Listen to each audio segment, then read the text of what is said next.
You're kneeling in sand. You're kneeling in sand. Your knees burn. The iron collar around your neck is so tight you can barely swallow. The chain connects you to 11 other women. You can hear them breathing, some crying, one praying in a language you don't recognize. A man's shadow blocks the sun, relief from the heat for half a second. Then hands grab your jaw. Force your mouth open. Fingers press against your teeth, your gums, the back of your throat. You gag. He doesn't stop. He checks your tongue for disease, examines your eyes, pulls down your lip like you're a horse at auction, because that's exactly what you are now. 12 days ago, you were the daughter of a village chief in the Sahel. 12 days ago, you had a mother who called your name every morning. She's dead now. You watched it happen, and you kept walking because the men with swords made it clear. Stop moving, join her. In Arabic, they have a word for what you've become. Jariya.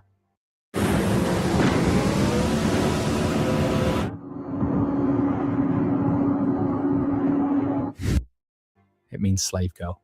But that translation is too clean, too soft. It hides what the word really means. What it really means is, your body is merchandise now. Your future is whatever a buyer decides to do with it. Your past no longer exists. The man examining you steps back, nods to another man holding a leather pouch. Coins change hands. You've just been sold for the third time this month, and the place they're taking you? Historians would spend centuries trying to pretend it never existed. This is the Arab slave trade. 14 million Africans, Hawata 300 years. A system so effective at erasing human beings that almost no descendants survive to tell the story. If this history matters to you, drop a like and subscribe. Crown and Dagger doesn't hide from the stories the world tried to bury. You know about the Atlantic slave trade, ships, chains, plantations in America, 12 million Africans transported across the ocean over 400 years. That history has museums, monuments, movies. Children learn about it in school. Politicians give speeches about it. But there was another slave trade, older, longer, and by some measures, even larger.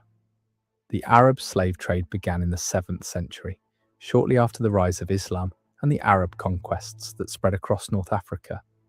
It didn't end until the 20th century. Saudi Arabia officially abolished slavery in 1962, Mauritania in 1981.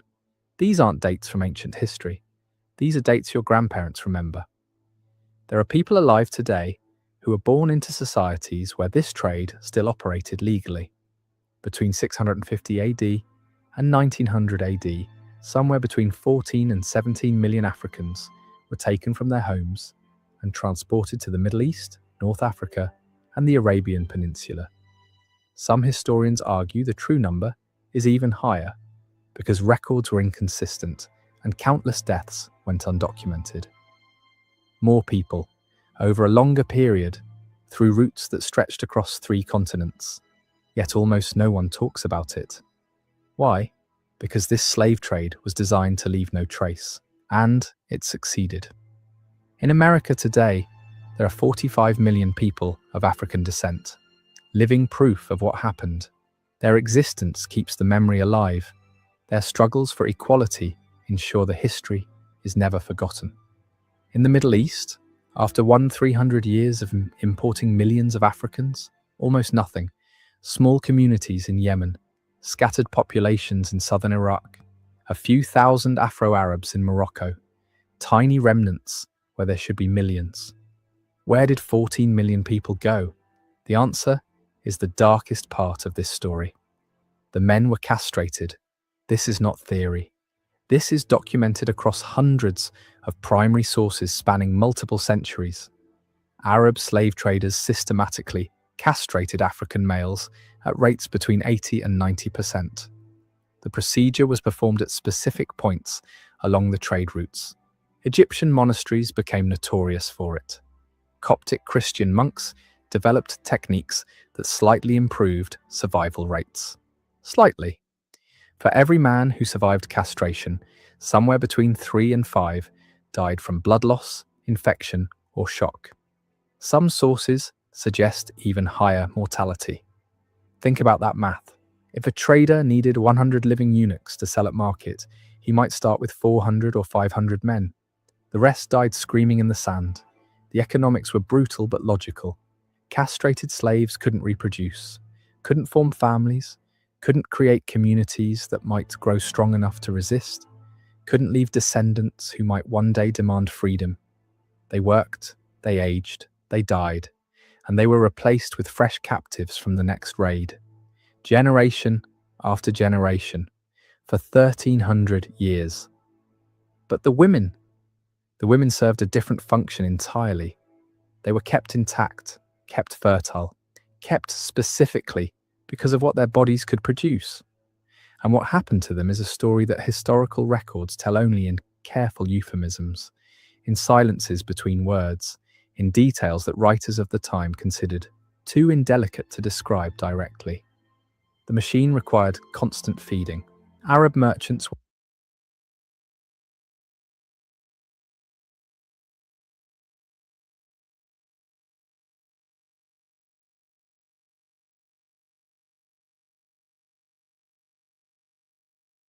weren't raiders themselves.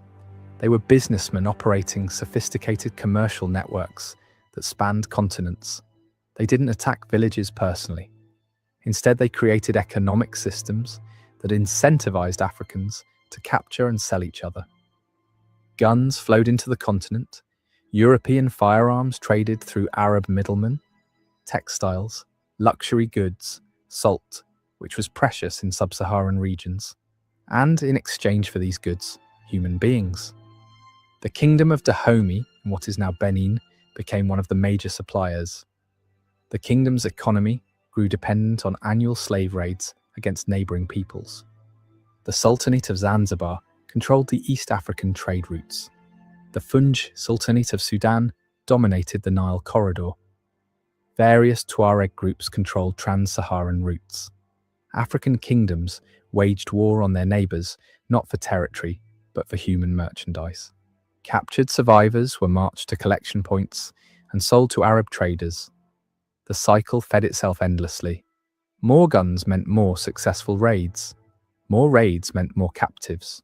More captives meant more purchasing power. More purchasing power meant more guns. A machine that fed on human misery and grew stronger with every life it consumed. Villages were attacked at dawn when resistance was weakest. Warriors surrounded settlements while people slept.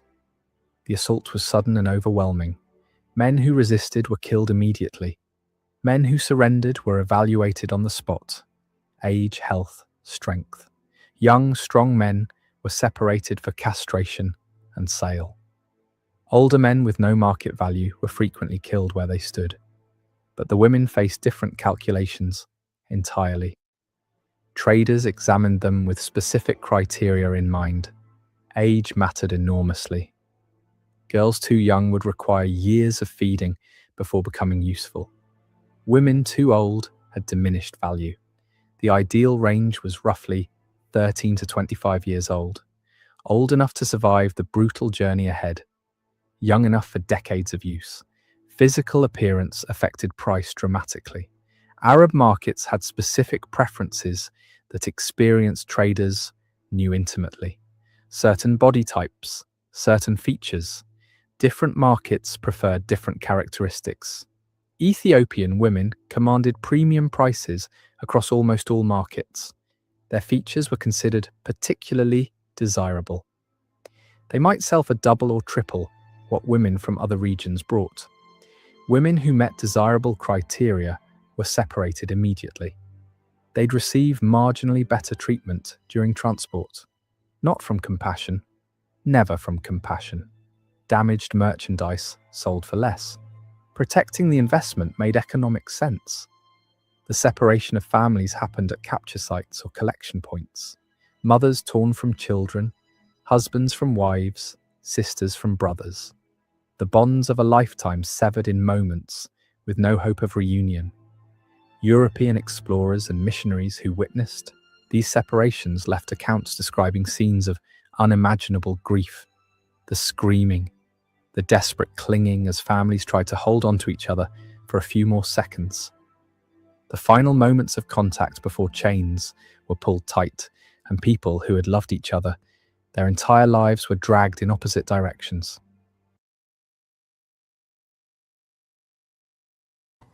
Okay, folks, for copyright purposes, right? I have to break in and come in and say something, but I will allow the video to play. Once again, the show going to start at maybe 12:30 or around about that time. There's a reason why I'm showing this video, right? So if you see the title for today's topic, it says the biggest enemy. The biggest enemy to Africa are African. Once again, this is WCC, right? As we always said, even as much as we continue to point out the enemies of Africa, or as we continue to point out, oh, the West is this, the Arabs is this, is that, right? The truth is, the biggest enemy to Africa are Africans. The truth is, the biggest enemies to Africans or to Africa are Africans. Africans are the biggest enemies to themselves. Yes, we understand what the outside world are doing. But again, that is exactly what they are. What they did to Africa and what they did to Africans, it is what made Europe and the Arab War like that. So they have no remorse in doing it again and again and again and again. That's how they survive, and that's how they have built their continent, their nation, their economy that we want to come to.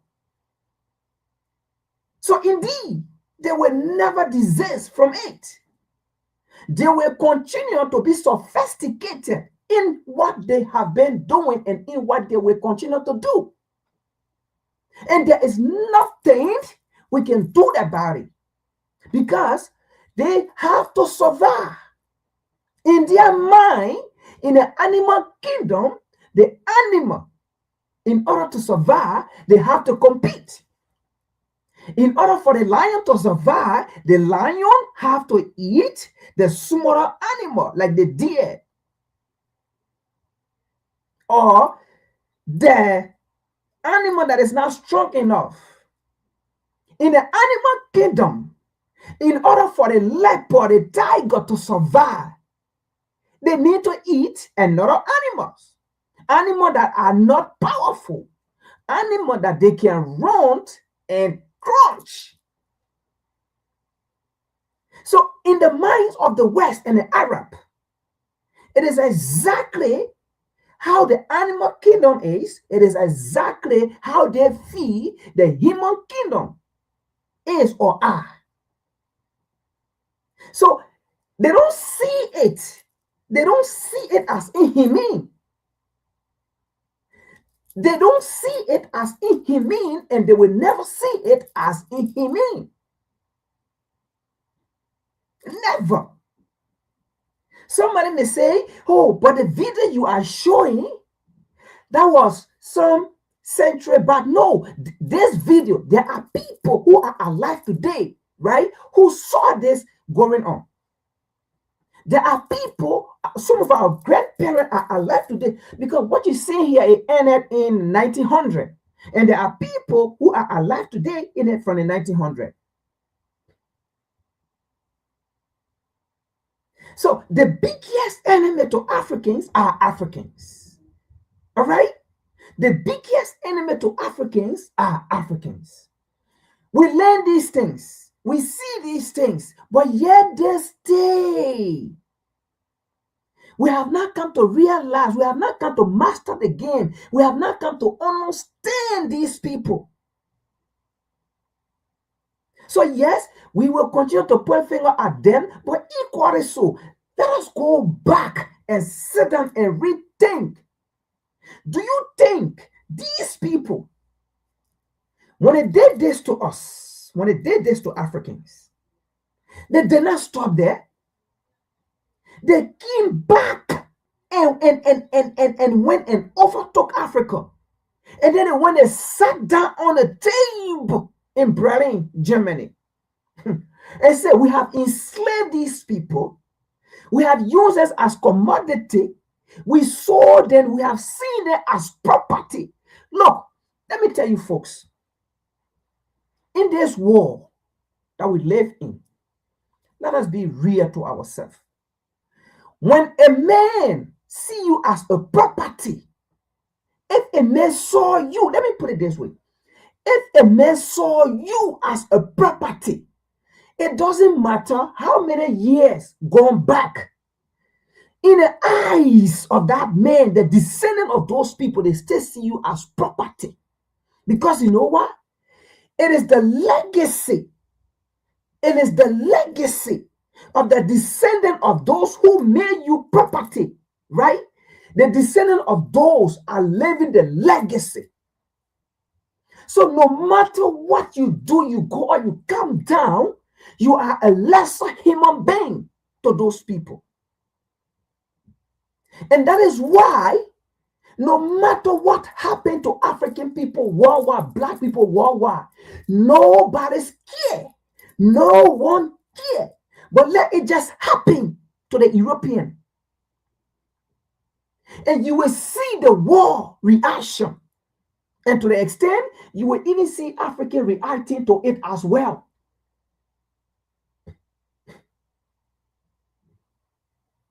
After the enslaved African, they did all of this horrible thing. They went back and sat down and petitioned Africa. You think these people care? They petitioned Africa. And then it took him another year, decade to come. You fought for independence. And after that, they came back. They start killing all your great leaders. All your great leaders, all your visionary leaders. The people that wanted something good for Africa, they kill all of them. And then, dictator, they leave dictator in power. And then, look, Africans, we are the biggest enemy to Africa. Look at this, look at this, look at this. Why were people who killed Patrick Lumumba? Very well, we Africans, we know our history now, right? Very good. Which one of the African that you were asked if Patrick Lumumba was a dictator? And they agreed that yes, Patrick Lumumba was a dictator.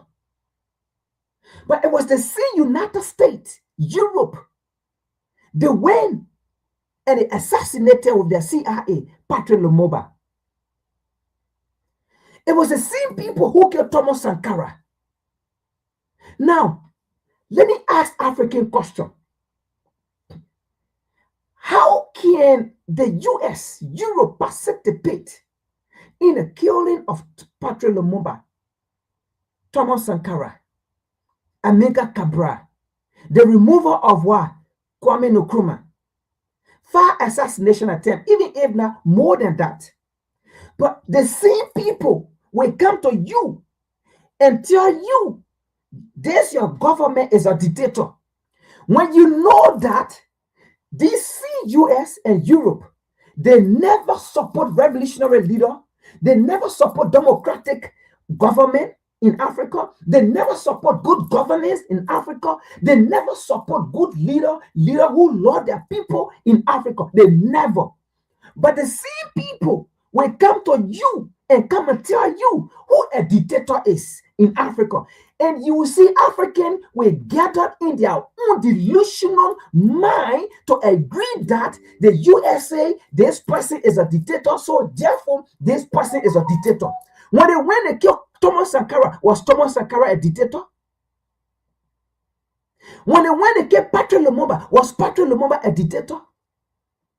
When they killed Amilcar Cabral, was Amilcar Cabral a dictator? Steve Biko, was Steve Biko a dictator?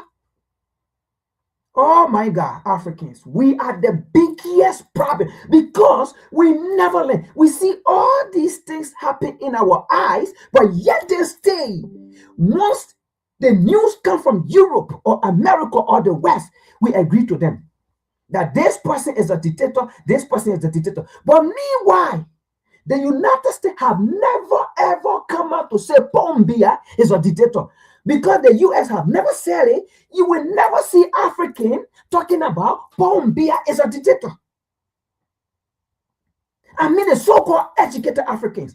And because the US have never said Paul Biya should be removed, France have never said Paul Biya should be removed, you will never see African journalists, you will never see educated African talking about Paul Biya should be removed. But the moment the West come and say, hey, it is time for Paul Biya to go, that's the time you will see African journalists, you will see educated Africans talking about Paul Biya should go, because Paul Biya been in power for over 50 years. Farouk, because the US have never said it, because Europe have never said it, you will never see Africans talking about Farouk should go from Togo. You will never see them talking about these family been ruling in Togo for over 50 years, so therefore they should go, because their slave master have never said it. Only because these people serve the interest of the slave master, like Paul Biya, like Farouk, and the many African leaders that we have on the continent. Yes, Africans, we are the biggest enemies and the failures to Africa, not America, not Europe, not France. Folks, today we're going to dive into it. Let's continue.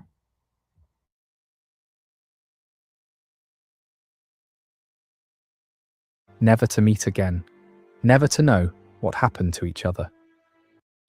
ChatGPT, can I make money online with $0? Yes, you can. One missionary wrote that the sounds haunted his dreams for years afterward, that he could still hear the mothers calling for their children decades later, that no matter how far he travelled or how much time passed, those screams followed him. Those screams echoed across Africa for 1,300 years, and almost no one in the outside world heard them. Then came the Sahara.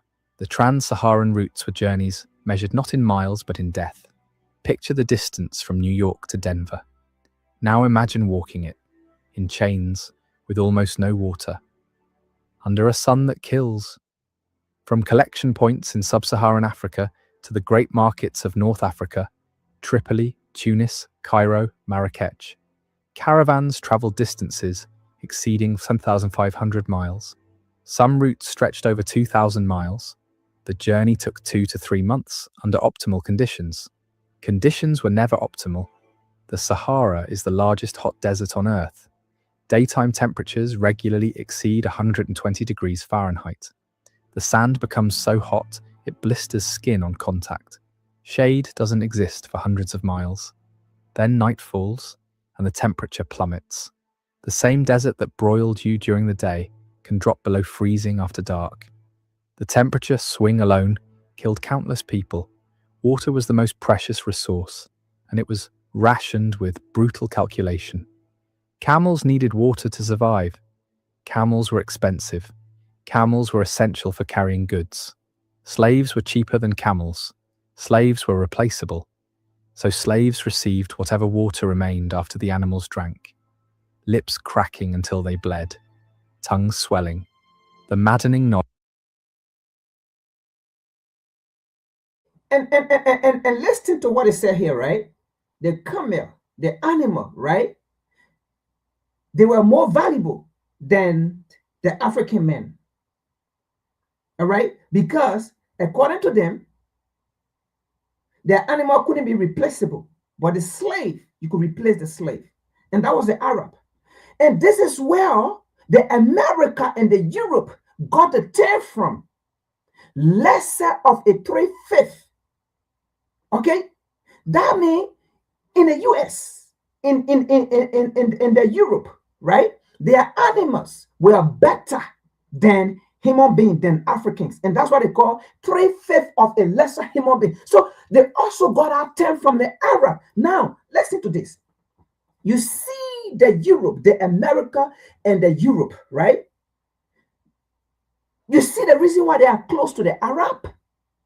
Now, after Israel, the second largest, after Israel, the second recipient, okay, of arm and ammunition or finances after Asia, that the Arab war, UAE, Dubai.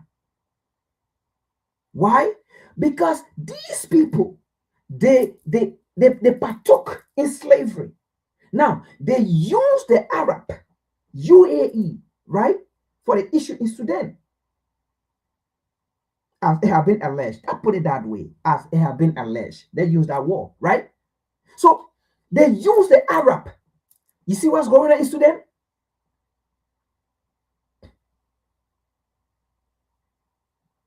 Right? So these people work together. Nevertheless, don't get it twisted. This is how these people survive. So it baffles some of us that still believe in the West, that still believe in Europe and America, to tell Africans, this is good and better for you. African, we are the biggest enemy. Can you imagine? Can you imagine what happened in Venezuela? There are Africans who are saying the Venezuela were being oppressed by the Venezuelan president because America says so. Can you imagine? There are Africans who believe that what the US said, that the Venezuelan president was the dictator. There are Africans who are saying because the US said it. There are Africans who are saying Venezuela president was a dictator. Now we ask these Africans, was Gaddafi a dictator? Because the US said Gaddafi was a dictator to his people. But when Gaddafi was alive, Gaddafi, Libya was far better ahead than all you so-called stupid African countries that you call yourself democracy.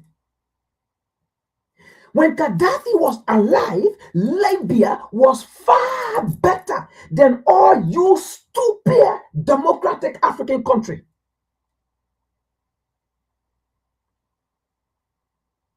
So how can a dictatorship government or nation be better, far better, develop, believe in 8 people education, in fact, free hospital in a dictatorship country like Libya under Gaddafi, like America said, and some of you stupid Africans are running around with it. But come to know, that was not the case, that US and NATO went and removed Gaddafi. African, how will you be so dumb and stupid? Sitting down in African countries and looking at Libya under Gaddafi, where Gaddafi, Libya was far better than all those African countries that call themselves democracy. Where schools were free in Libya, hospital, healthcare facility free in Libya, and up to standard just like the European war. That your so-called democratic nation couldn't provide for y'all. But because America said it, you see these stupid Africans running around. Oh, Libya, Gaddafi was a dictator. Gaddafi was there, Gaddafi was there. But come to find out, America herself start confessing that Gaddafi was not a dictator. They killed Gaddafi because of his vision for Africa and for African people. So they still believe in US, for US to say Venezuela president was a dictator. And then you see African blockers running around with it. Oh, the Venezuelan people are suffering. Venezuelan people, in fact, they are happy that their president has been removed. And then to their utmost surprise, Donald Trump came and said, no, these people, the president is not a dictator. We went in and took the president because of the oil. And that was what exactly they did to Libya. After they went, they killed Gaddafi and destroyed Libya. And then the same people came out and said Gaddafi was not a dictator. In fact, Libya was the most prosperous nation in Africa. the most developed nation in Africa, the most developed human capacity in Africa. But we went in, we took him because he took our oil right. Because of the oil, he couldn't. In fact, we've been beyond Gaddafi for over 30 years, according to Hillary Clinton. So you still believe in US when they come and say, this country, this country, you still believe in them. Africans, we are the biggest enemy to Africans and to Africa. Look, this is WCC. We continue to say it. We will not blame the US for what the US do, because that's how time immemorial these people have survived. That's how they survive. They believe in it. They believe in the animal philosopher. They believe in the animal kingdom, how the animals survive. That's how they believe in the human kingdom. That's how they don't believe that we all are equal. No, it is you so-called Africans will have that delusional mindset that we all are equal. This is a human war. And, we should live equally. You will be delusional to think that way. If we were all equal, Gaddafi could have been alive today. Because of the dream of Gaddafi, I think they should have worked with Gaddafi. If we were all equal, Europe and America will not support Paul Biya today in Cameroon. If we were all equal, Europe and America will not support Farouk. If we were all equal, the Sahel nation, Europe and America will support the Sahel nation. If we were all equal. African, it is about time we start thinking critically and start thinking out of the box. There is no equality. It don't exist. The word equality, yes, you can find it in book, you can research it, you can define it, you can say whatever you want to say, but practically there is no equality. And practically, there will be no equality. These people believe in the animal kingdom, there is no equality and it will never exist. That's how they believe in the human kingdom, there is no equality and it will never, ever exist. There is no international law, it will never, ever exist. Never.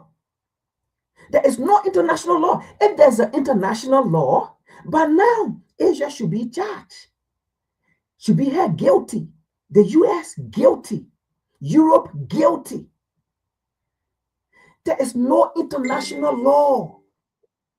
Yes, it might be. Yes, you will research it. Yeah, you will see it. But those international law only apply to lesser nation. Nation that will not want to be submissive. Nation that will not want to bow down.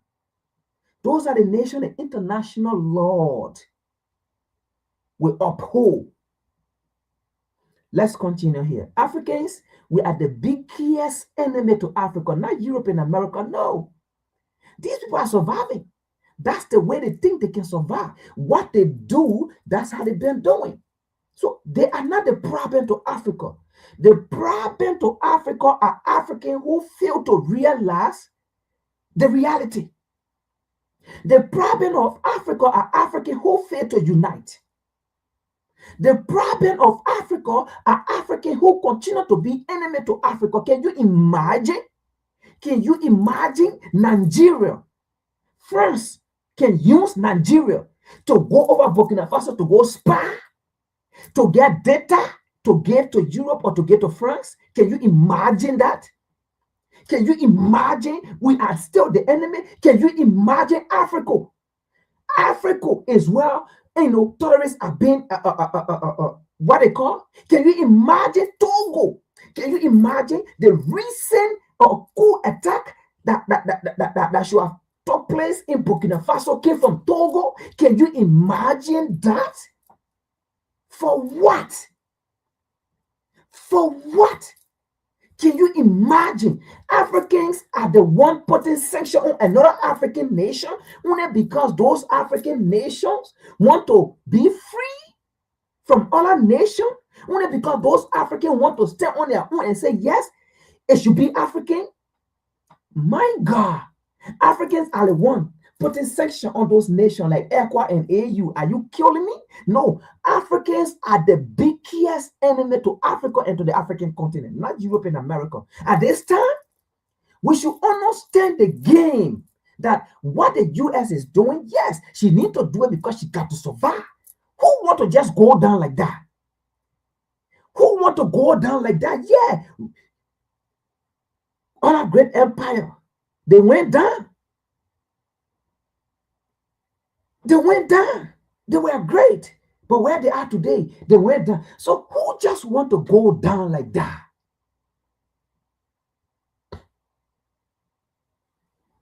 Let's continue here. With all the horrible, horrible things that happen to Africans up to this time, we still go to the same people for solution. The same people come and tell us what democracy is, what dictatorship is, what good governance is. When they are the same people that honor our good governance. They are the same people that honor our good leader on the African continent. They are the same people that sponsor opposition to go against good governance. They are the same people that sponsor opposition leaders to go against good government. Government that see the interest of its people. They are the same people who will come and honor that government and run propaganda and sponsor opposition. They will still come from there and run. Come on. Africans are the biggest enemy to Africa because we have not yet come to understand again the reality.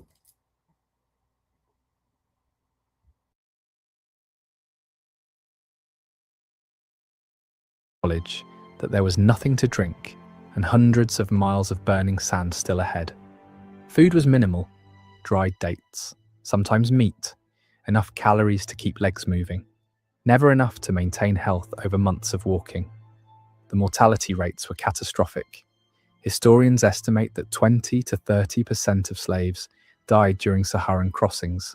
Some caravans lost half their human cargo. There are accounts of caravans arriving with more than 60% losses. Those who collapsed were left where they fell. Stopping to bury bodies would slow the caravan. Stopping to help the dying might mean losing the living. The economics didn't support compassion. If a cybersecurity or IT degree has been on your mind, check out UMGC. They're waiving their application fee through February 11th. People were abandoned alive, too weak to walk further, left sitting in the sand as the caravan moved on, waiting to die, so the routes became marked by bones. Heinrich Barth, a German explorer who crossed the Sahara in the 1850s, documented what he witnessed. The road was literally strewn with AUMD skeletons. In some valleys, the bones were so numerous that one could hardly avoid stepping on them. Skulls bleached white by the sun, rib cages half buried in drifting sand. These weren't ancient remains, they were recent, fresh additions to trails that had been accumulating bodies for over 1,000 years. René Caillier documented similar horrors on western routes. He described valleys that appeared white from a distance, not from sand but from accumulated bones. Gustav Nachtigall wrote of passing through regions where skulls and bones gave the sand an almost pavement-like quality underfoot. Hundreds of thousands of people, perhaps millions over 13 centuries. Their remains scattered across the world's largest desert, marking the paths that swallowed them, silent testimony to a trade the world chose to ignore. For the women who survived, who somehow endured the heat and cold and thirst and starvation, arrival at a North African port meant only that the immediate dying had stopped.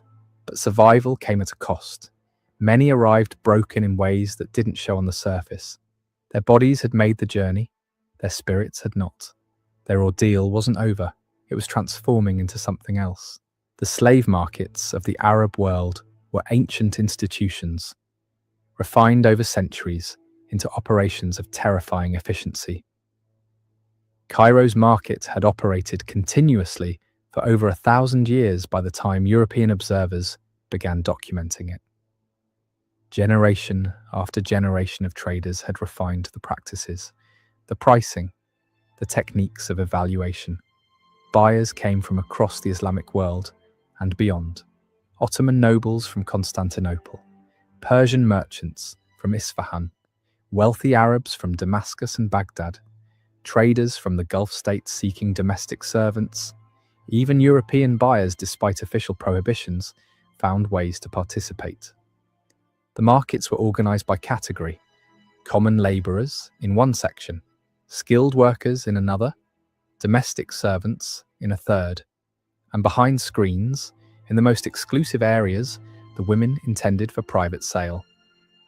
The examination process was systematic and thorough. Teeth first. Dental health indicated age and condition.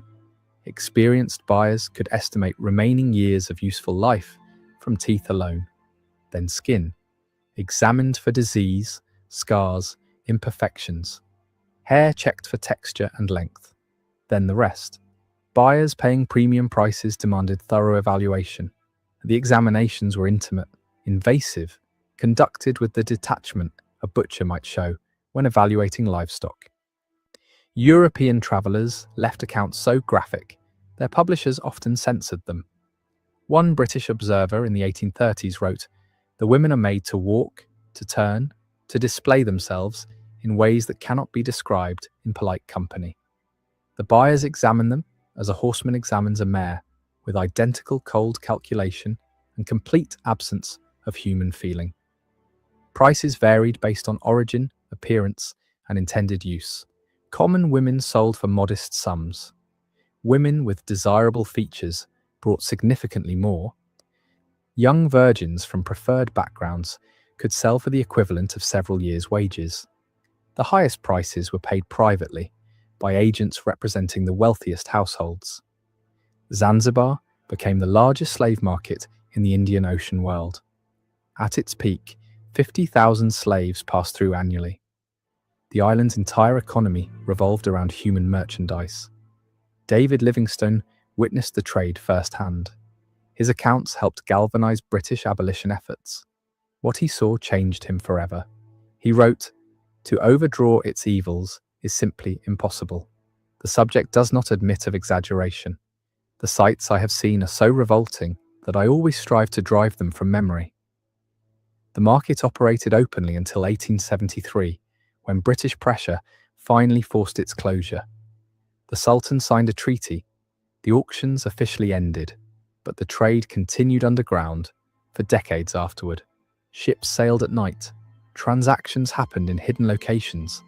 The demand was too strong, the profits too large. Where there is demand, supply finds a way. Where did these women go after they were sold? The answer depended entirely on who bought them and what they were bought for. The wealthiest buyers were building harems. Ottoman sultans maintained harems with hundreds of women, sometimes thousands. The imperial harem at Topkapi Palace in Constantinople held up to 2,000 women at various points in history. Guys, got hair loss? I know what you're thinking. Should I shave my head? Comb it over? Lesser nobles and provincial governors kept smaller collections proportional to their wealth. Even moderately wealthy merchants might own several women for domestic and personal purposes. The harem was more complex than the word suggests today. It wasn't merely about physical gratification. It was a political institution where women competed for favor. Bearing a son to a powerful man could mean everything. The mother of a future sultan wielded enormous power, so women schemed, formed alliances, undermined rivals. Poison was common. Political maneuvering, as sophisticated as anything in the formal court, took place behind harem walls. For a captured African woman, entering a harem meant systematic erasure of everything she had been. She received a new name. Her language was forbidden. Her religion was replaced. Her past was destroyed and rebuilt. Trainers taught her new customs, behaviors, expectations, how to walk, how to serve, what was permitted and punished. Eventually, nothing remained of who she had been. The person her family loved was gone, replaced by someone created to serve her owners. Some women navigated this successfully. A rare few achieved genuine power. Kusum Sultan dominated Ottoman politics for decades. She began life as a slave girl captured from a small Greek village. Hürrem Sultan became the legal wife of Suleiman the Magnificent, an almost unheard of achievement for a former slave. But these were exceptions so extraordinary that history record their names precisely because they were unusual. For every Kosem, thousands lived and died anonymous, used until no longer useful, then discarded. Women sold to less wealthy buyers faced different circumstances. Many became domestic servants with additional obligations. They cooked, cleaned, raised children, and submitted whenever their owner desired. There was no concept of consent, no option to refuse. Islamic law technically provided some protections for slave women who became mothers. A slave who bore her master's child was called Walad, mother of a child. She couldn't be sold afterward. Her child was born legally free. When her master died, she would gain her freedom. But these protections required enforcement. Reality was inconsistent, and protections only applied after pregnancy. Before that, she was property. Children born from these unions were legally free, often acknowledged. Some achieved prominence. Multiple sultans were sons of slave mothers, but the mothers remained slaves unless explicitly freed. Whatever intimacy occurred was compelled, not chosen. Over generations, these children married into Arab populations.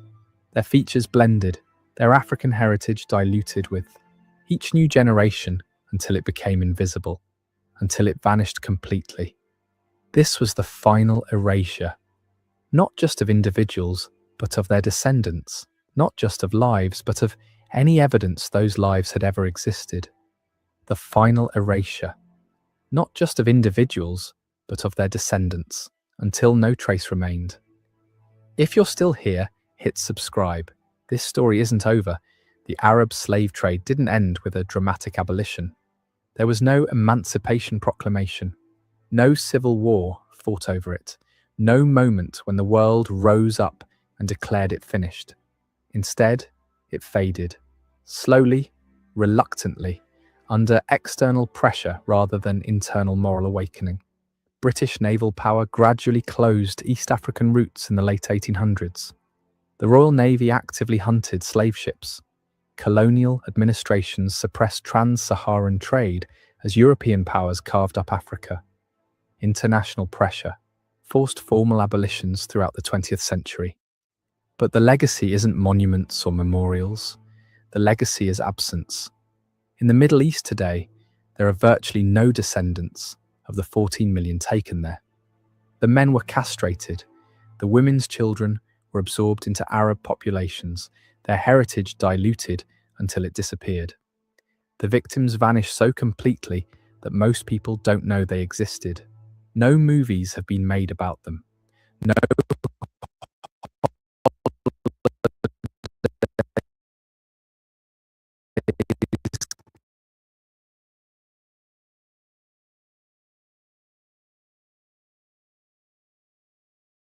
commemorate their suffering. No politicians give speeches in their memory. In 2020, archaeologists in Libya discovered a mass grave. Hundreds of remains.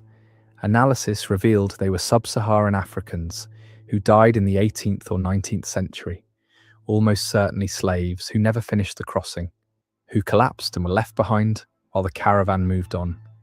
They had no names in any record, no descendants to claim them, no one anywhere in the world who remembered they had ever lived, no grave markers, no memorials, no one to mourn them.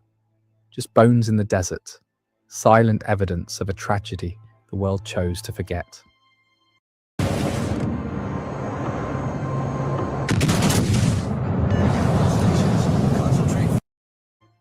The Atlantic slave trade left 45 million descendants who ensure history is never forgotten. The Arab slave trade left silence, nothing but silence. 14 million people, erased so completely that we don't have their names. The woman in the market, the one whose teeth were examined, whose body was evaluated, whose humanity was stripped away one inspection at a time. We will never know what she was called before they took her name. The name her mother gave her, the name her village knew her by.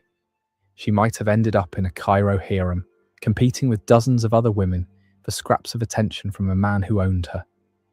She might have ended up in a Baghdad household, cooking and cleaning and submitting whenever called.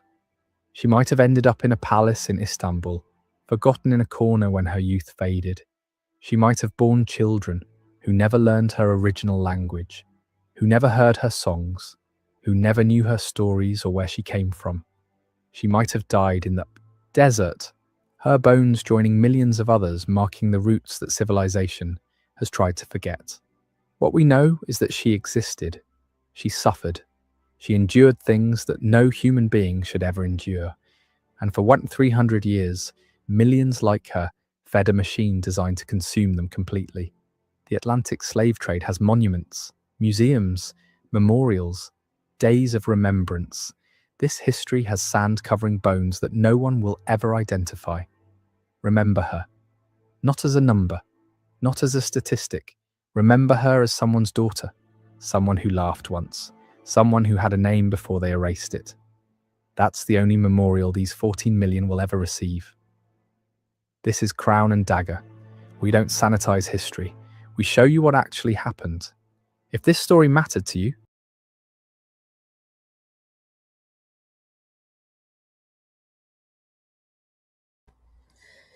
All right, folks. Good afternoon again. Once again, this is Frank. I am your host. This is the Revolutionary Repatriation Educational Lecture Series, aspect of WCC, where we usually come every Saturday or Sunday. Once again, welcome. This is Frank, your host. Now, today's topic, it says, the biggest enemy to Africa are Africans. The biggest enemy. Now, that does not mean Africa does not have also enemy, right? The biggest enemy to Africa are Africans. Now, today there's no article,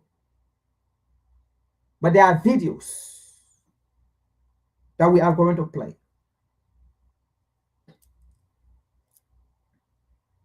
I'm going to start with a video from Nigeria. A Nigeria journalist. Now, Nigeria today in the discussion will be used as the scapegoat for the rest of the African journalists, for the rest of the educated Africans.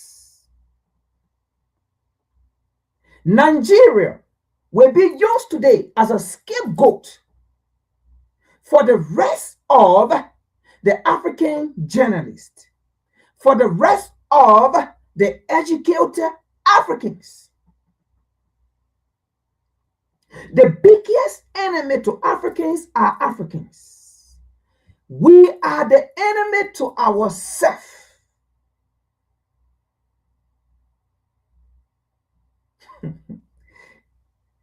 Look, let me say this. Europe is not the enemy to Africa. The Arab war, they are not the enemy to Africa. US, no. US is not the enemy to Africa. Even France is not the enemy to Africa. England, no. England is not the enemy to Africa. Germany, no, absolutely. Germany is not the enemy to Africa. Israel, oh my God, no. Israel is not the enemy to Africa. Who are the enemy?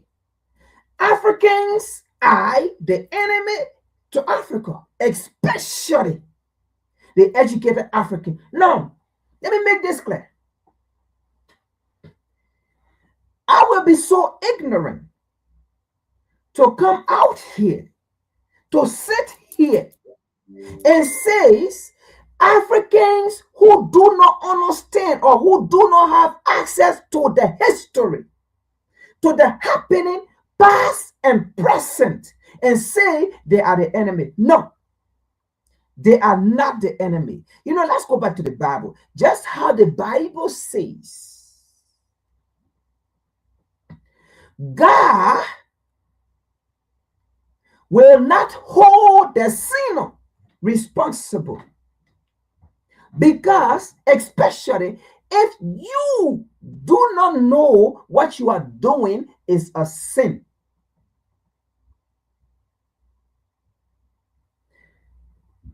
You have room for repentance, right? Now, God is more angry, and that's what he said. The wages of sin is death. Now, there are two distinct, people here. Let me explain it to you. If you are doing something, let's say you do not know about the Bible, because there are people who do not know about the Bible, who are not believers. God is not going to hold you responsible because you do not know. You are ignorant. Just how when he was dying on a cross, according to the Christian doctrine, when he was dying on a cross, he said to his Father, Father, forgive them. After they were killing him, after they crucified him, after they said crucify him, right? He said, forgive them, for they do not know what they are doing. Forgive them because they do not know what they are doing. Forgive their sin. Now, if you know what you are doing, for example, you are a Christian now, you understand the Christian doctrine, you know that, right? Man cannot lie down with man, woman cannot lay down with woman, that you cannot go against your neighbor's wife. Those are commandments in the Bible, right? You know these things. And then it's written, the wages of sin is death. And then you know that, but yet instead you support gay and lesbianism. God said you will die. You will not be forgiven. That's why he wrote and said, be not deceived, for God is not to be mocked. If you know that the wages of sin is death, and then you know that a man cannot lay down with a man is a sin against God. Woman cannot lay down with a woman is a sin against God. You cannot cover your neighbor's wife is a sin against God. And then you do all these things. Then you say, God say there's a room for repentance. And then you keep doing it. You say God said there's a room for repentance. I will keep doing it. No, God say you are mocking him because you already know it's wrong. And that's how exactly the educated Africans are. They know the history. They know the past things that happen, and they know the current thing that happen. Those are these things against Africans. They are just being sophisticated, finding different means and different ways, manipulating Africans so that they can continue to live. And yet they still we know these things. But we, the educated Africans, the educated one, the learned one, we are the one that are causing the current reality of Africans, not the Arab, not Europe, not America, not France. Because the truth is, that's how these people survive. We should know by now what America do is what she has been doing to survive. What France do is what France has been doing to survive. What Great Britain, Germany, what the European, what the West do, that's what they've been doing to survive. Why should we have problem with it? When we already know. And then we will come back, right? And mock God and say, God, why is the African continent like this? Why the African continent cannot unite? So God will come from heaven and come and say, when I was creating the world, I did this, I did this, I did this. So God should come back and say, since Europe in 1884 Berlin Conference sat down, since America were there too, they sat down, they divided Africa, and you go this way, you go this way, you go this way, you go this way, you go this way. So God should come back and say, no, Ghana, come together. Cote d'Ivoire, come together. Nigeria, come. Liberia, come. Togo, come. Benin, come. Mali, come. Burkina Faso, come. Sierra Leone, come. Senegal, come. Gambia, come. Namibia, come. Cape Verde, come. I mean, the rest. You think that's going to happen? So, but for me, Africans, we will still sit down and say, why is Africa divided?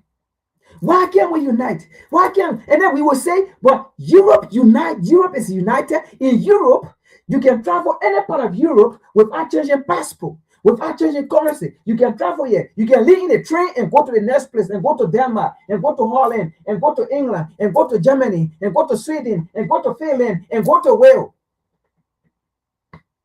We see all days. You can come to the US. You can go to Pennsylvania, go to New Jersey, go to Delaware, go to Texas, go to, you name the rest. New York, Rhode Island, name the rest. But in Africa, if I'm leaving Liberia to go to Ghana, I need passport. I need to change currency. Togo, I need passport. I need to change currency. Nigeria, passport, currency. Can you imagine? And we will still sit down and be talking about the solution for Africa. When we and then all these head of state of Africa, all these head of state of Africa, they will come to Europe for meeting, for United Nations Summit, whatsoever they call it. The European will speak in one voice for the interest of Europe.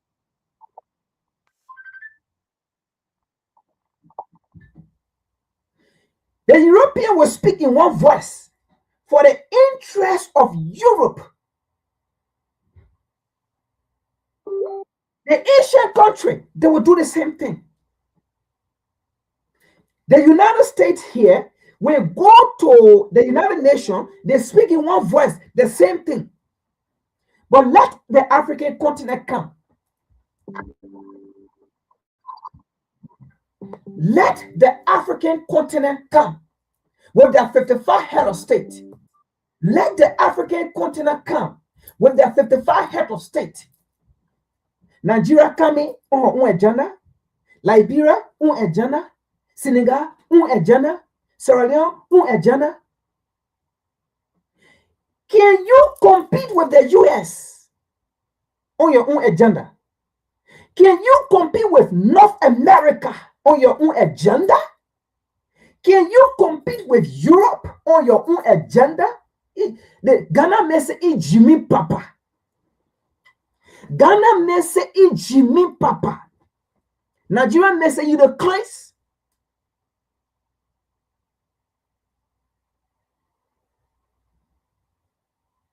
The biggest enemy to Africa are African. Let's watch a video here. Let's watch a video. A journalist, an African journalist, a Nigerian journalist, an educated Nigerian journalist. Watch this video.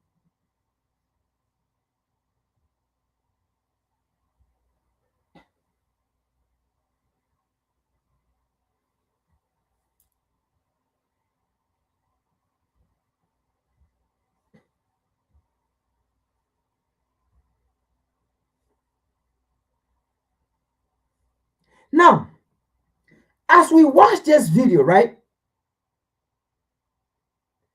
I am going to break it down.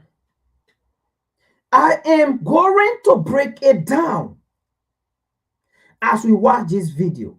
The biggest enemy to Africa are African folks. Are Africans. US is not an enemy. France is not an enemy. England, they are not enemy. Germany, They are not enemies. We Africans are the problem, are the enemy. The US have been doing time immemorial what she's doing today. France have been doing time immemorial what she's doing today. The Arab War, I mean, all these people, they have been doing time immemorial what they have been doing. And we Africans, since time immemorial, right? We have been the problem, and up to today, we are the problem.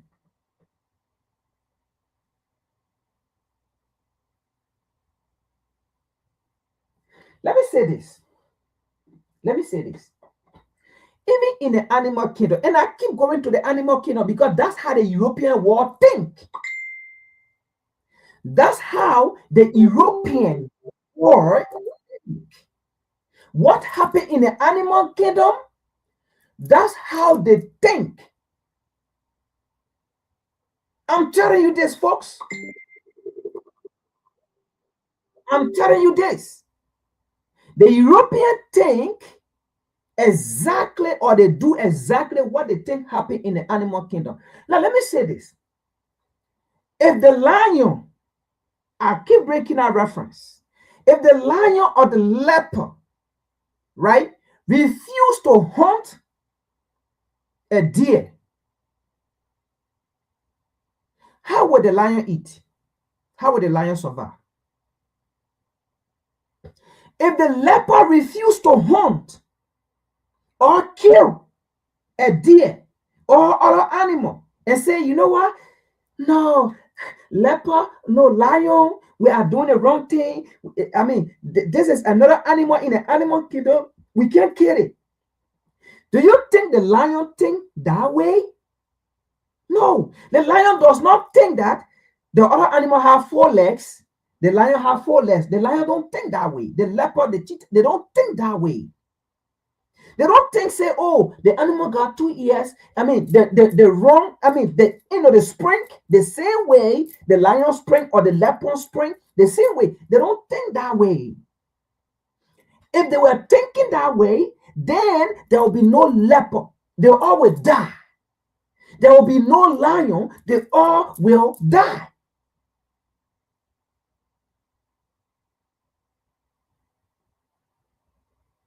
So in order for the lion to survive, what did lion do? The lion must kill. In order for the leopard to survive, what the leopard do? The leopard must spring and grab and kill to eat. Yes. That's how the European world think about this whole thing you call we are all human race. In the animal kingdom, there is no animal race. And in the human kingdom, there is no human race. You can call it how you want to call it, how you want to think, how you want to put your religions in it, how you want to put your religion, how you want to put your belief, how you want to put your knowledge or your educated knowledge or what you have read in classroom or on the internet or whatsoever. You don't want to do that. But my friend, it does not exist. It does not exist. It don't exist. You can say, oh, I have read it. Oh, there is human rights law. There is United Nations or Article this. There is or RCJ Article. You can quote all you want to quote. It don't exist. The reason why it don't exist because it does not apply to everyone. So that's how these people think. For the lion to survive, a lion must kill and eat. For the leopard to survive, a leopard must kill to eat. For the babies or the cub to survive, the lion must kill to feed the cubs. The leopard must kill to feed the cubs. The hyenas must kill to feed the cubs and to survive.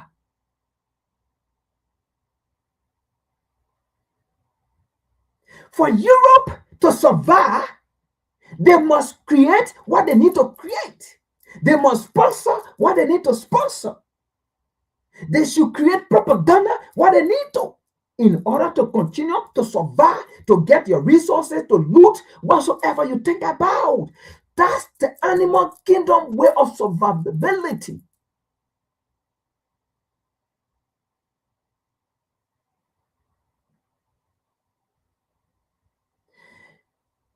The Chinese know that.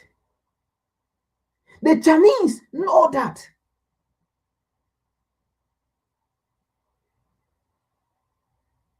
The Indians know that. Europe know that. America know that. Oh my God. Who does not know that? Africans. African does not know that. And that's why the rest of the world will be lion over us. That's why the rest of the world will be leopard, they will be cheetah. The rest of the world will be hyenas over us. We will be the deer. We will be the one that will feed on. Because even as much as that in the animal kingdom, right? The lesser animal or the less powerful animal, in order, right, to overcome the leopard or the lion, what they do? They move in group, they unite.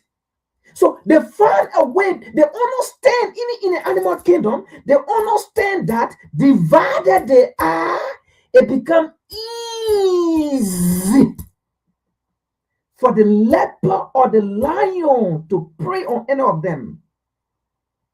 But if they are united, they coordinate, it becomes difficult for the lion to move.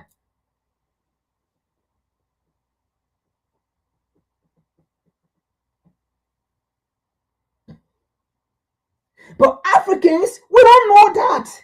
And that's why the people, they say we are 3/5 of a lesser human being. Because even the animal themselves, they're smart. But Africans, we are not smart. And that's why the people say we are 3/5 of a lesser human being.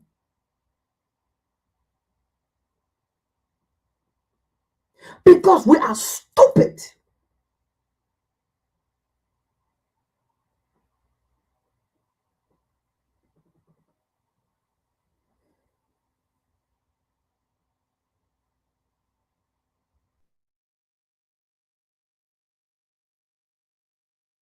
From West Africa. More from West Africa, correspondent.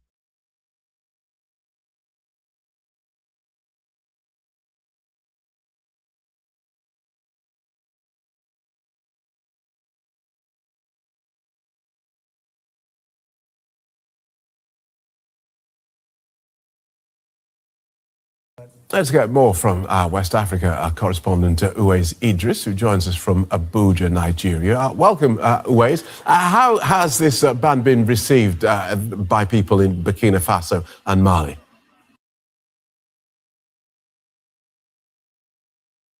So, before we continue, right? Before we continue, this interview, it is about the U.S. banning the Sahel nation or citizens.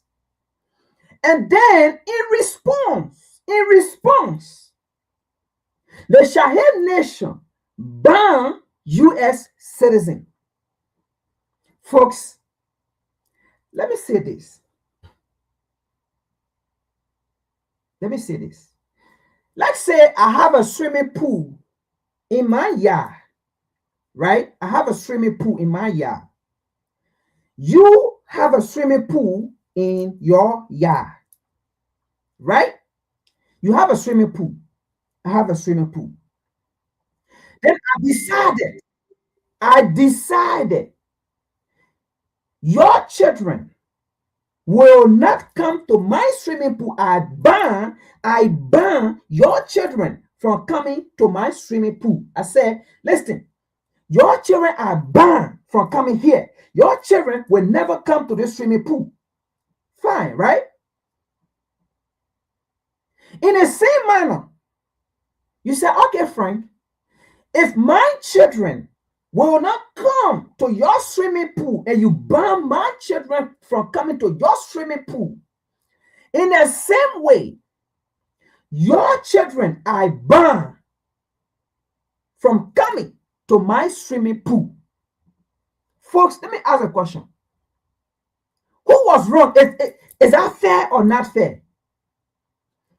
If I ban your children from coming to my swimming pool, and you ban my children from coming to your swimming pool, is that fair? Were you wrong from banning my children?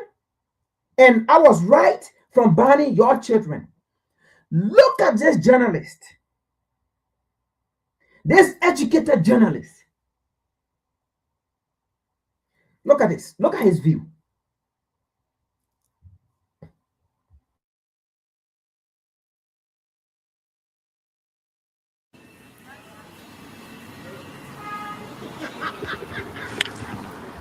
Well, the actions that are coming from these two countries are mixed with frustrations and defiance because it's a situation whereby the countries are being governed by military juntas.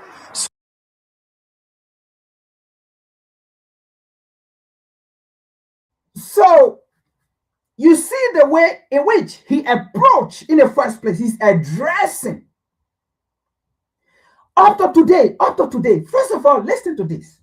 By now, he should be educated. He should be aware that the people he called joint-task government or leader, these three leaders are being heavily supported by their people. Then the so-called democratic, name me a country in Africa, name me one country in Africa that is a democratic nation that had the full support of its citizens as compared to the Sahel nation. Name me one country in Africa that is a democratic nation that 8 people support that president than the Sahel nation leaders. Now, the people he's calling jointer, these people, these 3 leaders, they are citizens, Mali, Niger, and Burkina Faso, wholeheartedly support the 3 leaders, then even the people in Nigeria, than their government. The people of Nigeria does not support the leader, the democratic leader, does not support the 3 branches of government, the legislature, the executive, and the judicial branch of government. The Nigerian people does not even support it. But here are these people, Mali, Niger, and Burkina Faso. In fact, the people have said those people are not jointer. They are revolutionary leaders. You should stop calling them jointer. That's the disrespect of the educated Africans. That's the disrespect of the educated African. They do not listen because they have the Western mindset and they are working for Western organization. But now, you journalists accept, because if you say democracy, right, are the people for the government. If in Mali, Niger, and Burkina Faso, those 3 nations, they are for the 3 people, why can you accept it? Because the truth is, by this time we have come to realize democracy is the problem to the entire world, or let me say specifically Africa. Democracy has been the terrorist. Democracy is a terrorist entity. Democracy is a terrorist organization on the African continent. Democracy. What have democracy done? Because the truth is, there are different difference between Western democracy and African democracy. Western democracy on the African continent is a terrorist because it was Western democracy that killed African democracy, Patrick Lumumba. It was Western democracy that killed African democracy, Thomas Sankara. It was Western democracy that killed African democracy, Amilcar Cabral. It was Western democracy that removed African democracy, Kwame Nkrumah. Should we continue to go? It was Western democracy that went and looted Gaddafi over Libya and destroyed Gaddafi and killed Gaddafi. It was Western democracy. Should we continue? Because there were Western democracy that said they were coming to give the people of Libya democracy. Where is the democracy today in Libya? Where are the good lives today in Libya as compared to Gaddafi? It was Western democracy that destroyed the democracy of the people in Libya. Should we continue to go? Democracy on the African continent, they are terrorists. It is a terrorist organization for showing to be good governance, and we have not seen it. Because there are good leaders who believe in democracy. They were all removed by American or Western democracy.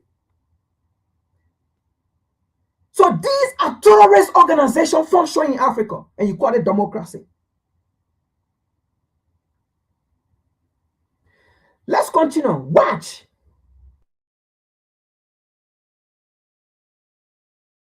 So majority of people are looking for what this government is doing that will show them like they are really defiant with the West, especially the US. Now, you see what he said? The majority of the people are deviant. That means they are not listening to Burkina Faso President or Abraham Traoré, Tiani, or Semi Goita, the three nations. Why? Because of the relationship with the West.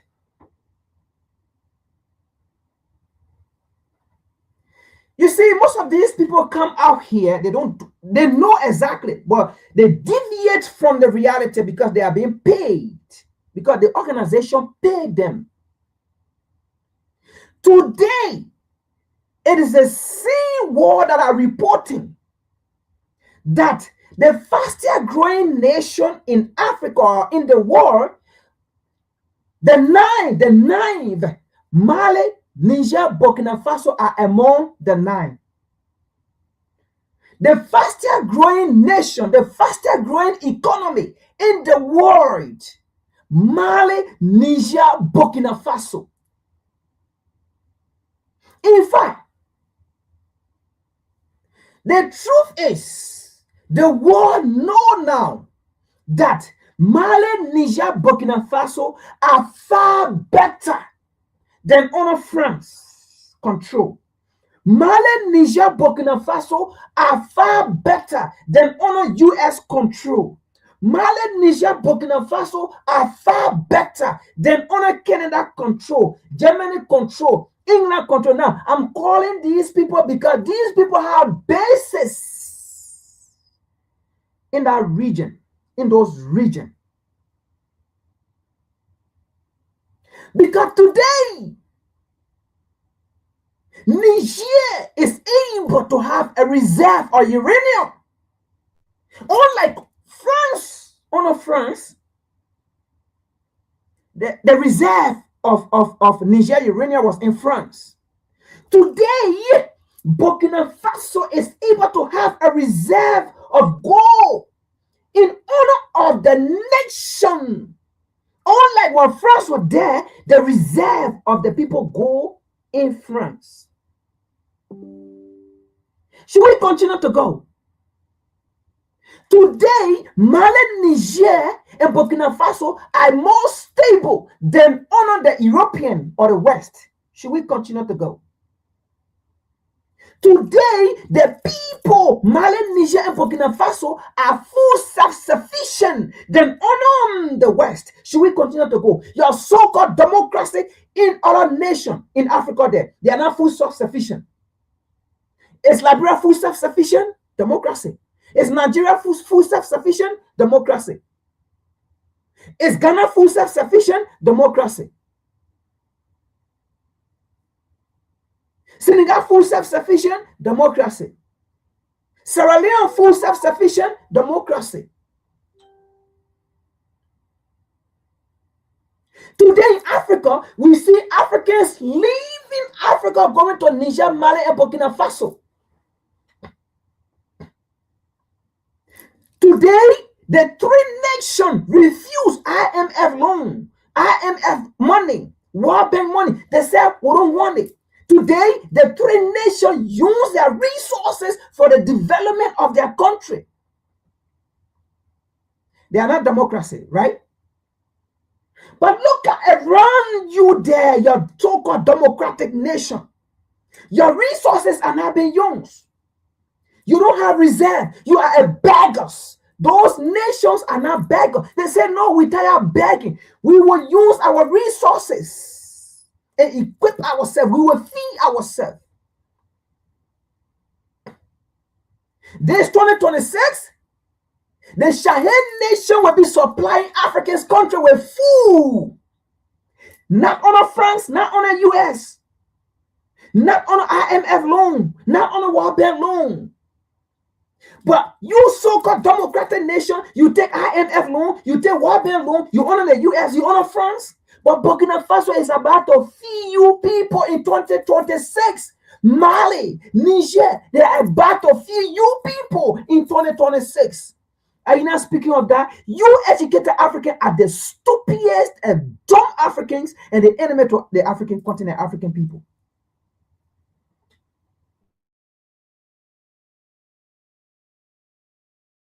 Since when they took over. But there are people within the country that are not happy with this because they have so much relationship to do in terms of business, in terms of traveling outside the country. So now they cannot get visas to do that, which is going to affect their businesses.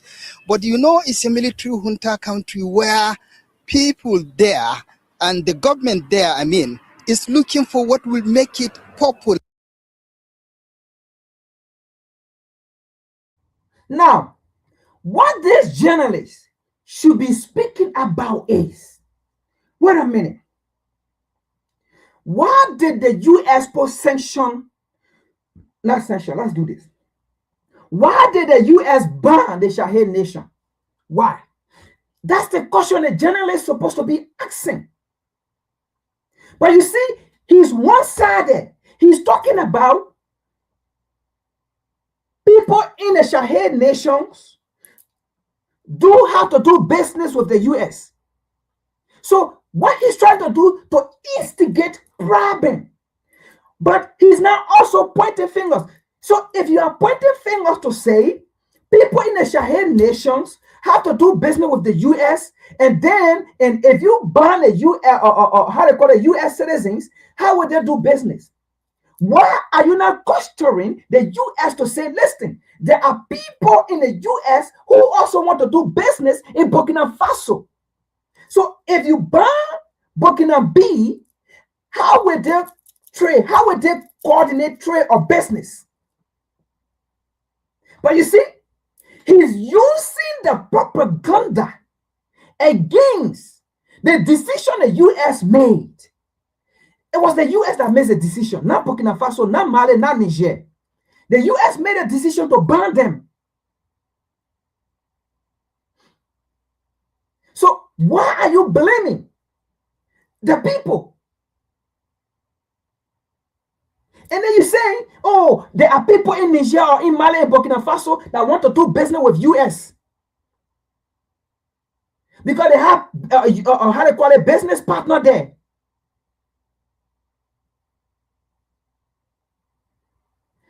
Why are you not taking that same frustration to the US and say, well, US, why did you ban these nations? When you have US citizens, who have businesses in Mali, Niger, and Burkina Faso who want to do business there.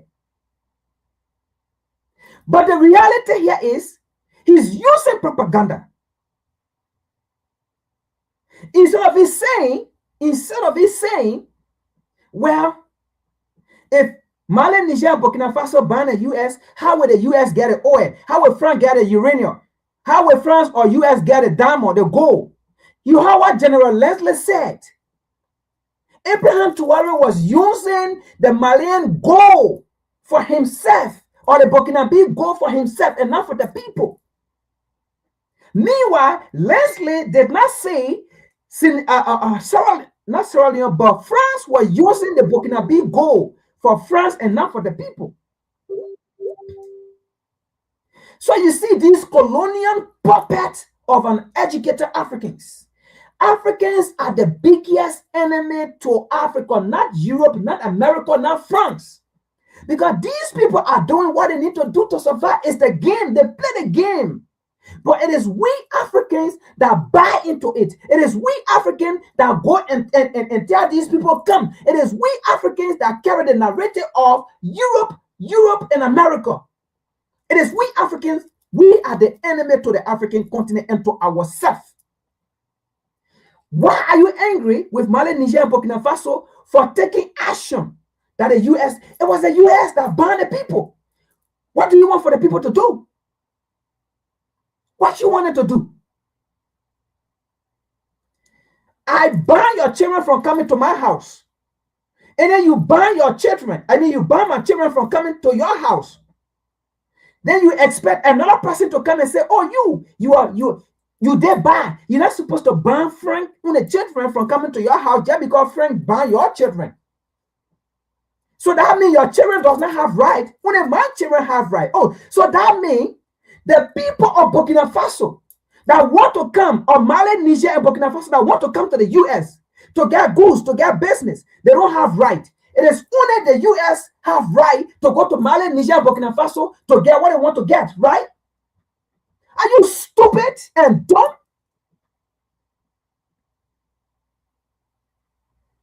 You see, it is people like you, the United, even the US does not respect. Let me tell you what the US love. The US love people who want to stand on their own. Let me tell you something. If you don't know now, you see Burkina Faso, Abraham Traoré, you see Assimi Goïta, and you see Tiani. Let me tell you something that you don't know today. Those are the three most respected leaders America respect on the African continent. If you don't know, America does not respect Tinubu. If you don't know, let me tell you this today. You have never sat down to understand how America think and operate. The most respected African leader as we speak today are Abraham Traoré by the US. If you don't know this, let me tell you how America operates. America does not like soft people. America does not like scary people. America loves people who will stand and say, yes, I can do this on my own. Those are the kind of people America like. Then you see what Donald Trump told you when Donald Trump came to power. What Donald Trump said? Donald Trump said, right, trade and not aid. Trade and not aid. Don't come begging me for aid. What you got, I want, give me it. And what I have, you want, I give you it. Maybe you don't understand how the US operates. The US does not like dumb and stupid people. Because you know what? If you are dumb and stupid and the US use you, the US does not trust you. Because you know what? That's how you'll be dumb and stupid for another person to come and use it against the US. Why? Why when African leaders was talking about having a permanent seat at the United Nations, and what did the US say? The African will not have a permanent seat at the United Nations, and they spoke this through how they call it, Leonard Thomas Greenfield, the United States ambassador to the UN. They spoke this through her, that if Africa have a permanent seat at the United Nations will be dysfunctional. You know why they said that? Because it is you so-called stupid African. They see they see you as youngs and manipulate you and bribe you with small little bit of money, and you go ahead and betray the struggle of their people. You go ahead and betray your own continent, your own nation. And that's why the US said no. If we allow Africa, right, a continent with 1.5 billion or 1.6 billion people, does not have a permanent seat on the United Nations. And the United States said, through Leonard Thomas Greenfield, they said, if Africa have a permanent seat on the United Nations will become dysfunctional. It is because of some of you people. Because the United States does not like stupid people. The United States does not like people who can be young so easily. People who can be manipulated so easily. And if you don't know today, the United States respect. You don't know this. They respect Abraham Traore. They respect Tiani. They respect Assimi Goïta. They respect those three leaders on the African continent today. They are the most respected African leader today. I can tell you that. They may not come and tell you, but they know it. They know it because we work with them. We study them. We talk with them. We been there with them. We know them.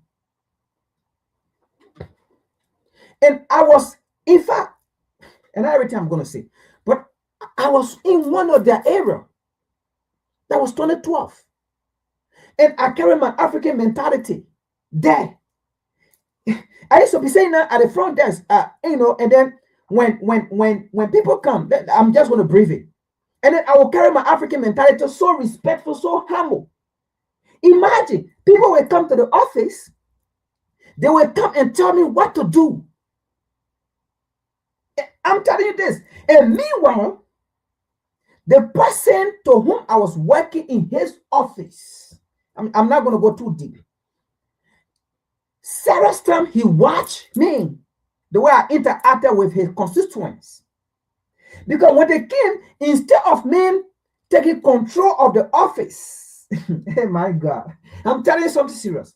Instead of me taking control of the office, these people, when they come, they saw my, like the way I carry myself, like being humble, being respectful, and then they saw it.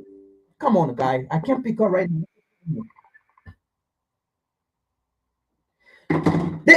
They saw how I was, conducting myself, not by, but I mean, so respectful, so kind, and then,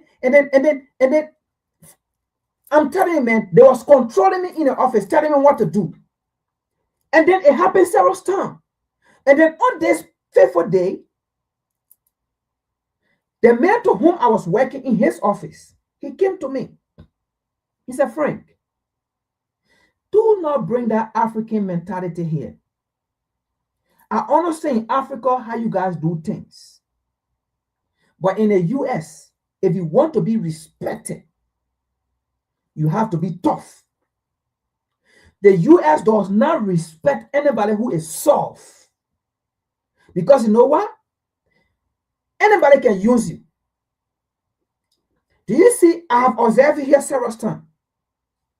Almost all the constituents that have come in this office, they've been telling you what to do. In fact, they will tell you they want to see me. You speak. If you tell them I am not available, I am not available. If you tell them to make a schedule to come by, that's it. But they shouldn't tell you by all means that they have to see me. And you agree. That's what he told me. He said, if you do that, you will not get respect. He did not mention his word. He said, in the US, you control your thing. And that's how they respect you. You don't bow down. This is your office. Treat it as your office. This is you. Treat it as you. They are coming for help. They are coming for information. If you can give it, give it. You have to direct them. They shouldn't direct you. You will not be respected in the US here. I understand in Africa, you're this, but no, here, you don't do it. You will not be respected. And that's how the United States operate. Do you think the United States respect that your so-called democracy leader? You're called democracy?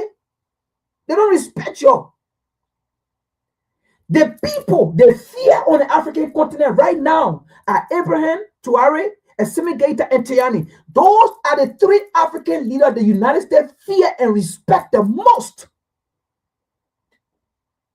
And maybe the Namibia, is it Namibia, the lady, right? She been a little bit kind of, pushing by something and thing. Maybe they can respect that lady too, right? They can respect that lady too as well. But other than that, all you so-called African, the U.S. does not respect you because you know what? The U.S. can talk anytime. They can do anything. They can control you anytime. But they cannot, look, the United States fear and respect people who stay on their own, who can do for themselves. Nobody should lie to you and tell you, say, the United States does not respect the three African leaders in the Sahel. No one should lie to you. The United States respect those three leaders. And let me tell you today, the U.S. respect those people more than your so-called democratic leader you have on the African continent. The U.S. fear those three leaders more than your so-called democratic leader you have on the African leader. Because you know what? The U.S. can control those people. The U.S. respect people that they cannot control. And normal. If you can feed someone, if you can control, why should you be afraid of them? If someone depends on you for their survival, why should you be afraid of them? No. So that's the reality.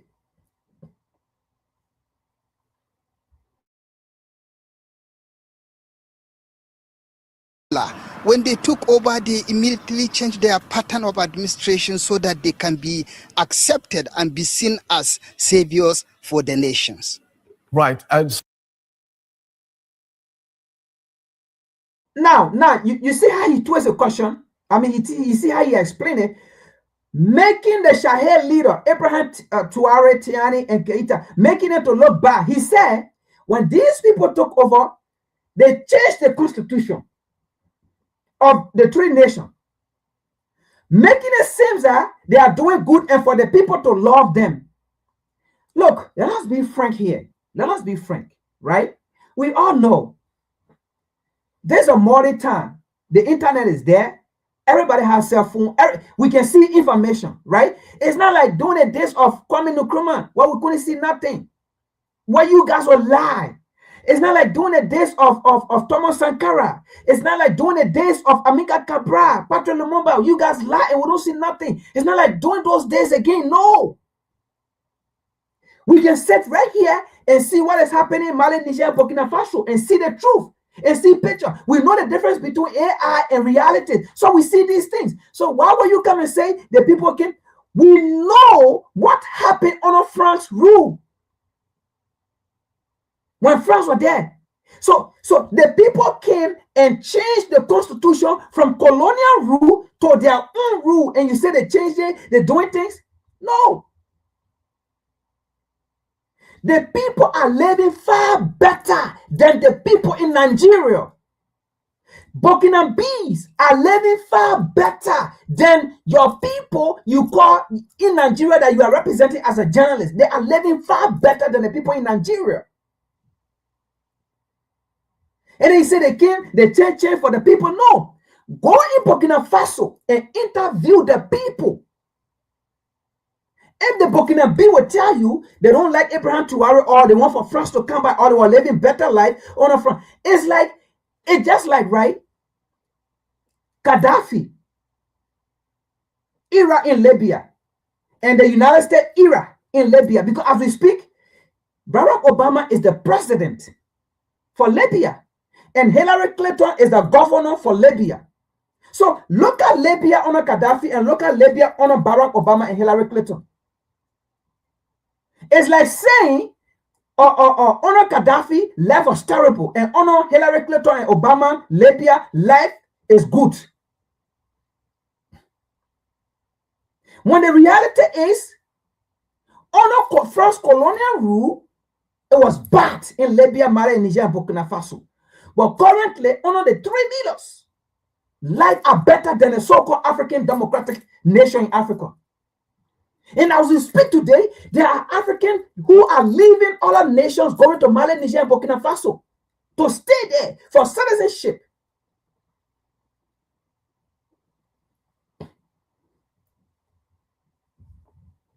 But it is African who are carrying false narrative. We are look, the enemy of Africa is not the US, it's not France, it's not the West.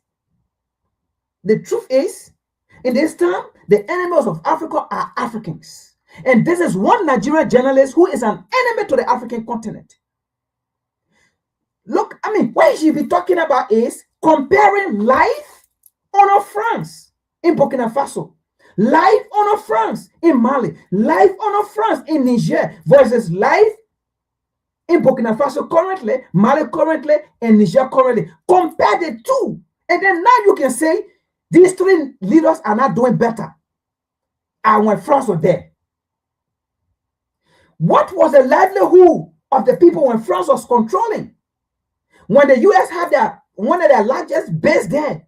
I mean, compare as a journalist, do your research and do comparison analysis. And then now you can come up to say life in Burkina Faso is terrible. It's horrible, unlike when France was there. But you can't just sit there and assume and make lies that, oh, life is bad, life is dead, life is dead, when you are not even giving evidence. The greatest enemy to the African people are Africans.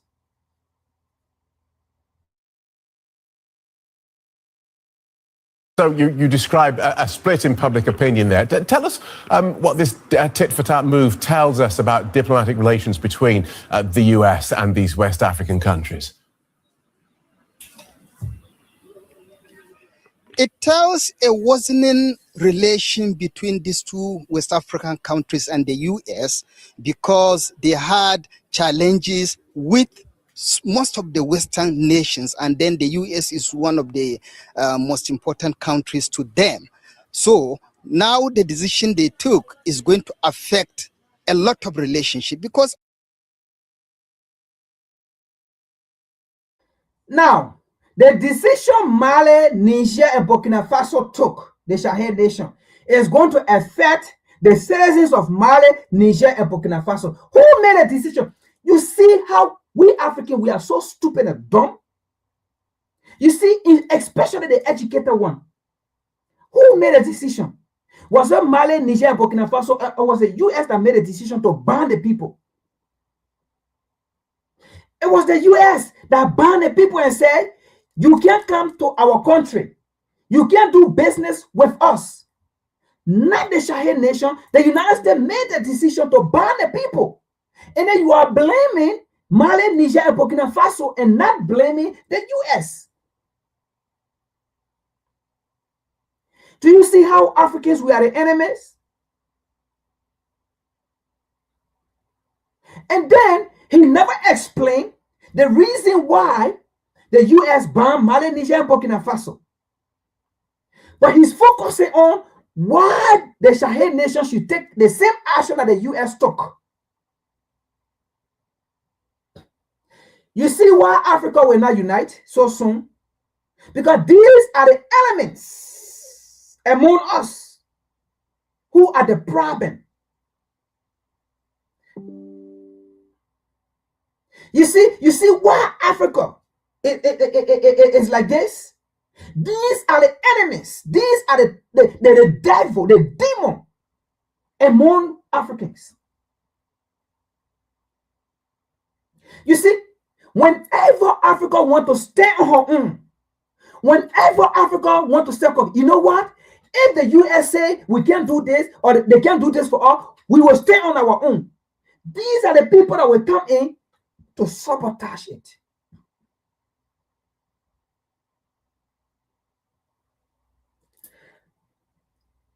I could have listened to him if the Sahel nation took the decision first. But the US made a decision to ban the people. I think the frustration should be on the US. Not the people, not the Sahel nation. And this is why, right, it will be so difficult for we Africans. Because we're so stupid and dumb. We always want to be dependent. Master, yes, sir. We always want to be horse negro. We always want to eat at the bottom of our master. We always want to eat a crumb of our master and not to stay on our own. These seen African journalists, they were there when AU put sanction on the 3 nations. The 3 nations stood up and survived.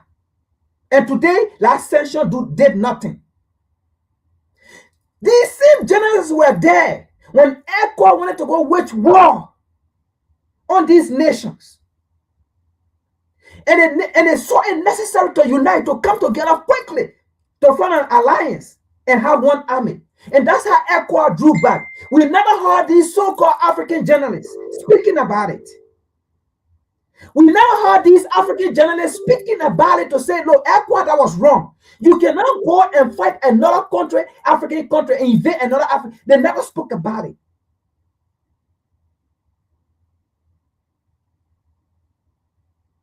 But they are here blaming Mali, Niger, and Burkina Faso for taking a stand that the US took. The US banned the people, and the people said, fine, we agree. You ban us. No problem. In the same way, you say our citizens shouldn't come to you. Your citizens will not come here too. So if you feel your citizens are so important that they can come in Mali, Niger, and Burkina Faso, that's how we feel our citizens are important too to come to your place. So if you stop us, we stop you. What is wrong about that? What is wrong about that? There's nothing wrong about that. You stop me from eating on your table. I stop you from eating on my table. And then you say I'm wrong. I am not supposed to stop you from eating on my table. When you stop me first from eating at my table, and I say, oh, okay, since you stop me from eating at your table, I'm going to stop you from eating at my table, and you get angry with me? African, we are the problem to our, look, African are the enemies to Africa.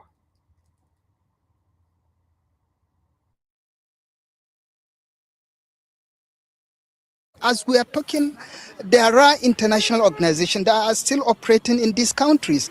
The International Committee of the Red Cross is still operating in these 2 countries. So getting a visa by those that will be going there is going to affect their work and is going to affect humanitarian assistance that the countries needed most, because they still have. So you see, this is what exactly we will not go anywhere. See his analysis. You see his analysis, like I said, because we refuse to move on our own. We refuse to be independent because we want to be dependent. Look what he's saying. Do you have humanitarian organizations? Why can't the Red Cross go to China? Why only in Africa we will always see this humanitarian? Because of humanitarian, we can't stay on our own. Because of humanitarian, we can't hold our government accountable. Because we rely on other people, we don't hold our government responsible or accountable for what they need to do for their people. In the US, no. In the US, the United States hold the government, the 3 branches, the president responsible for better life. Not NGOs. NGOs, you want to do it? Fine. It is not your duty to do it. And that's why you NGO. That's why you are not forced. That's why you are a charitable organization. You want to do it, that's fine. You don't want to do it, that's fine. But government, you forced to do it. But in Africa, because we rely on this NGO, we rely on this help, we don't hold our government responsible for what they need to do. Mali, Niger, and Burkina Faso are holding their government responsible, and that's why Abraham Traore is working swiftly. Today, the people, they produce their own food. They don't depend on the West. Today, the people have their own military, large military. They don't depend on anybody to fight for them. Because the people feel their freedom lies in themselves, not in the US, not in England, not in France, not in Germany. Today, the people in the Sahel, they are producing their own scientists. Today, they are producing their own medical doctors.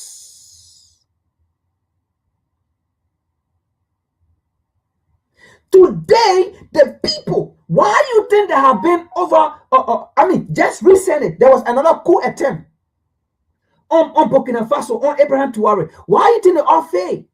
The highest ever in African history for that number of coup attempts. You know why it's not happening? Because the people are being sophisticated.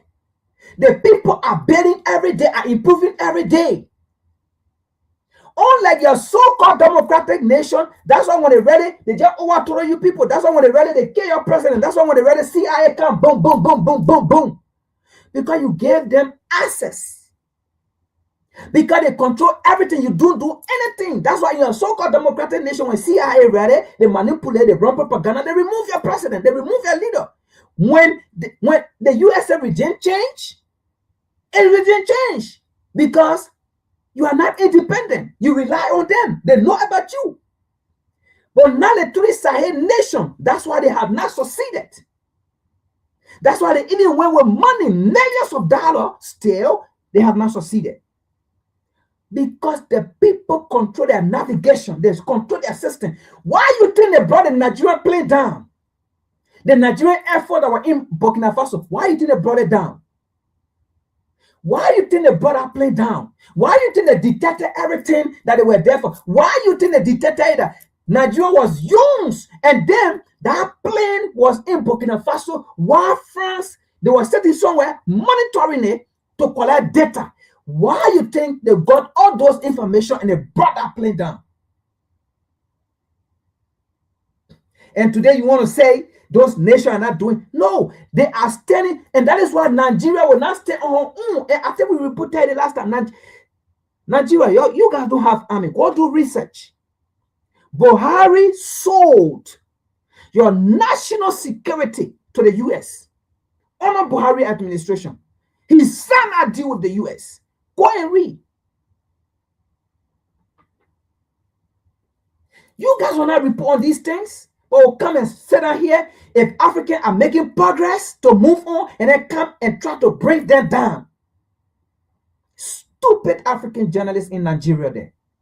This particular African journalist in Nigeria, not all of them, but this particular journalist in Nigeria, he's very stupid and dumb. He have an animal brain.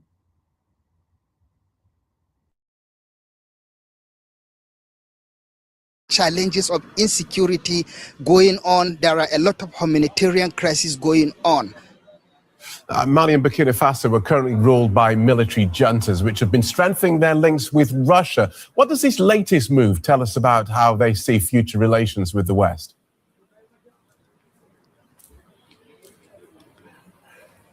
It tells a lot.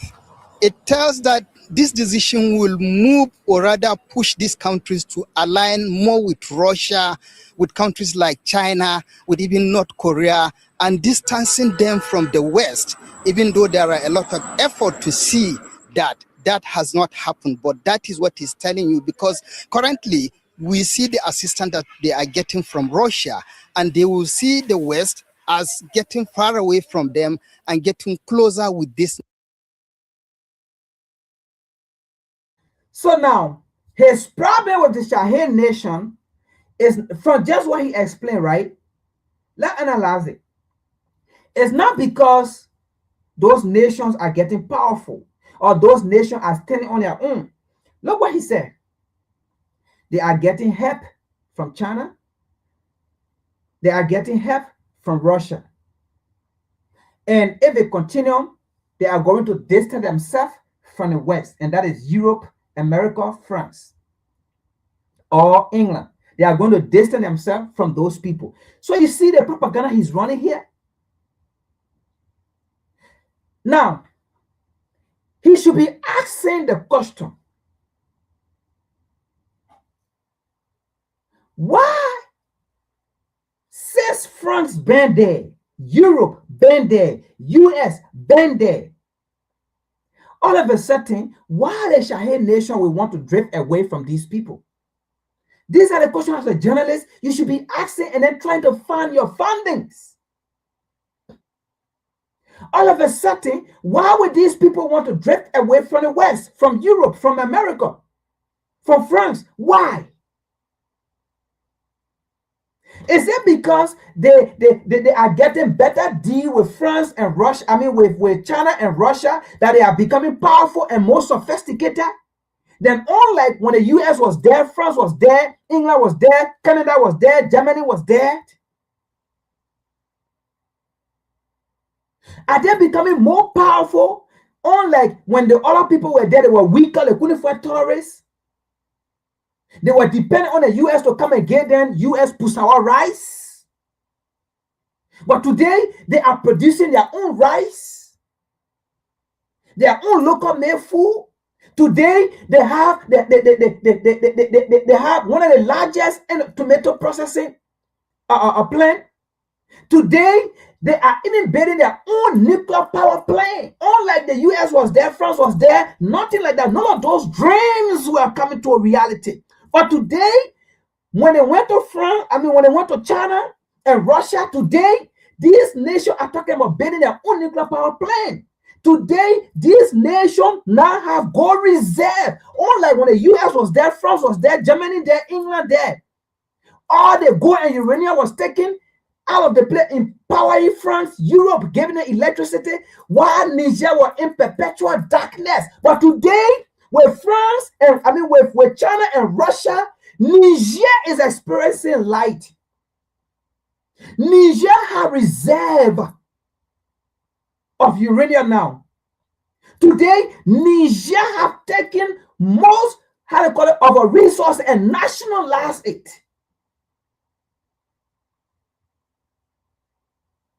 So yes, of course, if these things happen, they will drift away from the West, from US, from England, from Germany, because these people over the years have been exploiting them, have been lying, and to the extent these same people form a terrorist, according to Scott Perry and other well-meaningful Americans.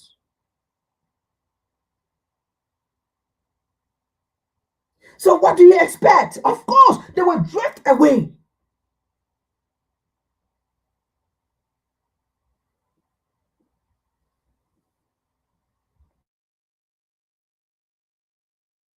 Nations that have established and still offering them a lot of services in terms of assistance and in terms of even humanitarian issues, and then in terms of the fighting of the insecurity. Thank you for that, Idris. DW West Africa correspondent Uwais Idris.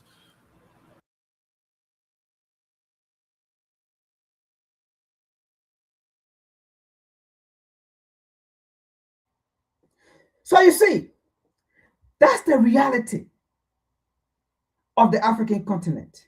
That's the reality of the African nations. That's the reality of we Africans.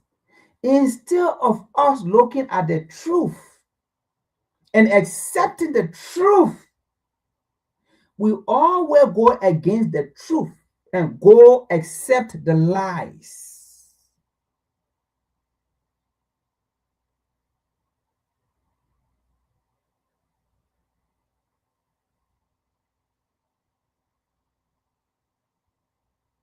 You see? And then today, we should still come out here and blame the US in current day situation, what is happening. We understand the past. We blame them. But now, we should know the game now. That no matter what, the US will never stop doing what she's doing. France will never stop doing what she's doing and what she has been doing. England will never stop doing what she's doing and what she has been doing. All they're going to do is they're going to master the game. They are going to master the game. We should know this now. And that is why when we come out here, we're not just here to say, oh, US did this again. France did this again.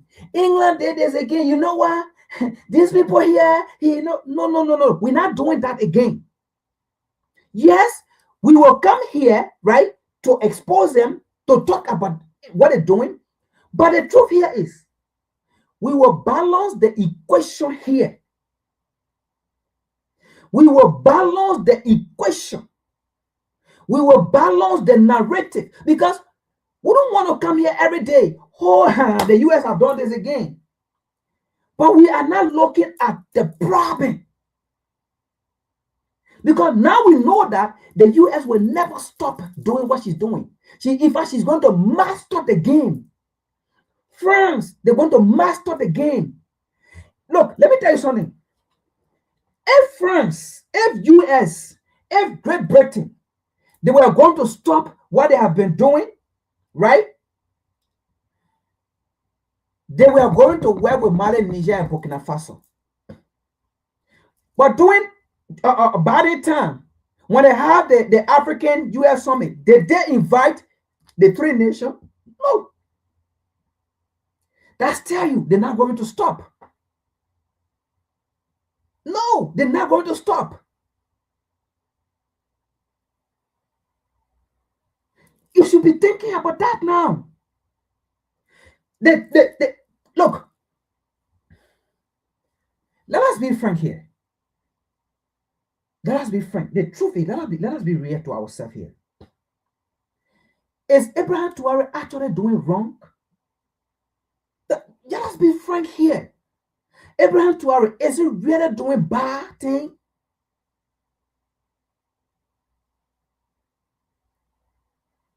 And the answer will be no. He's not doing bad thing. Look at his meshes and look at his product, his output, what he's doing in that place. Look what he stands for. Look at his vision. Compare that to your so-called democratic country leader's vision. Compare that to it. Compare that to it.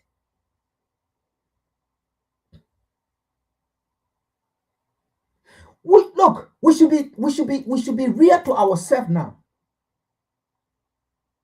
Not coming here every day. Oh, America do this to Africa.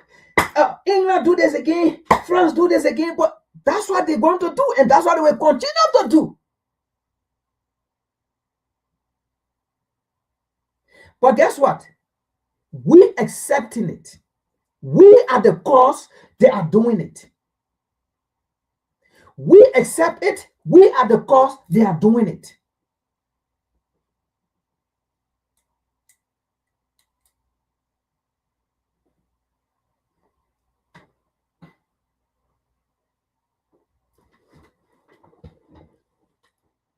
Let's see this here. And today's topic, right, it's going to link to the Venezuela issue. It's going to link to it, and then we link it to Libya. And then what been happening around the world. And then you're going to see some historical things. What been happening from past and then to present. Europe not going to stop. Look, America will not stop. France will not stop.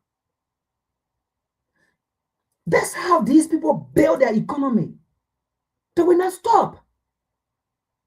That's how these people survive. That's how they build it. They will not stop. Why would a lion want to stop killing other animals? The lion is ready to die and will not survive.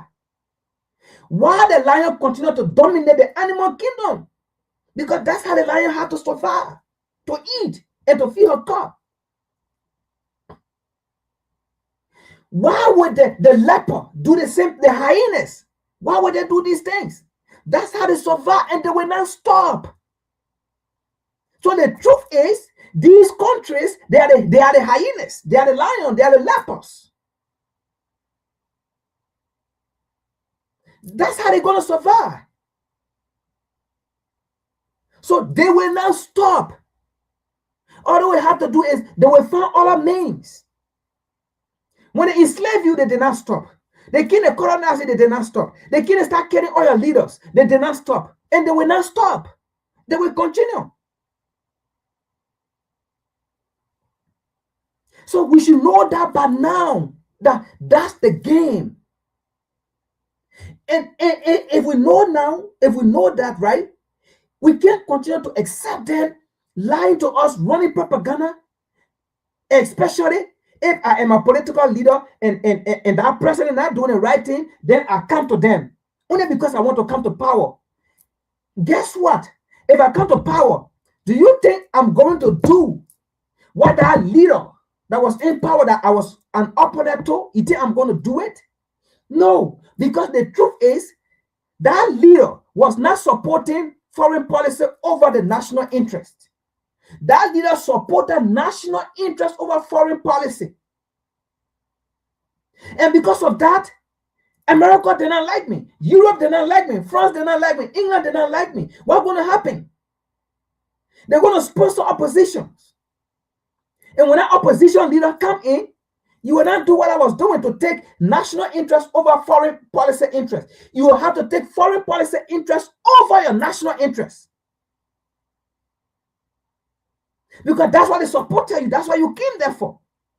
And that's why we Africans, we are the enemies to ourselves.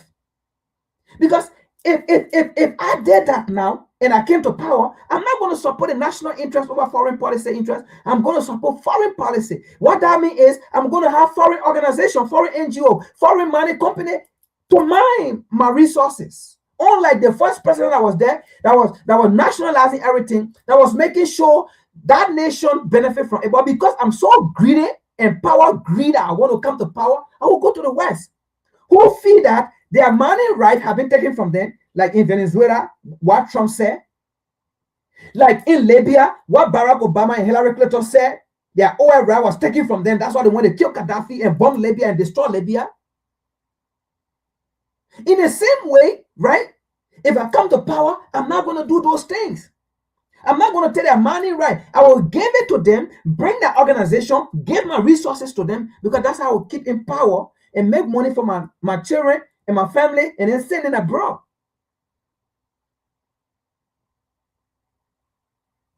That's the reality of Africa. Instead of us working with the person who is actually doing the right thing, but because we want to come to power, we will make sure we run propaganda if that person does not support Western interests. And then the West come and support me. We make sure we run propaganda and remove that person. And that's the reality of Africa. That's the predicament of Africa. That's the demise of Africa. Power greed, stupidity, craziness. That's how Tinubu came to power today. That's how Buhari went to power when they removed Jonathan Goodluck.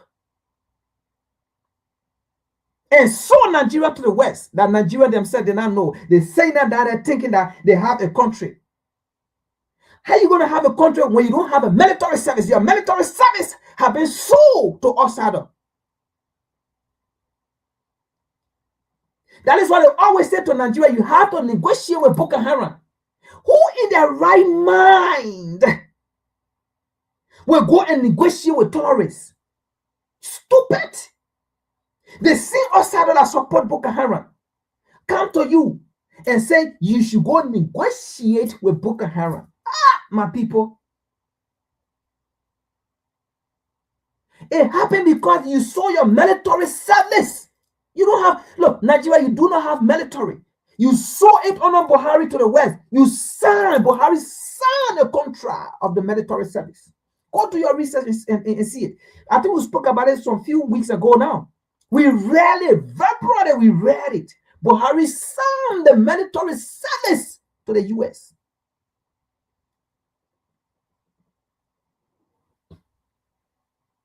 You have military bases on the African.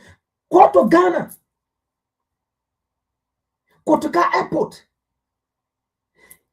The United States control. They have base there. They control Kotoka Airport. What?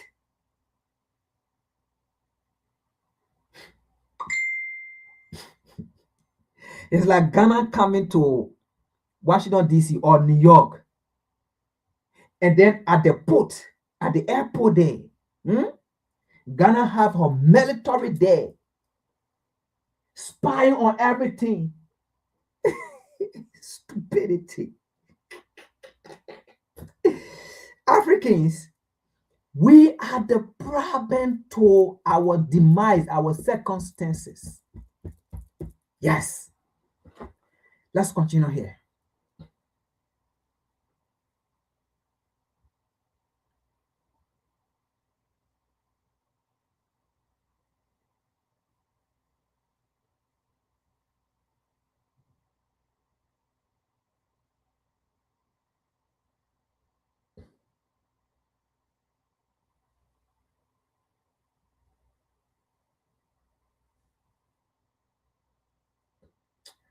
Why you will keep calling me, man?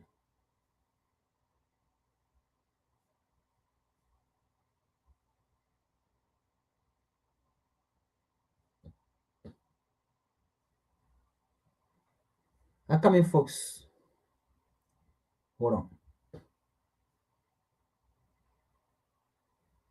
My whole stuff is blocked.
These people kept calling me.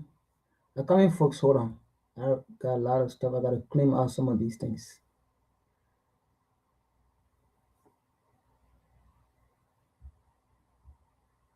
All right, let me post something here while I'm playing, and then I can claim out something. Let me see.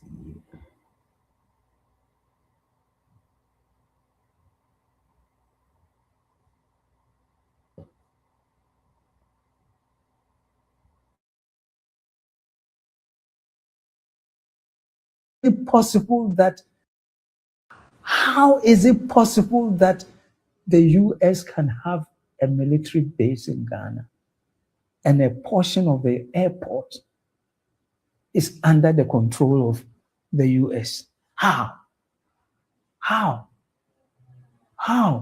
Ghana? No. These you have to be asking questions and demanding answers. That is your responsibility. Otherwise, we'll still continue to be in this mess.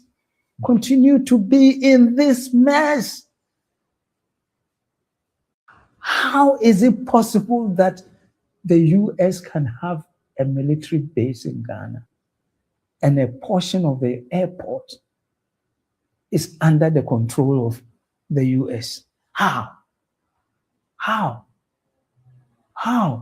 Ghana? No.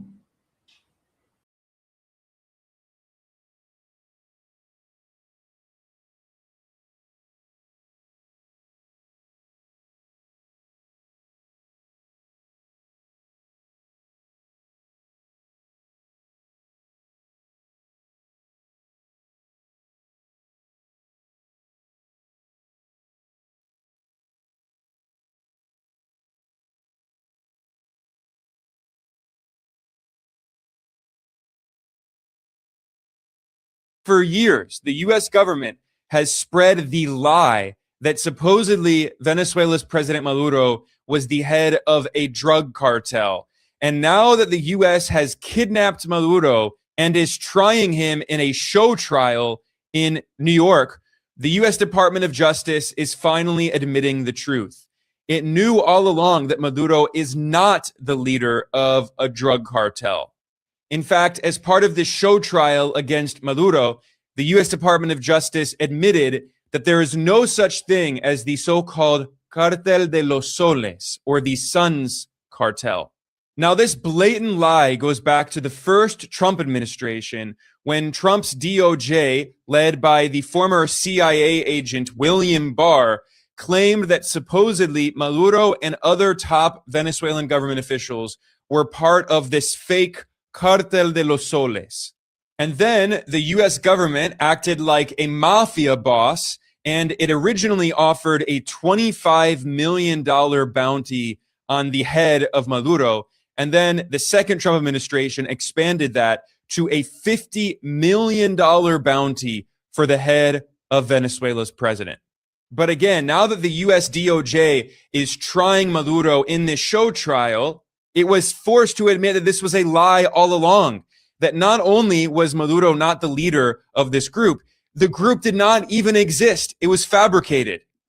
And by the way, the judge overseeing this show trial against Maduro is 92 years old, which is a perfect example of the decadence of the US empire, which thinks it can just kidnap foreign heads of state from internationally recognized sovereign governments and then try them in a kangaroo court overseen by people who remember World War II. Everything about this is just a complete farce. In fact, back in November of 2025, I wrote a tweet that went viral in which I looked at some of the evidence from mainstream sources showing that the so-called Suns cartel did not exist, and that Trump and Marco Rubio were using this lie to try to justify a colonial war of aggression against Venezuela. For instance, CNN published an article in November admitting that this so-called cartel does not exist. Similarly, the French state media outlet France 24 also published an article back in August acknowledging that the so-called Cartel de los Soles does not exist. So it was so obvious at the time, in the lead up to this US war of aggression against Venezuela, that the US government was lying just as it lied in the lead up to the illegal invasion of Iraq for years.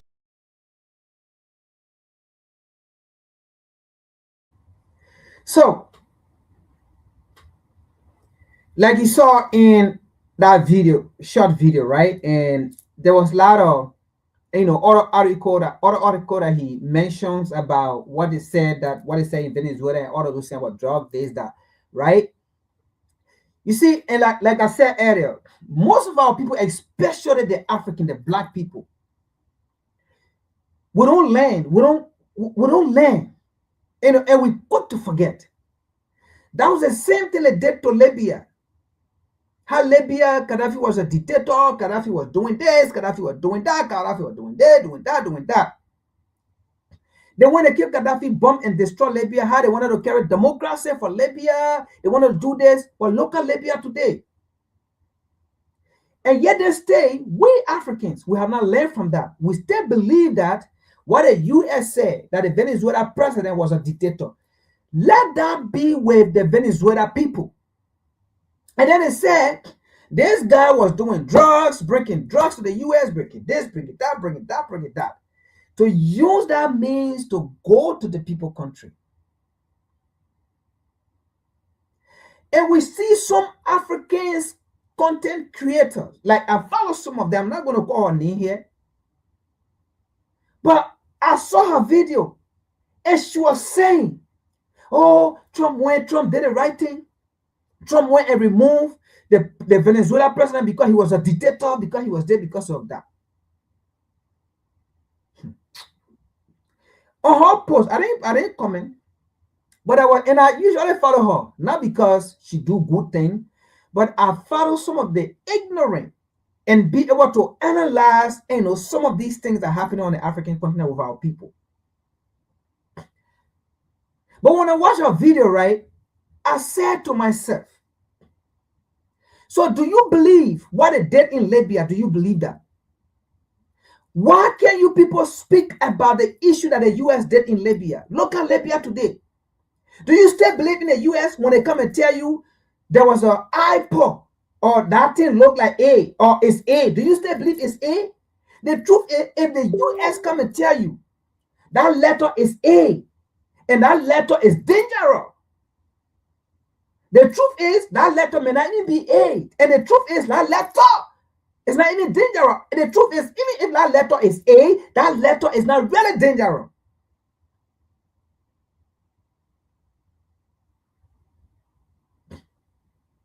You see? But listen to this. Let's listen to what Trump said.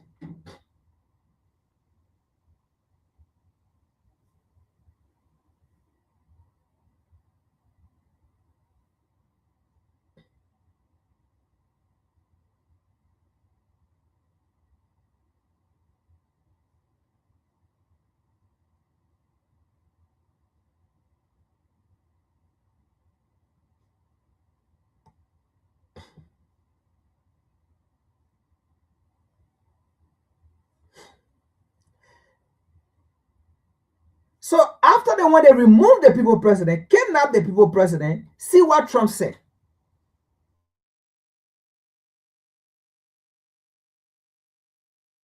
We're going to run it essentially until such time as a proper transition can take place. As everyone knows, the oil business in Venezuela has been a bust, a total bust for a long period of time. For a long period of time, the U.S. have been aiming to take the people oil for a long period of time. So you see, some of the people will come and say, oh, it's Trump, it's Trump. No, it's not Trump. Trump is not working by himself. So, look, and it is black people who are there. Oh, Trump is this, Trump is that, Trump.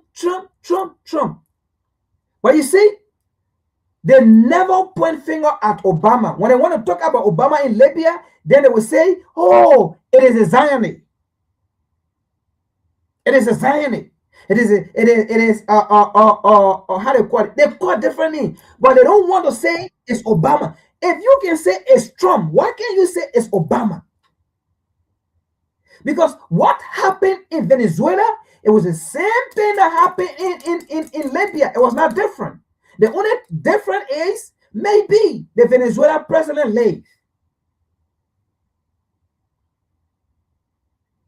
And the difference again is the way they destroy Libya, they did not destroy Venezuela like that.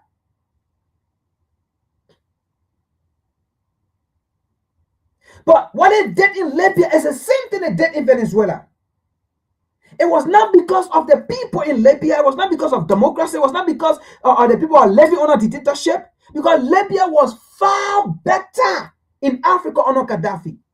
The only nation that refused IMF and World Bank loan in Africa at that time. And the Libya lived better life than a so-called nation in Africa that received IMF loan or World Bank loan or have democracy. The only nation in Africa at that time that had free tuition from ABC to university. And if you want to go out of the country, the nation Gaddafi sponsor you to go to university. You getting married, Gaddafi gave you equivalent to 50,000. And then you go get free housing. Which one of the nations in Africa that do that? Currently, no nation, no democratic nation. But the same US came and lied to you Libyan, lied to you Africans. We are the stupidest being on planet Earth. Very stupid. Very easy to manipulate. Very easy to lie to. Very easy to forget history. Very and hard to understand how people think of us. And very hard to understand, what people are going to do to us. Very stupid people.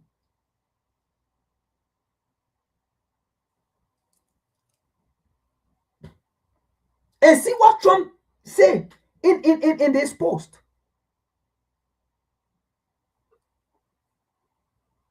Long time we've been trying to do this to Venezuela. It was the same thing Hillary Clinton said. Over 30 years, we've been trying to get Gaddafi out for the oil. And to the extent Barack Obama himself said the worst mistake he ever did was to go invade Libya.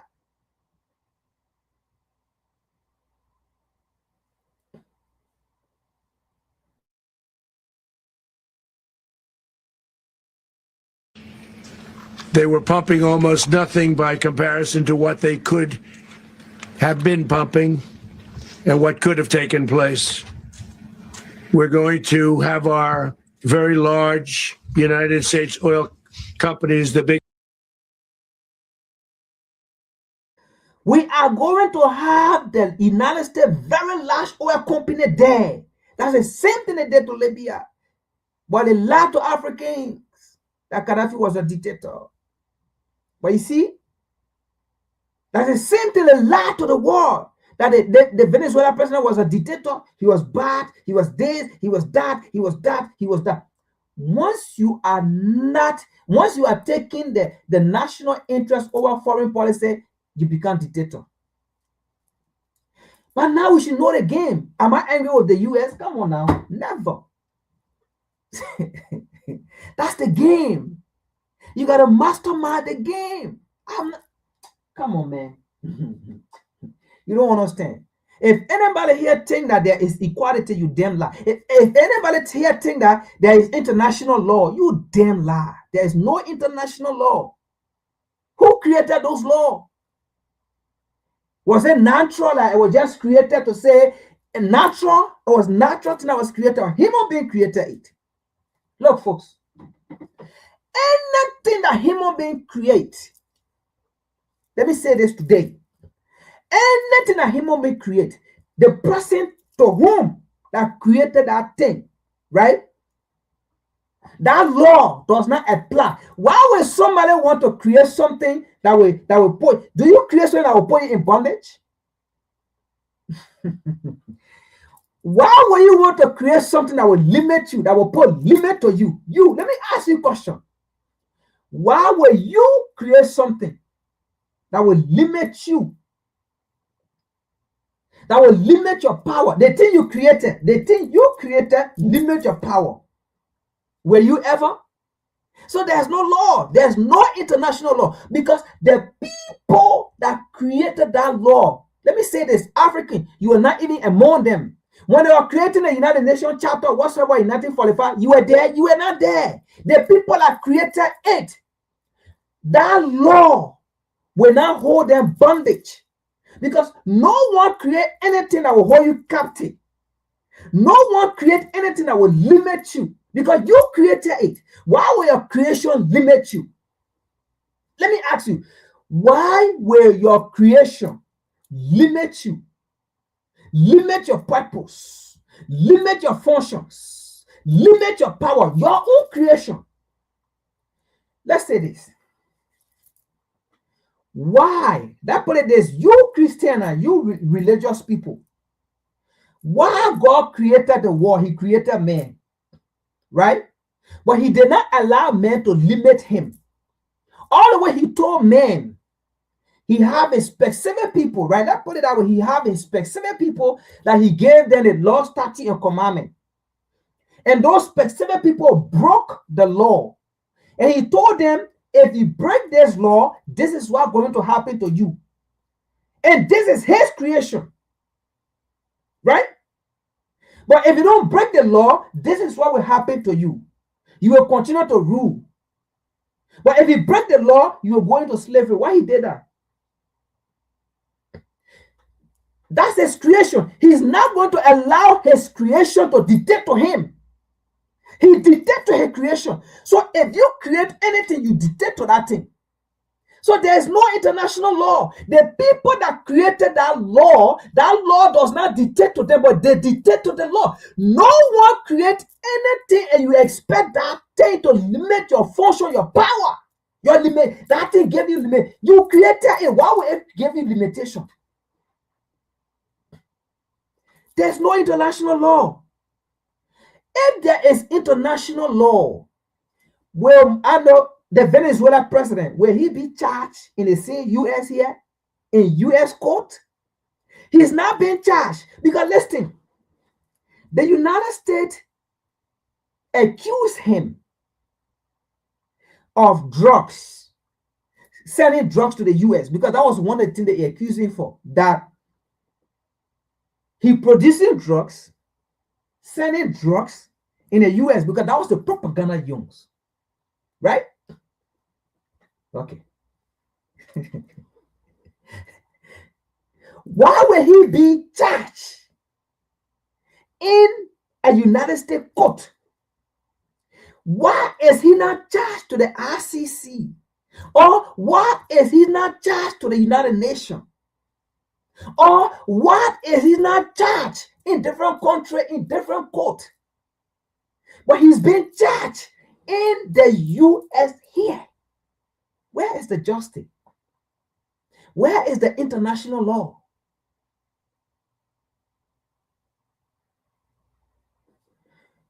A sitting president was kidnapped in his country overnight. The international law did not summon him because the United States did not carry him to the international law and say this man is drug trafficking in nothing.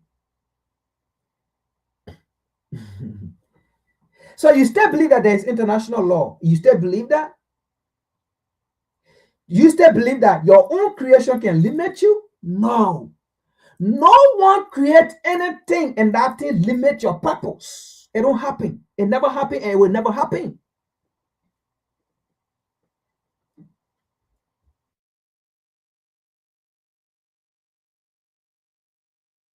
Biggest anywhere in the world. Go in, spend billions of dollars, fix the badly broken infrastructure, the oil infrastructure, and start making money for the country.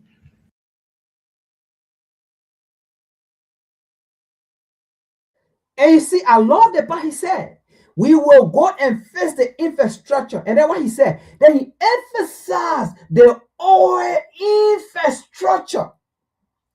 You accuse someone of bringing drugs to your country, when you remove them because of, now you're talking about you going to take the oil. You carry your company, your oil company there to go and take their oil, to go and improve the infrastructure, the oil infrastructure. Go and build your company there and hold the barrels.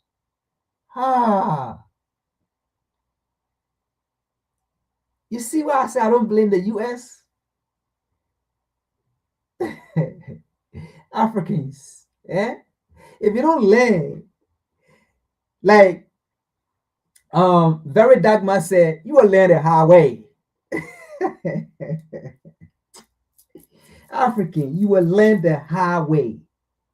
You setting down so-called Christian in Nigeria think that Trump is coming to fight for you, you will learn the hard way. Let's continue.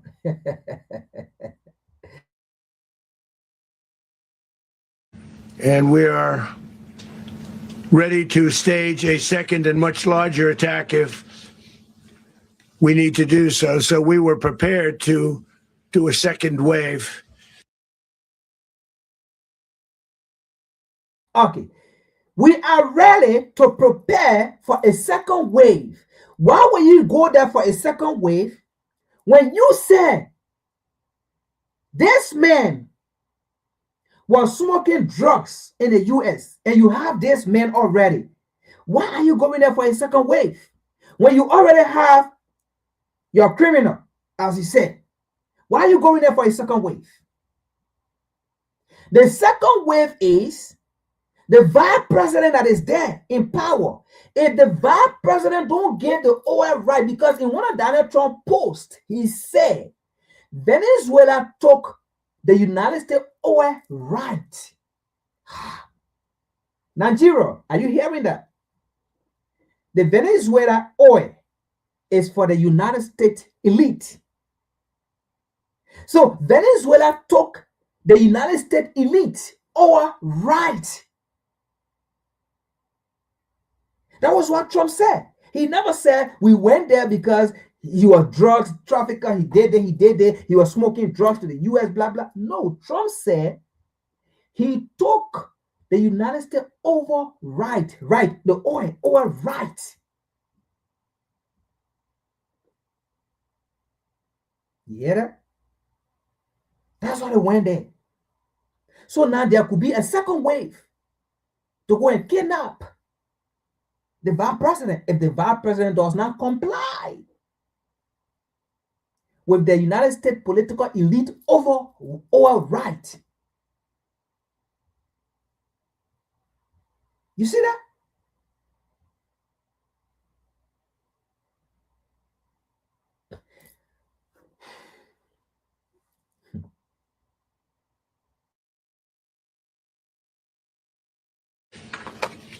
If we needed to do so, we actually assumed that a second wave would be necessary, but now it's probably not.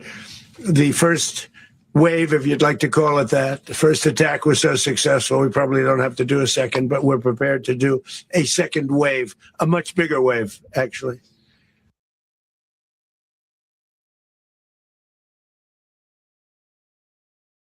So listen to this, right? You see what I said, right? You can't blame the US. This is how, look, the people believe in the animal kingdom war. That's how they believe. That's how they survive. So you see, in fact, there will be a much bigger wave, bigger than this. If they do not get that oil, the Venezuela oil, it will be even bigger than what I will come. It will be bigger than what just happened. And you know, when it went there were a lot of people that died. And do you know, let us be frank, right? Yes, the US went there, but the truth is, had it not been an easier job,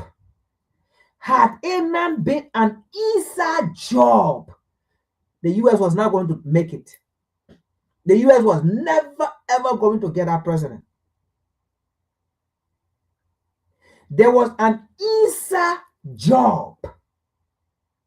You think helicopter just went in our era? Bam, bam, bam, bam, bam, bam, bam, bam, bam, bam, bam, bam, bam, bam, bam, bam, bam, bam. Then went bam over the building, and then people came down from the helicopter, bam, bam, bam, bam, down. Then when they start killing bodyguards and things, there was an easier job. Things that could even detect all were cut off.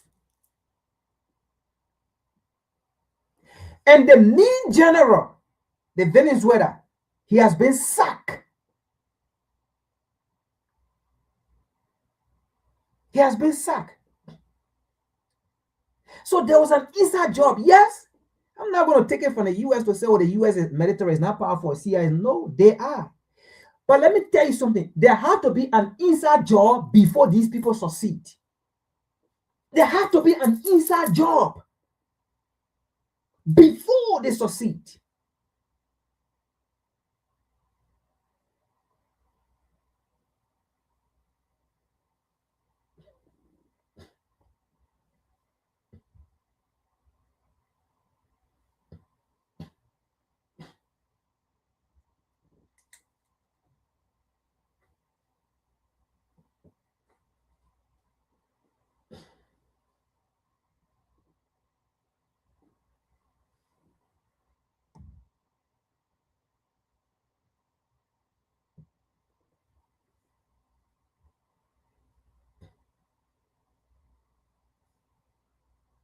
We're going to discuss how these great American companies can help rapidly rebuild Venezuela's dilapidated oil industry and bring millions of barrels of oil production to benefit the United States, the people of Venezuela, and the entire world.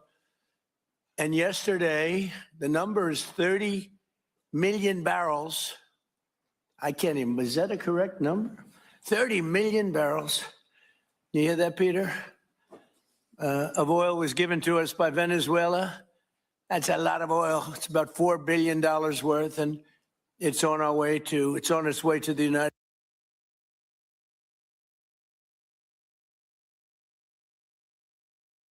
No, you see, Trump,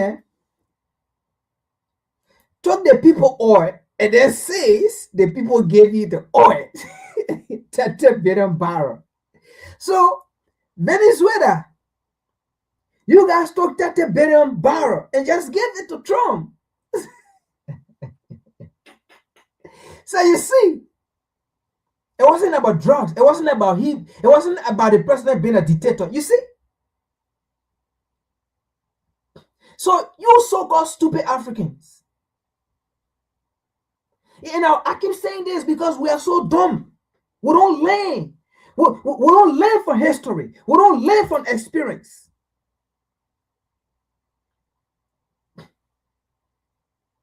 Look, let me say this. I am tired coming out here and keep saying, oh, we blame the U.S. The U.S. did this. The U.S. did it to Africa. Oh, again, France did this. Oh, England did this. Oh, the West. Oh, the West. Oh, the West. Oh, the West. Oh, the West. Oh, the West. Oh, the West. No.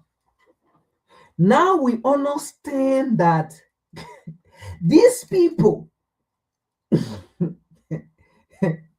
they understand exactly that we live in an animal kingdom. We are animal and we live like animal, and we should live like how the animal live in an animal kingdom. Like I keep saying, if the lion don't kill, how will the lion survive? If the lion don't kill to eat, how will the lion survive? If the leopard don't kill to eat, how will the leopard survive? If the hyenas don't kill to eat, if the lion is not aggressive, if the leopard is not aggressive, if the hyena is not aggressive, if the wolf is not aggressive, if the bear is not aggressive, how will they eat? How will they survive? That's how exactly the Western world feed. We are animals, so therefore we should live like animals. There is no equality. There is no human right. There is no international law. Get that up out of your head. It is the beggars, one who beg, will respect international law. Because you have to respect international law in order to be fed. But the person who does not respect international law, it is the third world country that they refer to as third world country who respect international law, because you have to be fed by America, how they call it, agro, I know America agro or whatsoever, because you can't grow your own food. But you see, Mali, Niger, Burkina Faso, they don't have to respect that other international law because they feed themselves. They don't have to wait for America, France, England to come and get them food, because no, they don't have time for that BS. They feed themselves. So that other law, it don't apply to them. They don't respect that law. People that respect that law are people who wait, sit and wait, and do nothing for themselves, wait for the U.S. to come and give them agriculture, come and get them food. So you have to respect that international law. It applies to you because they feed you. You see? So international law are being respected and obeyed by people who can do for themselves.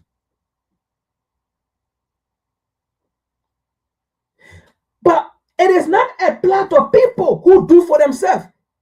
Why would the US respect international law when the US can go and do the thing for herself?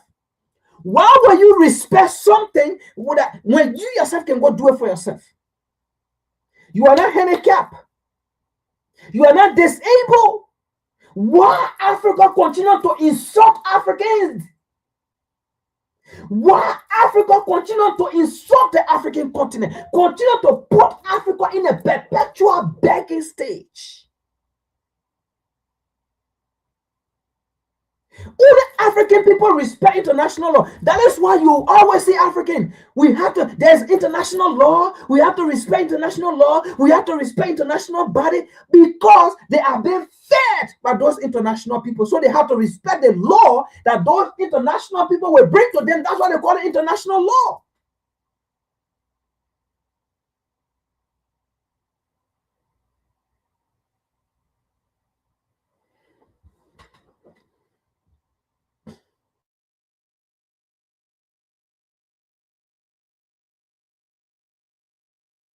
United States right now.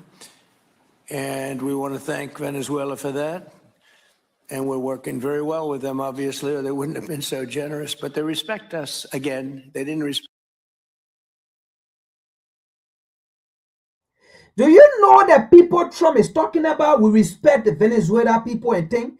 It was the army, the military, the people who sold the country for small pocket change. It was an easy job. If not, the US was not going to go there. That is why Trump said for so long, the same way there was an inside job in Libya, they killed Gaddafi and destroyed Libya. It was an inside job. With an inside job, these people, they can't go there, they can't do nothing. So those are the people Trump is talking about. We respect them, we thank them, we this, that, we blah, blah, blah, blah, blah. Those are the betrayers he's talking about. They was able to help us to go in to get the president. They were able to cut our system off.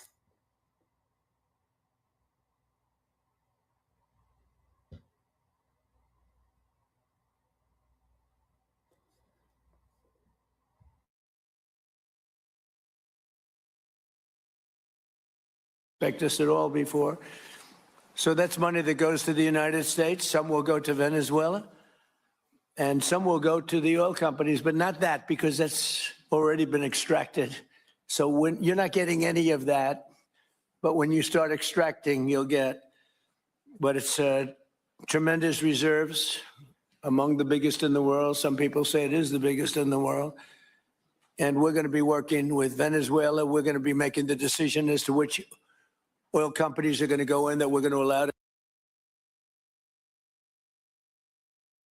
So now you understand why they went to Venezuela. We're going to be working with Venezuela people. We're going to be working with the Venezuela company. This, that. They work with the Libyan when they stole the Libyan oil, when they looted the Libyan oil. Oh, then I asked Barack Obama because Barack Obama is still the president or the governor for Libya, while Hillary Clinton is the secretary and the secretary of state for Libya. So we need to ask them because they went in. Did they work with the people of Libya? Did the people of Libya benefit from their oil? We need to ask them. That was the same thing they said. We're going to give the Libyan democracy. The Libya will enjoy their oil. We will make sure and develop Libya and build Libya to another level. Look at Libya today. I thought you went to the people country because they were breaking drugs to the US. Ah, African.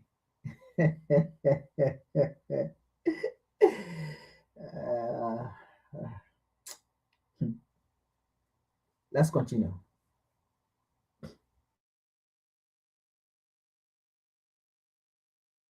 Go in, gonna cut a deal with the companies. We'll probably do that today or very shortly thereafter with Chris and Doug.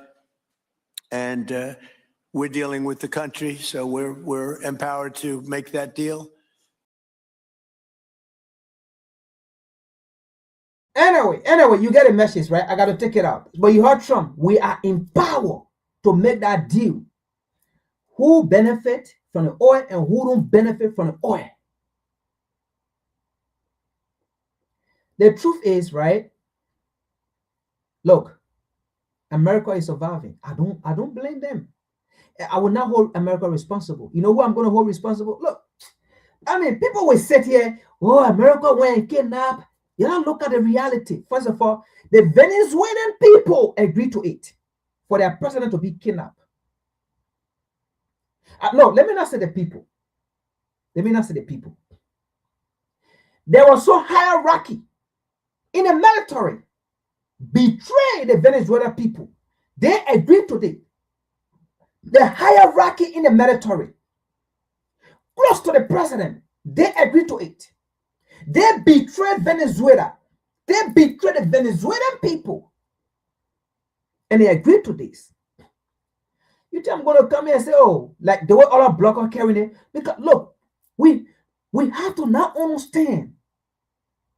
You think I'm going to come here and say, oh, America went and took the people president, kidnapped the people president, did this.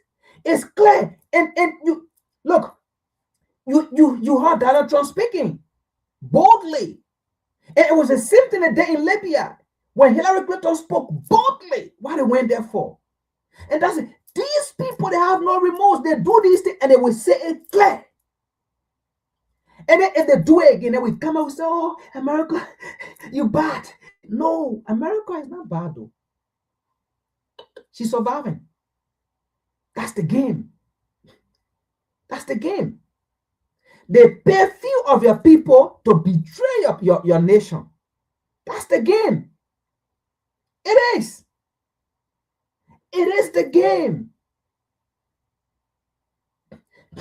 You got to fight to survive. They will come and pay.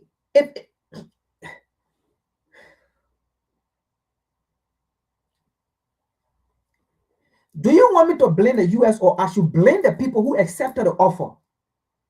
I'm not going to blame the U.S. I went to make business because I got interest. And I know I don't want to go the right way to go and make deal. I don't want to go to the market. I want to control the market. I don't want the market to control me because I'm arrogant. I want to control the market. I want to control people. I want to decide who to sell to.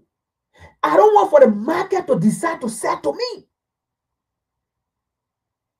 So then what do?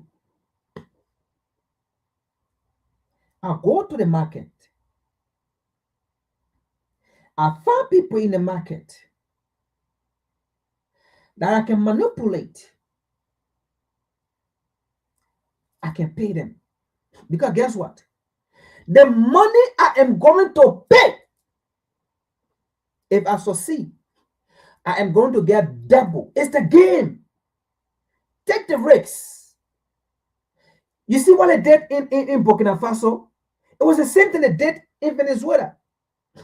What they did in Burkina Faso, they spent millions of dollars, right?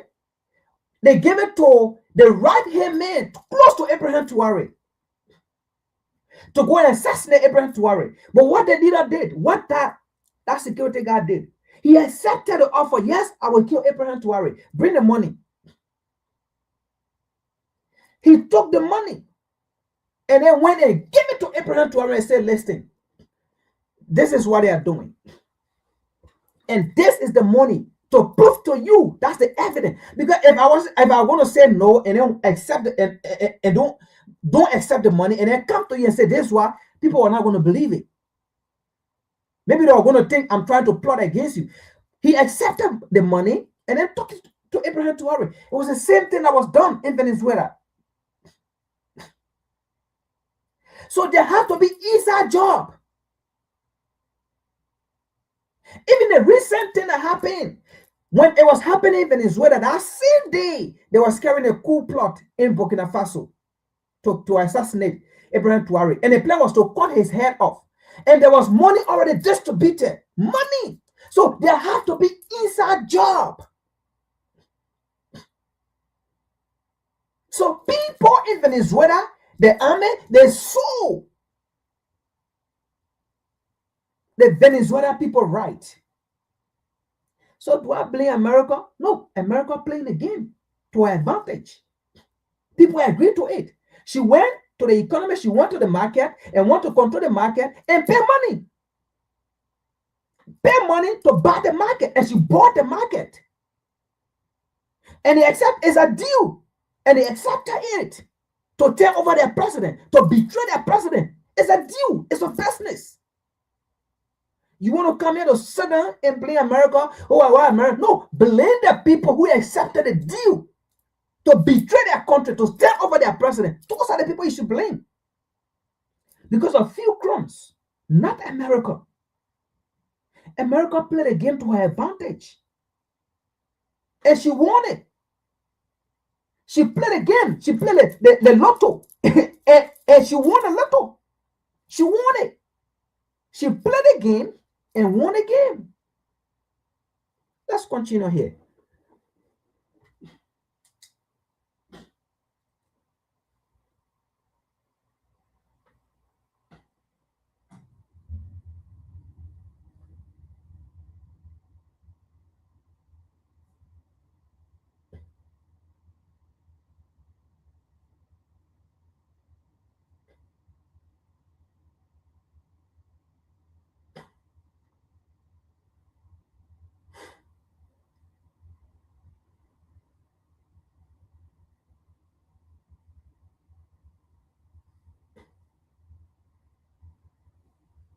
A lot of people that are talking about this is good for the Venezuelan people because Maduro was a bad guy, but that's not why he did it. He has not cared about Venezuelans at all. Let me be clear about that part. That's true. And here's the receipts.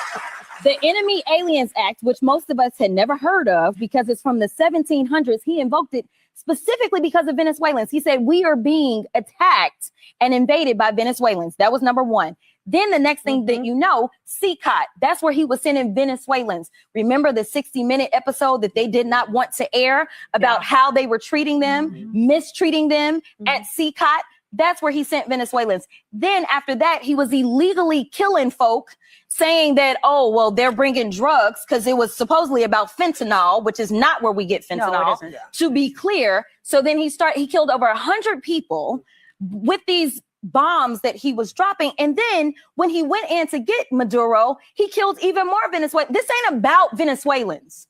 I get that there are people that don't like the leader, but guess what? There are a lot of people that don't like our leader.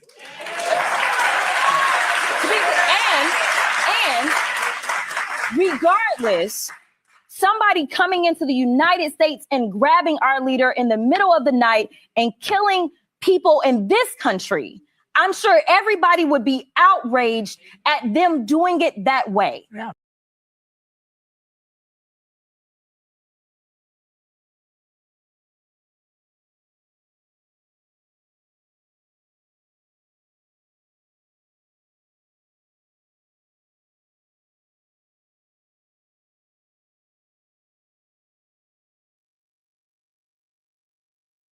That is committed. If there is a country that has committed unspeakable atrocities in the world, it is the United States of America. They don't care. They don't care for human beings. 57 years ago, when Japan was retreating on all fronts, they decided to drop the atom bomb in Hiroshima and Nagasaki. Killed a lot of innocent people who are still suffering from the effects of those bombs. Those bombs were not aimed against the Japanese. They were aimed against the Soviet Union to say, look, this is the power that we have. If you dare oppose what we do, this is what is going to happen to you. Because they are so arrogant, they decided to kill innocent people in Japan. Who are they now to pretend that they are the policemen of the world? Years. So we are going to run the country until such time as we can do a safe, proper, and judicious transition.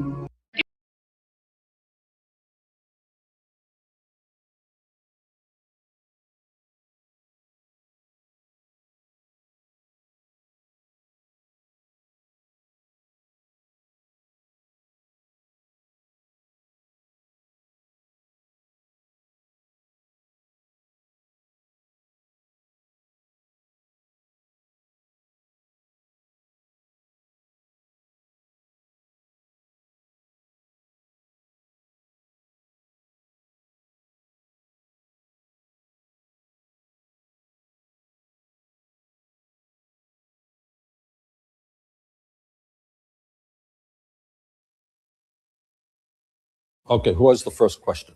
Why do you believe that the United States so violently tries to overthrow other forms of government, such as socialist governments, such as what happened in Chile in 1973 and in Cuba? Why is the United States responding with such moneyed interest? Good. Excellent question. Everyone hear the question? If you look, and not enough people do, and that gets me into a whole other issue, which is the media, which I want to talk about, because I'm very concerned about the media today and the degree to which a few corporations control what we see, hear, and read. But if you check American history, you know, sometimes the president will tell you, well, we're always defenders of freedom. We believe in freedom. But if you check history, what you will find is that in many years, especially in Latin America, which way back from when President Monroe developed his Monroe Doctrine, we have the right to own Latin America, and we will tell any government there what we want to happen. That's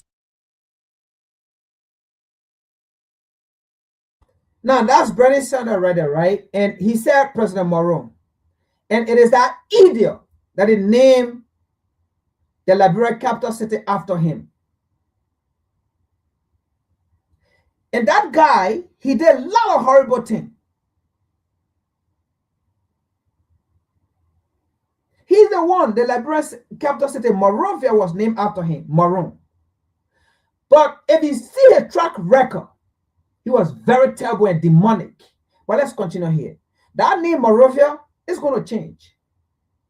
It's going to change. That I can assure you. The time will come.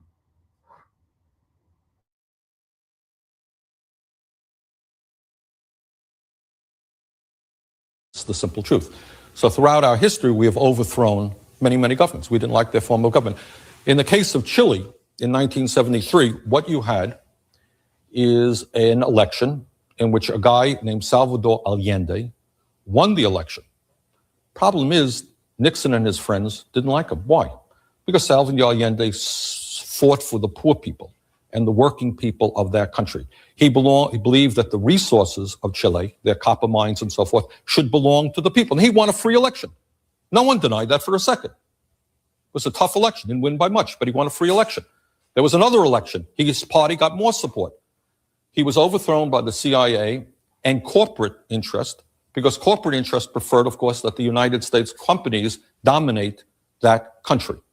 And a lot of what politics is about, going way, way back to the 19th century, through England, France, is the domination of colonies so that big companies in a given country can take the resources of those countries for their own use. So I think that's what happened.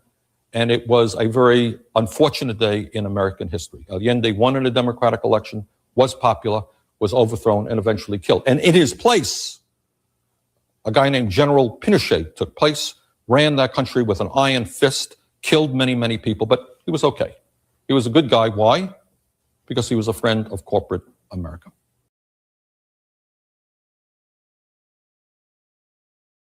So that's Senator Bernie Sanders. So you heard it, right? So again, like I said here, we have to understand the game of the U.S. Like, it's not every time we have to come out of the U.S. We have to understand the game now. And how can we master the game? How can we master the plan as African to end this? So you see what the U.S. do? That's how she survived. See what Bernie Sanders said. The man they poured into power, he was deadly, he was bad. But he never cared because he supported foreign policy, corporate interests in that country. So they didn't care. So when the U.S. talking about, oh, we coming do this, we coming fight for you, it's not for you. It's not about you. It's because their interests in that country have been tampered with by that president, by that leader.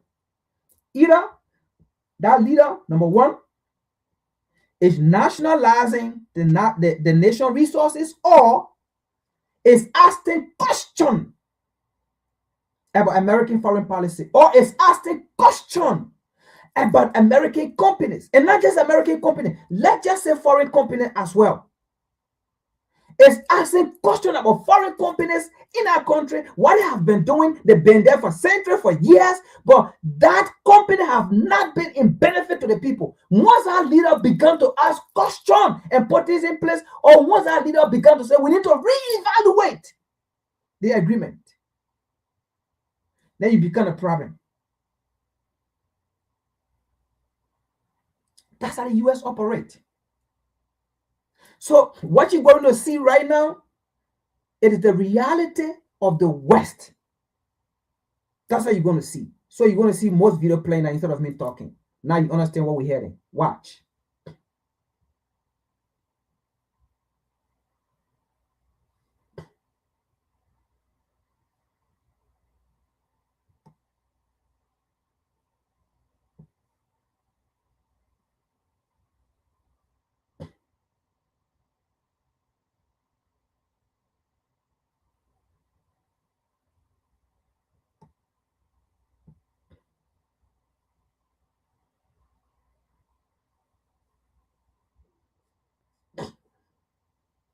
If you care about your own country, Libya is probably one of the best examples. Omar Gaddafi cared about Libyans, and he cared about Africans in general. And what happened to him? Well, he was assassinated because he dared to defy the central banking system and rely on gold in his own oil. The same thing is true in Venezuela today. When you become nationalistic and you want to use your resources to enrich your people, you get killed. You get overthrown. And how do they do that? They do it with these Gladio networks and the intelligence agencies, and they deploy them. We did it in the Congo to Lumumba. He simply, he wanted to use the uranium.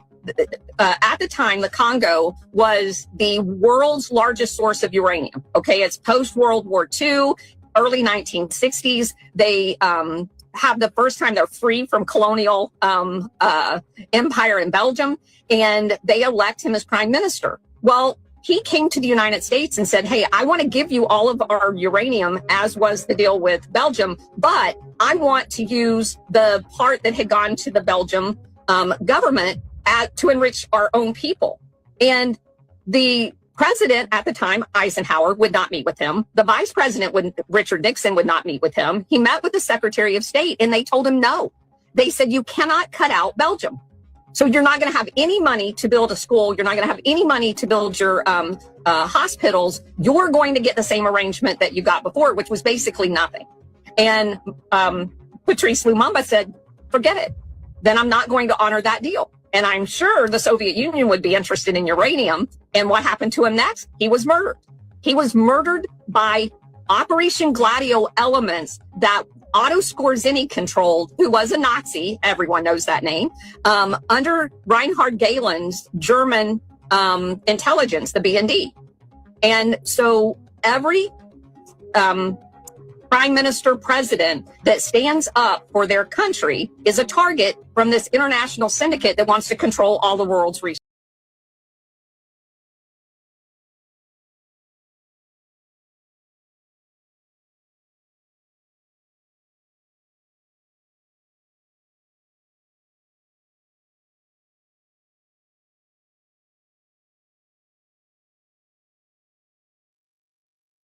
You know it, and you know what's happening right now with that whole situation. It's we created ISIS. I mean, ISIS is no less than the people up in Islamberg, no less than Gulen, is a CIA creation. John McCain, for heaven's sake, was over there with the ISIS officials. We created them. They came from the Al-Nusra group, the Syrian Liberation Front. These two organizations combined, and they morphed into ISIS. It's our creation. We create them. We still direct them. When ISIS warriors are injured in battle, where are they transported? They're transported, for heaven's sake, to Israel. They're treated by the Israelis in Israeli hospitals and brought back to battle. I mean, let's remember here, the people we are fighting today, we funded 20 years ago. And we did it because we were locked in this struggle with the Soviet Union. They invaded Afghanistan, and we did not want to see them control Central Asia. And we went to work. And it was President Reagan in partnership with the Congress, led by Democrats, who said, you know what, sounds like a pretty good idea. Let's deal with the ISI and the Pakistani military, and let's go recruit these mujahideen. And let's get some to come from Saudi Arabia and other places, importing their Wahhabi brand of Islam so that we can go beat the Soviet Union. And guess what? They retreated. They lost billions of dollars, and it led to the collapse of the Soviet Union. So there's a very strong argument, which wasn't a bad investment to end the Soviet Union, but let's be careful what we sow because we will harvest. So we then left Pakistan. We said, okay, fine. You deal with the stingers that we've left all over your country. You deal with the mines that are along the border. And by the way, we don't want to have anything to do with you. In fact, we're sanctioning you. So we stopped dealing with the Pakistani military and with ISI, and we now are making up for a lot of lost time.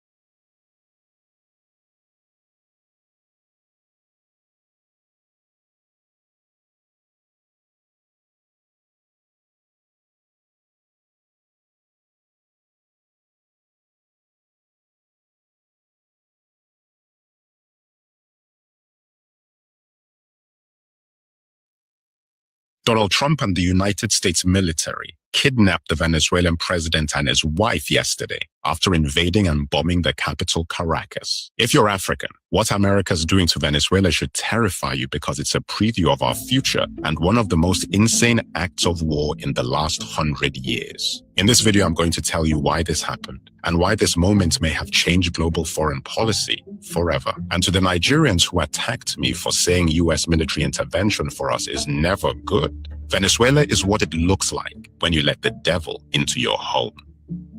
Pay attention. Washington described it as a limited operation, a law enforcement mission against narco-terrorism. This is what happens when you control the narrative. Bombing becomes a surgical strike, war an operation, kidnapping an extraction. President Maduro and his wife were captured like fugitive criminals and taken to New York for prosecution, not The Hague, not an international court. For months, Trump pushed the idea that Maduro's government is essentially a drug cartel, flooding the United States with narcotics. Strange, considering Donny T commuted the sentence of U.S.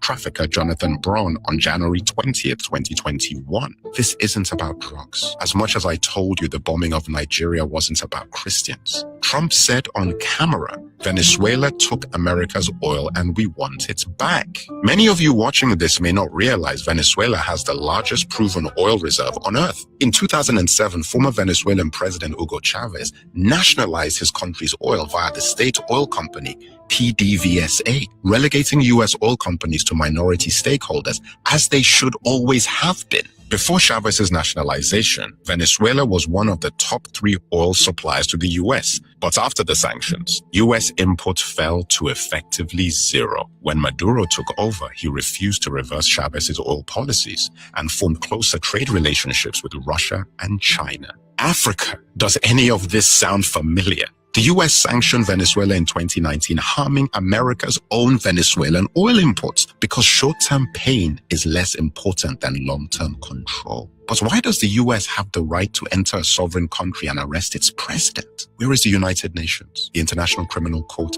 the International Court of Justice? If Trump faces no consequences from the international community, we've officially entered a new era. And when international law is optional, no African leader from the South to the Sahel is safe. And to my Latin American brothers and sisters, from ICE raids to now military invasions, we warned you.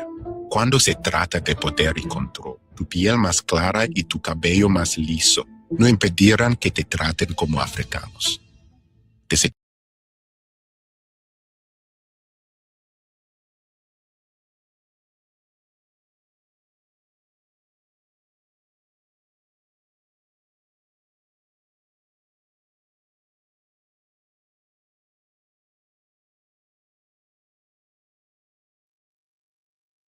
For 60 years, America tried but failed to kill this wild man. Who is the wild man we are talking about? He's called Fidel. Castro. Now, Fidel Castro became the leader of Cuba at a very young age. And he was so much of a patriot. He fought for his people. Then he clashed heads with America. Some people who were in exile from Cuba were used by the FBI, trained by the FBI to go back to Cuba and try to remove this guy for about 60 years. The FBI, America, the CIA all came together. They couldn't finish this guy. He died finally at the age of 90 of natural conditions, dead in his bed, surrounded by his loving family. Before he left power to his brother, Raul, he said bye-bye to the rest of Cuba. And he went into the room knowing very well that he had done so well for his country, Cuba. Today, you can't talk about Cuba without Fidel Castro. He built hospitals all over Cuba, trained a lot of African doctors. Rawlings had a very good relationship with him. He sent a lot of Ghanaian people there to train as medical people. And they had a very quick way of training doctors. Quickly, you go there within a few years, you're a medical doctor, you are back to Ghana. In fact, they stayed independent of America for as long as it was. America sanctioned Cuba, but Cuba didn't care. Fidel Castro was a guerrilla soldier. I saw some interesting short documentary, AI generated, that I would like to share with you. It's just about a minute long. Watch this. When we return, we'll tell you a bit more. Watch this. 1959, Havana, Cuba. A 33-year-old revolutionary seizes power. Fidel Castro overthrows a US-backed dictator. His first moves shock Washington. Seizes American oil refineries, nationalizes banks, gives land to peasants. Then allies with the Soviet Union, 90 miles from Florida. President Eisenhower's response? Remove him. The CIA gets to work. 1961. They train 1,400 Cuban exiles. Arm them. Send them to invade. Bay of Pigs. Castro's forces crush them in 72 hours. The invasion fails on live television. America is humiliated. So the CIA changes strategy. Just kill him. Operation Mongoose begins. They try poison pills hidden in his food. Fail. Exploding cigars. Fail. Poison diving suit for his hobby of scuba diving. Fail. Mafia hitmen hired with briefcases full of cash. Fail.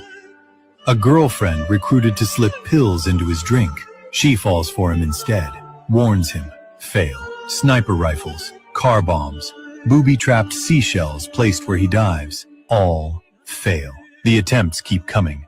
Through Kennedy, through Johnson, Nixon, Ford, Carter, Reagan, Bush, Clinton, Bush again, Obama. 11 U.S. presidents. Over 600 documented assassination attempts. Not one succeeds.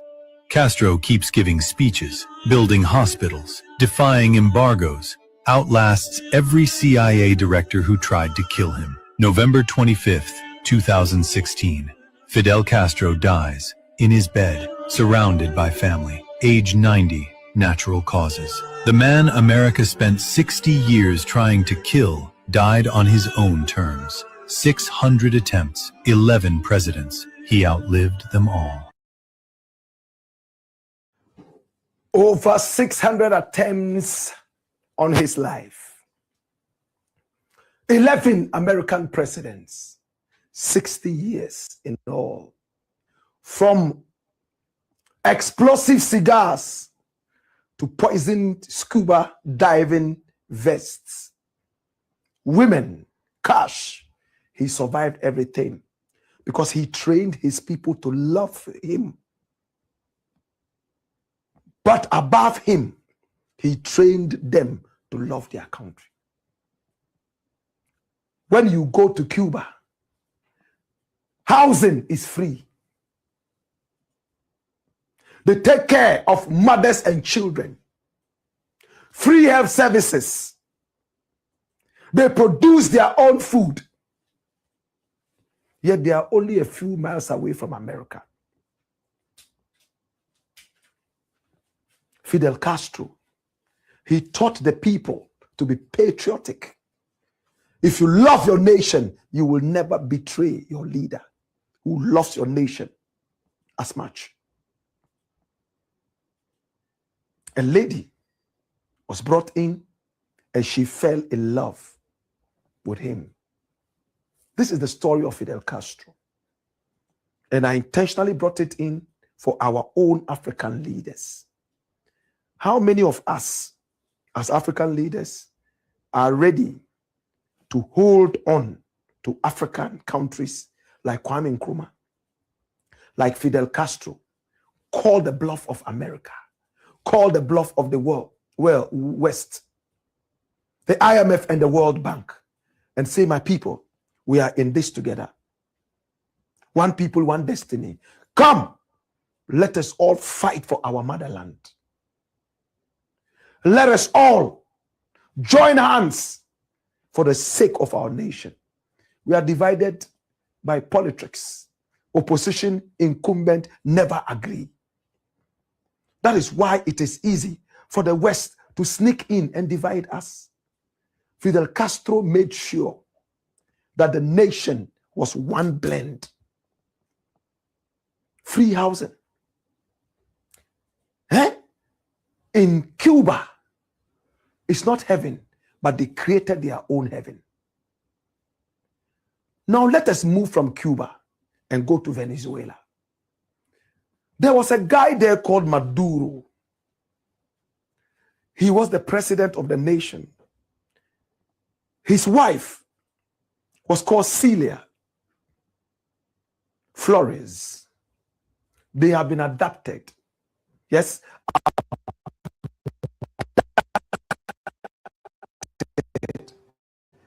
By Trump.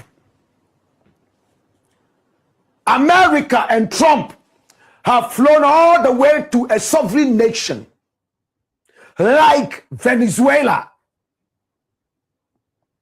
and arrested the president of the country and his wife, the first lady. What is the reason? They claim that he's not the legitimate leader of the country. He didn't win the elections properly. Number two, they claim that they are protecting American interests. In what sense? That the man has a factory that produces, he and his wife, cocaine. And the cocaine is supplied to America to destroy American people. Thirdly, he claims, I'm talking about Trump, that Maduro and his regime have stolen oil rights from American businessmen. For that matter, going into the country is not an invasion. It is to fight for American interests. And before Trump entered there, he made it clear.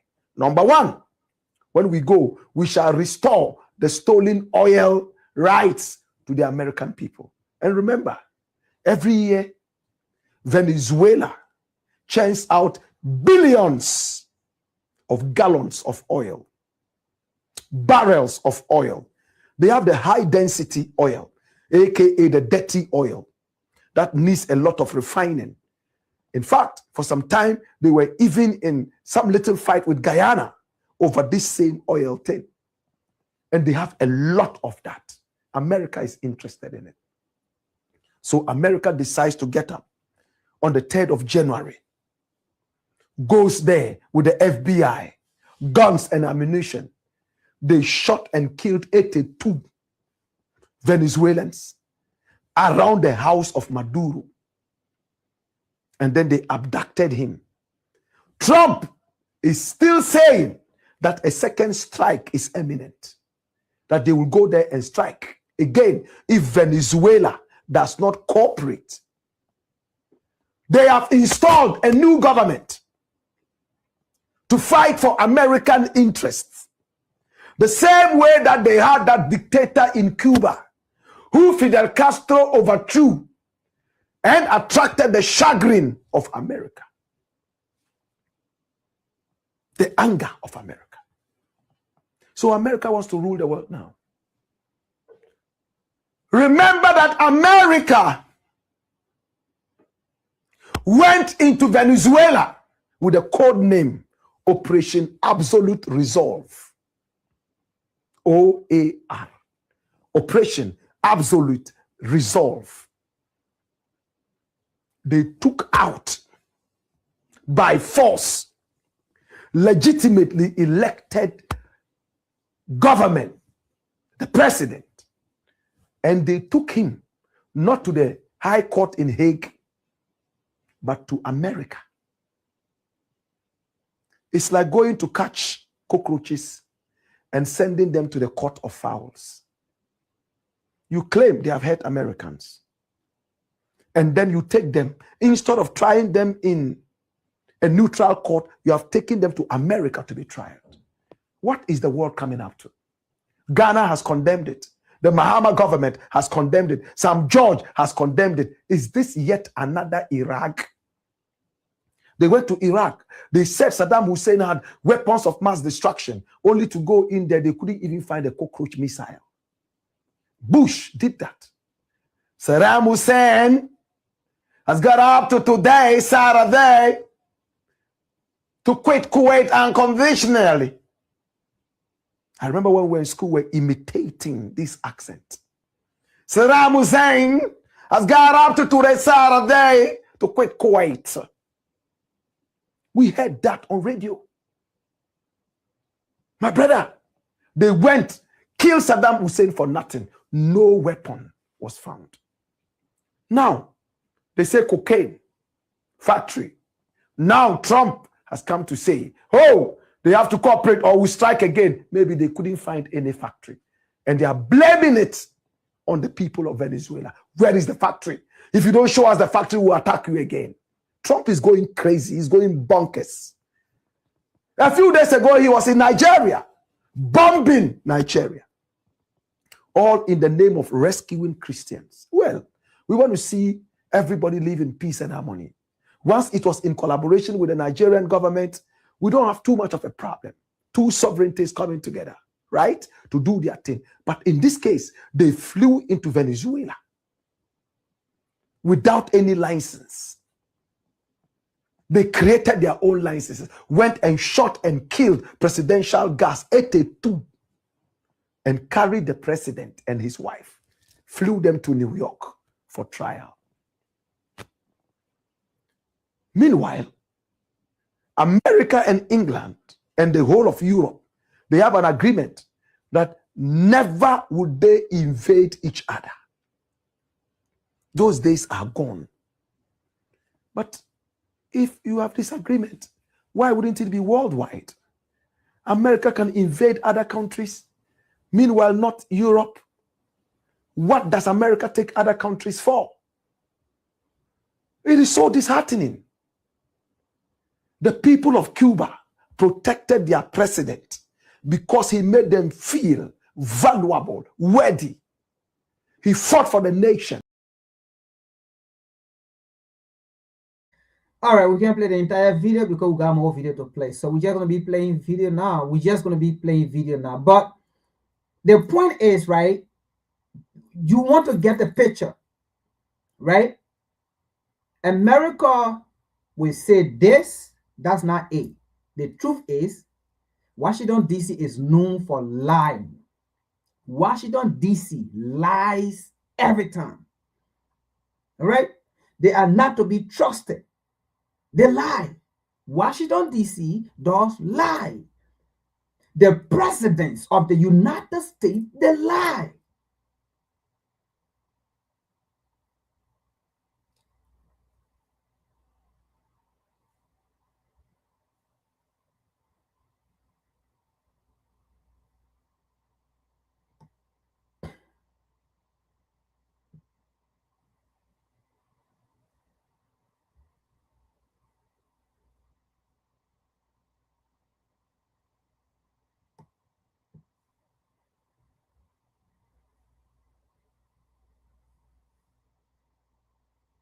This case being Kurt Weldon, a former member of the U.S. House of Representatives who represented the 7th District of Pennsylvania between 1987 and 2007. In a Tucker Carlson interview that aired on Monday, he said this. It's like Libya. We were the ones that caused Gaddafi's death because Hillary Clinton played a game over it. I hand-carried a letter back from Gaddafi offering to resign. The U.S. didn't want him to resign. They wanted to kill him. Why? Because Gaddafi, at every meeting I had with Gaddafi, he wanted two things. He wanted to unite the African continent into a group of nations economically, like the European economy. He wanted to base it on the gold standard. And the U.S. and Europe didn't want that. The other thing is they wanted control of his oil, and they wanted control of his sovereign wealth. So Gaddafi had to go. That's outrageous and it's wrong. So the reason NATO bombed Libya 7,000 times in just 8 months, destroying the country's strategic infrastructure and reducing it to the Stone Age, was that Europe and the US did not want an economically unified Africa in control of its own natural resources and sovereign wealth. So why does the idea of a united Africa scare the NATO alliance so much? Short answer, money. The answer is always money. Or to be more specific, the empire's monetary and economic system, which dictates that for those in the imperial core of West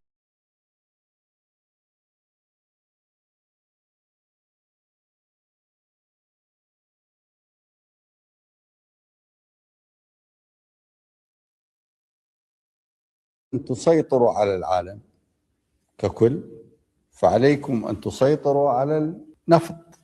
مستلزمات السيطرة على النفط هو تدمير العراق. La diferencia está en que el gobierno de este país, de Estados Unidos, no quiere la paz. Quiere imponernos su modelo de explotación y de saqueo y su hegemonía a punta de guerras. And if there is a country that has committed unspeakable atrocities in the world, it is the United States of America. They don't care. وخلاص لقانا الامريكان يجاوبونا على السؤال اللي حاير. لماذا العراق؟ شو سبب له؟ فيها أسلحة دمار شامل عند العراق ما عندها. كيف يصير حرب يشنط؟ ورئيس دولة عربية عضو في الجامعة العربية. ممكن الدور جاي عليكم كلكم. Las mejores tierras de Cuba y las industrias más importantes en todos los órdenes, propiedades de compañías norteamericanas.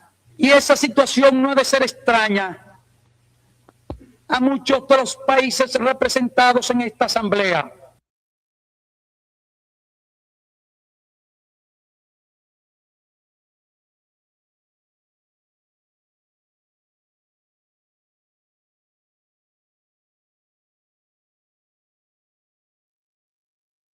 To say this person, that person is a dictator, that person is a dictator. The first question you need to ask is, what is it that that country has that America needs? That's the first question you need to ask them. America is the biggest oil junkie in the world. America owes so many countries money. It's insane. It's really insane. So whenever she's talking about other countries and saying these are terrorists, see, you go to another nation that didn't invite you. You try to have negotiations and tell them, listen, give us your oil, diamonds, etc. We'll have some negotiations. And they say, well, no, we don't want you to have that. You go to another one. And America says, oh, okay, cool. So America leaves. And what do? They send in agents through the CIA. They assassinate the leadership after they use the media in that country to turn the people against the leader of that country.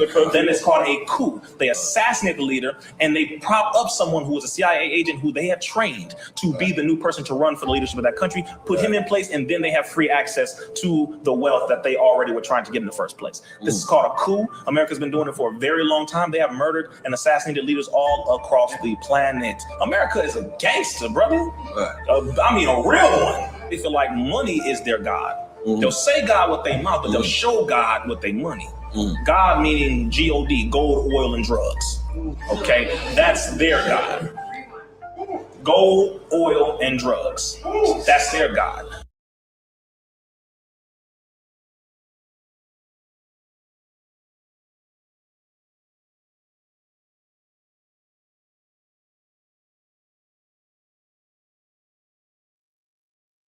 I now give the floor to Mr. Jeffrey Sachs.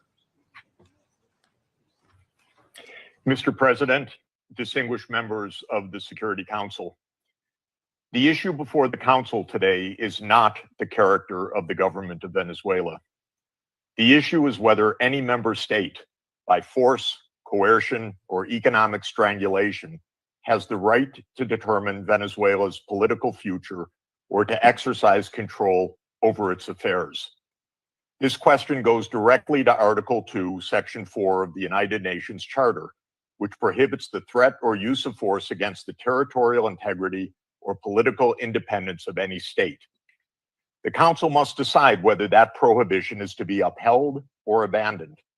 Abandoning it would carry consequences of the gravest kind. Let me offer some background.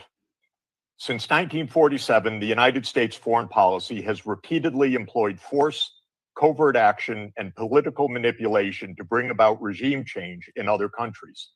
This is a matter of carefully documented historical record. In her book, Covert Regime Change, political scientist Lindsay O'Rourke documents 70 attempted U.S. regime change operations between 1947 and 1989 alone. These practices did not end with the Cold War. Since 1989, major United States regime change operations undertaken without authorization by the Security Council have included, among the most consequential, Iraq 2003, Libya 2011, Syria beginning in 2011, Honduras 2009, Ukraine 2014, and Venezuela from 2002 onward. The methods employed are well established and well documented. They include open warfare, covert intelligence operations, instigation of unrest, support for armed groups, manipulation of mass and social media, bribery of military and civilian officials, targeted assassinations, false flag operations, and economic warfare. These measures are illegal under the UN Charter, and they typically result in ongoing violence, lethal conflict, political instability, and deep suffering of the civilian population. The recent U.S. record with respect to Venezuela is also clear. In April 2002, the U.S. knew of and approved an attempted coup against the government. In the 2010s, the United States funded civil society groups actively engaged in anti-government protests. When the government cracked down on the protests, the U.S. followed with a series of sanctions. In 2015, President Barack Obama declared Venezuela to be, and I quote, an unusual and extraordinary threat to the national security and foreign policy of the United States. In 2017, at a dinner with Latin American leaders on the margin of the UN General Assembly, President Trump openly discussed the option of the U.S. invading Venezuela to overthrow the government. During 2017 to 2020, the United States imposed sweeping sanctions on the state oil company PDVSA. Oil production fell by 75% from 2016 to 2020, and the real GDP per capita declined by 62%. The UN General Assembly has repeatedly voted overwhelmingly against such unilateral coercive measures. Under international law, only the Security Council has the authority to impose such measures. On the 23rd of January 2019, the United States unilaterally recognized Mr. Juan Guaido as interim president, and a few days later froze approximately $7 billion of Venezuelan sovereign assets held abroad and gave the designated authority over certain of these assets. These actions form part of a continuous U.S. regime change effort spanning more than 2 decades. In the past year, the United States has carried out bombing operations in 7 countries, none of which were authorized by the UN Security Council, and none of which were undertaken in lawful self-defense under the Charter. The targeted countries include Iran, Iraq, Nigeria, Somalia, Syria, Yemen, and now Venezuela. In the past month, President Trump has issued direct threats against 6 UN member states, including Colombia, Denmark, Iran, Mexico, Nigeria, and of course, Venezuela. Members of the Council are not called upon to judge Nicolas Maduro. They are not called upon to assess whether the recent U.S. attack and ongoing naval quarantine results in freedom or in subjugation. Members of the Council are called upon to defend international law, and specifically the UN Charter.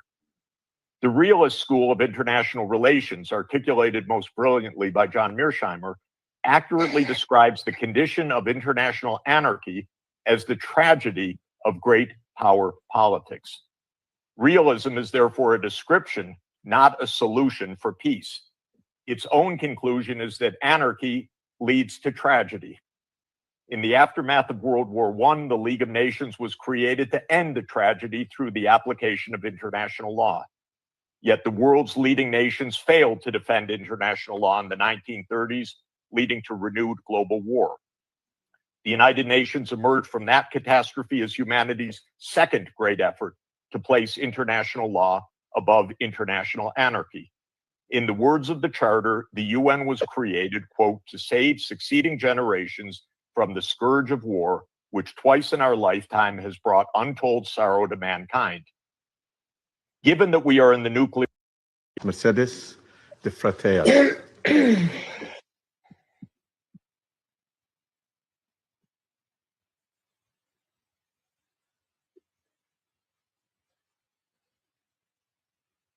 Floor to Ms. Mercedes de Freitas.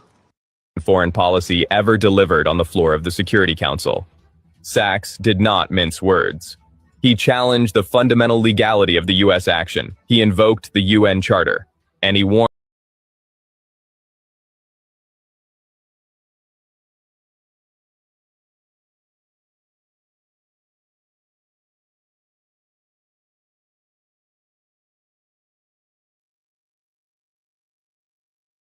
(1959), Havana, Cuba. A 33-year-old revolutionary seizes power. Fidel Castro overthrows a U.S.-backed dictator. His first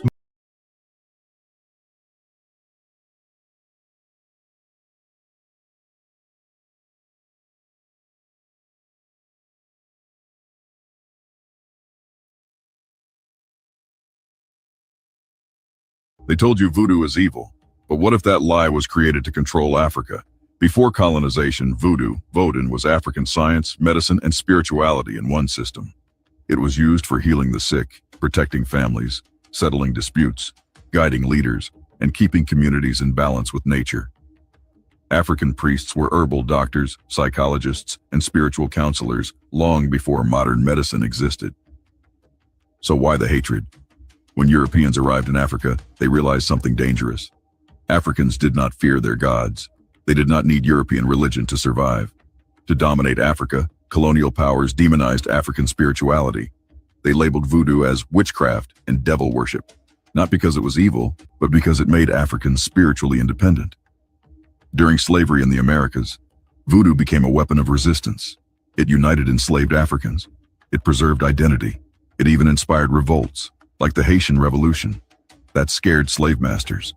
So voodoo was banned, mocked, and turned into horror stories. Hollywood finished the job, using dolls, zombies, and fear to erase the truth. Voodoo is not darkness. Ignorance is. Voodoo is ancestral wisdom, stolen history, and a power they never wanted Africans to remember. Like, share, and subscribe for more untold history they've been lying to us about. New Africa History.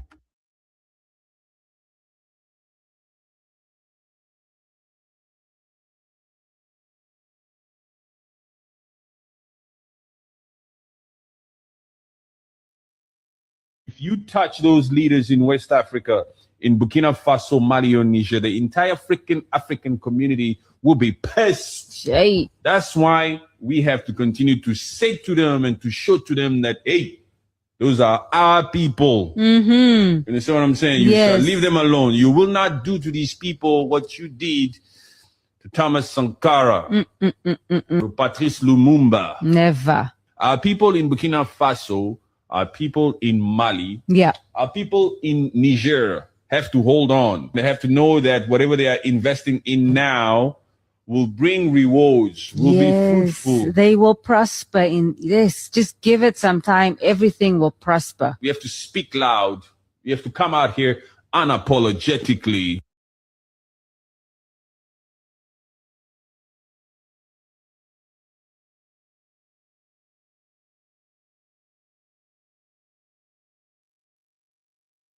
Members of the Security Council. The issue before the council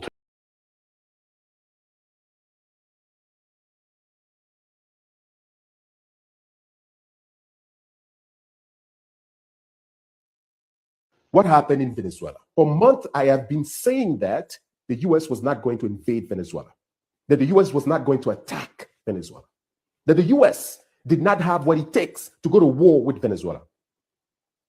The reality is that the US did not invade Venezuela. No, they did not. They didn't even attack Venezuela. What happened last night is that the US was invited by trader in the army of Venezuela. So all this time that the US was, so-called, putting pressure on Venezuela, they were negotiating with generals, right? People in charge of the army, people in charge of the borders of Venezuela. They corrupted them, paid them money, and told them, look, all you need to do is to put your weapons down. We will come pick up your president. We will not have any wars, right? We will only take him and go with him, and the country will be free, right? And we will stop all these attacks. And those people fell for it, right? They took money. They were corrupted, right? This is the biggest treason a human being can do to his own countries. It is probably a handful of people who did this. They sold their country to the devil, and the United States, invited by them, they went ahead, put a show like they always do to try to show some type of strength, bomb a few areas, and then when they picked up Maduro from his palace and took him out. If that is true, this is the biggest treason human beings can do for their countries. My hope was that Venezuela was as united as Iran. This is a failed unity, completely failure. The good news here is that a war did not break out. Many people didn't die. Of course, with the bombing that happened, we have death. But at least a war did not break out. Not yet. Not yet. As of now, on Saturday morning, January the 3rd, and the Ministry of Defense came out talking about, we will defend any force that come into our country. They've already taken your president, and you didn't do anything. What are you going to defend? Now, I can believe that he's probably not part of it, that he probably doesn't know, right? The vice president also came out and said, we want proof of life. All of them admitting that the president is missing. The only way they could have done this is by dividing the Venezuelan people. Where is all the weapons that they bought from the Chinese? They bought air defense system, all of that. How come none of those weapons responded to this attack? That clearly tells you that someone sold the country. This was a cowardly move by all of them. It was coward to sell your country, to be a traitor to your own country, to those generals who sold their country to the devil. It was a cowardly act by the United States themselves, right? All this time trying to show us that they have strength and all of that, and they could not go to war with Venezuela. So they needed a cowardly move like this for them to do a cowardly act like this and to go kidnap the president of a country and take them. And then now they want to use that to say, well, we can do this. We have force. No, you don't have force. All of you are cowards for doing this. A sovereign nation that did nothing to you, you got up and removed their president. And the reason why this act is huge and is the biggest act of treason that could ever happen into a nation is because the president was sold out. They sold their president out. The best thing they would have done is to go to the president and tell him, look, we have taken money from those people. We are corrupt. The devil is coming. Get on a plane and leave. At least that. Even when the president is the dictator, those people, they put their lives on the line, right? Knowing very well that when something goes wrong, they will be the first to be blamed. And here's the president that has been sacrificed by his own people. A loss of dignity. What is it that we expect when we cannot make sacrifices for our future? These people have sold their dignity. What do you think that money will buy you? You will never be trusted again. We will know who are the biggest traitor of Venezuela. How can we talk about a multipolar world, building a new world without sacrificing? When we don't have faith for our future, when we give in easily, how can we have independence without sacrificing? I couldn't have believed a minute that the unity of Venezuela would have been broken this way. We were so encouraged by the unity of Iran. Just look at both countries. This is the exact same thing they were trying to do to Iran. But Iran said no. They got up and responded. And today, Iran still stands, even with the protest that is taking place now, because this move in Venezuela will wake up the world. Those who are courageous will be even more courageous now. And the cowards will be even more cowards. This is a major disappointment. You cannot be angry at the US for what they're doing, because they've been doing this for years. We expect that from them. We expect this type of cowardly act for them. And the bad news for them, which is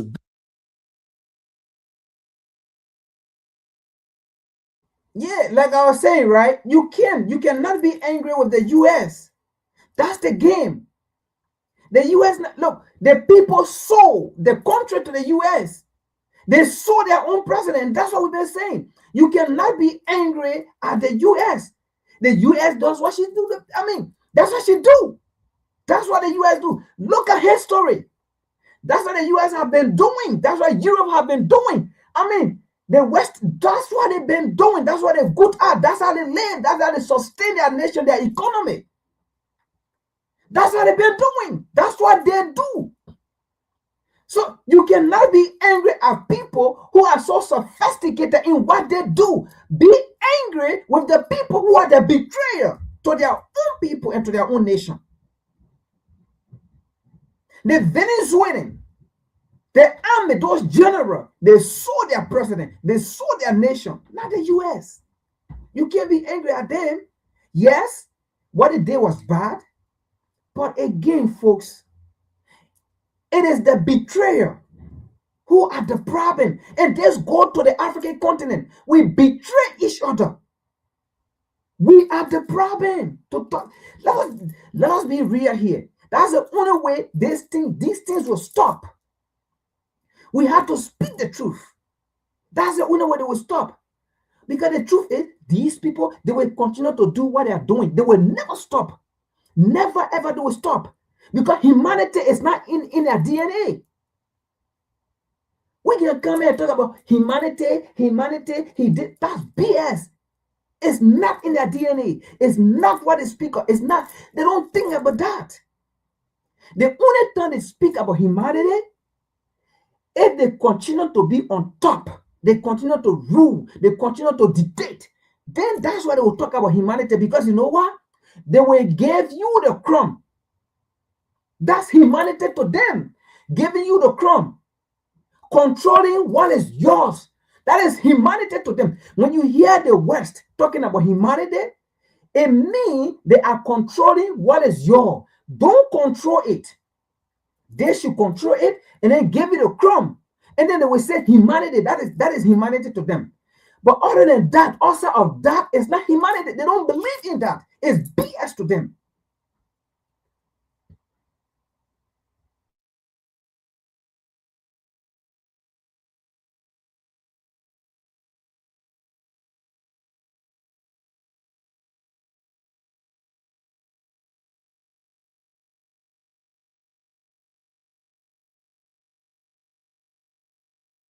Good news for the world is that this operation was not the same type of operation that we saw with Libya, that we saw with Iraq, that we saw. Why? Because their power is on a decline. They can no longer have those type of operations where they think they can just come in and start bombing.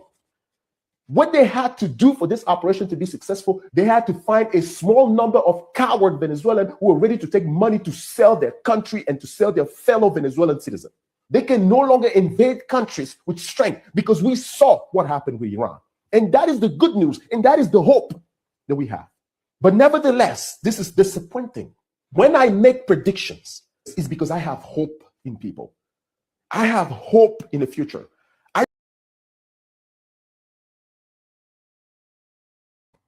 Yeah, so we cannot blame the US, right? We can. We blame the traitor. And this go across the African continent as a whole as well. We betray our leaders, our good leaders. We betray them. We cannot blame America for what America is doing. That's how they survive. You cannot blame the West. That's how they survive. They are just being sophisticated. They are just being so good in it. If you do something over and over and over, you become so good. You become so elegant. You find different ways. The truth is, they will not stop doing what they are doing for their survival.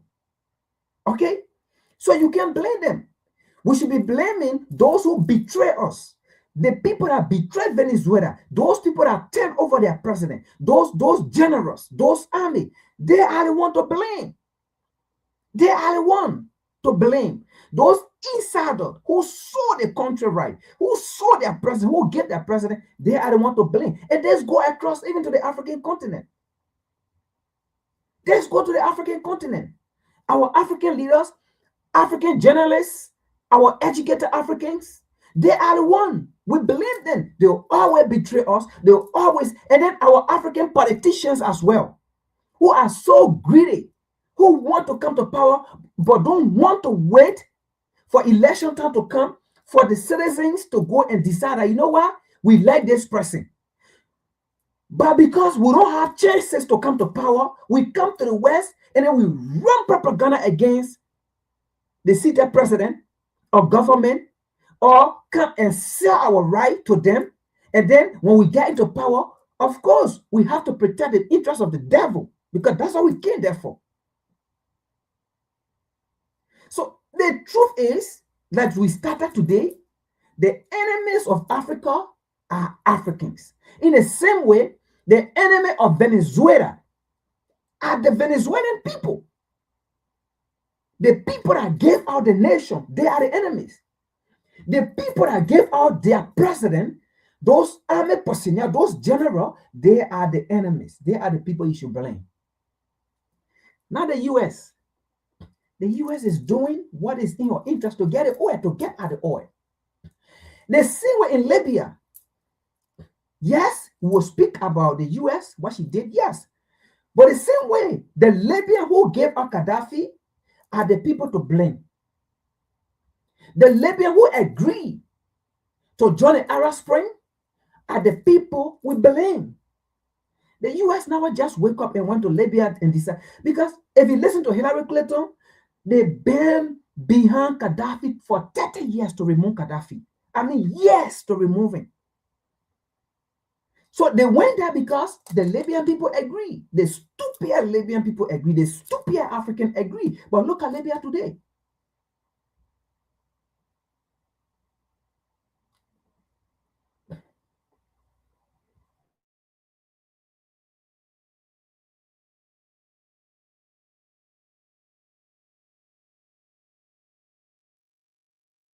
Africa is attractive initially because of us. We were commodities to be sold when they first came here. And you will be surprised that those who gave the authority was the Roman Catholic Pope. We were attractive because we are considered children of a lesser God. We were attractive as a continent after that because of the raw material that we had before the Industrial Revolution. They wanted our rubber.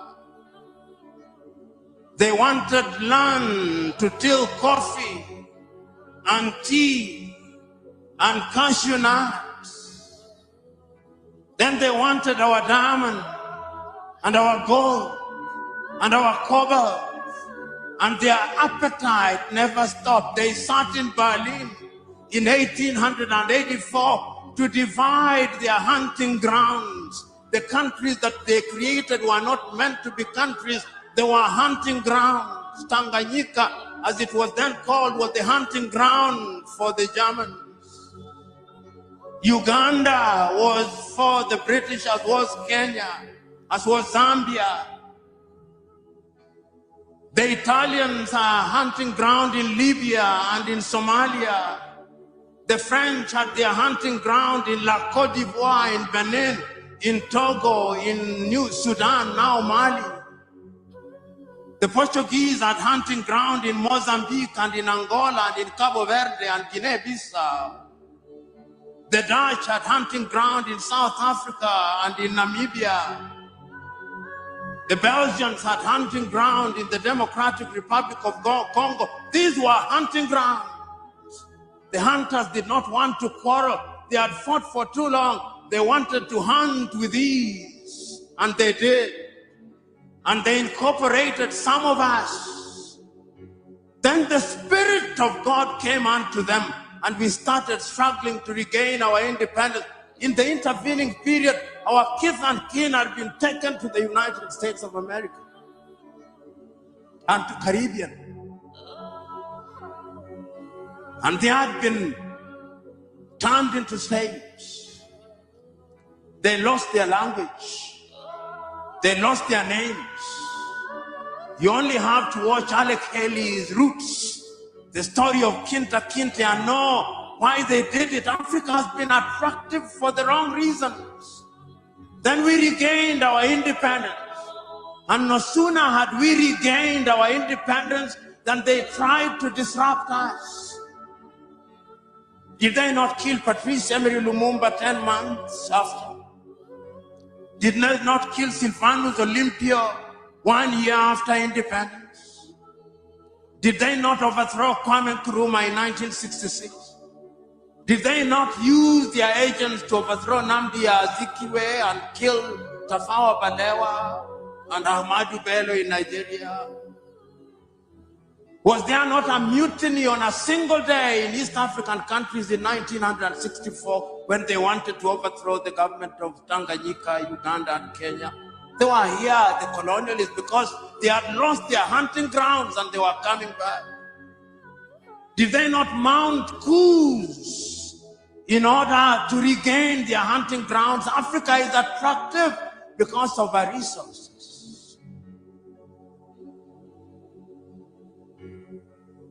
And if we do not wake up, we will be manipulated. We are now a hunting ground, even as I speak, because a disunited Africa is good for other civilizations. A disunited Africa is good for Europe. A disunited Africa is good for the United States of America. Disunited Africa is good for China. It is good for Russia. It is good for the Arabs. It is good for the Turks.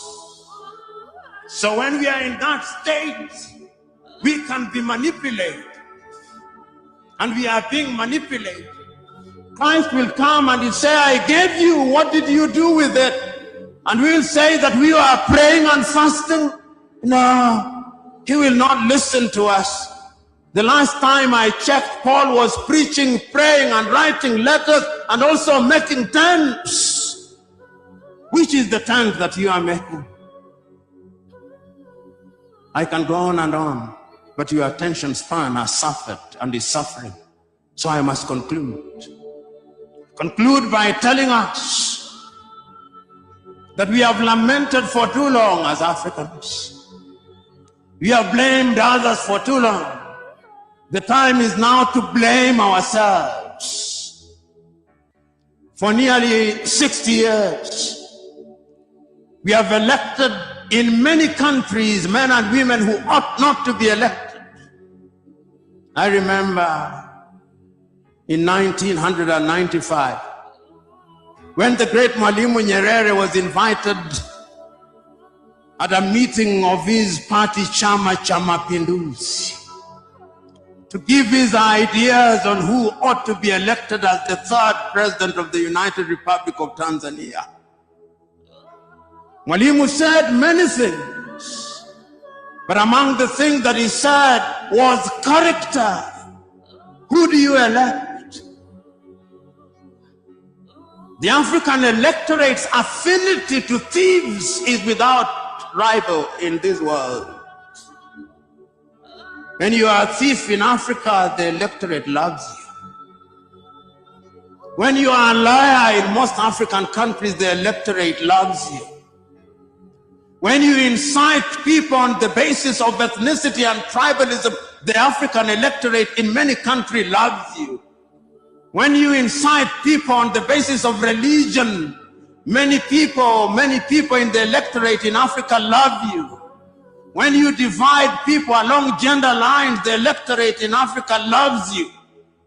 the ghost of ethnicity, the ghost of corruption. Those who claim that they can pray ghosts out, this is the opportunity to pray. Exercise those ghosts. Otherwise, pray no more. Exercise ghosts no more. Because that is what Africa needs. And I've said, and I'm saying it again, the things that require technology will not be achieved through theology. You are not going to pray the 5G to come into being. No. God gave you the ideas because your mind is what God gave you. And we are created in God's image. The image that God talks about is not about how we look. How can God possibly look like me? How can God possibly look like you? Ladies and gentlemen, in order for Africa to realize our potential, we must wake up. Because when we wake up and we are united, we are going to be masters of our own affairs. We are going to be masters of our own resources. And we can only do that through unity. Not the unity of the graveyard where we do not disagree. We will disagree. But remember, ideas must be cross-pollinated and cross-fertilized. It is in civil disagreement that one good idea overtakes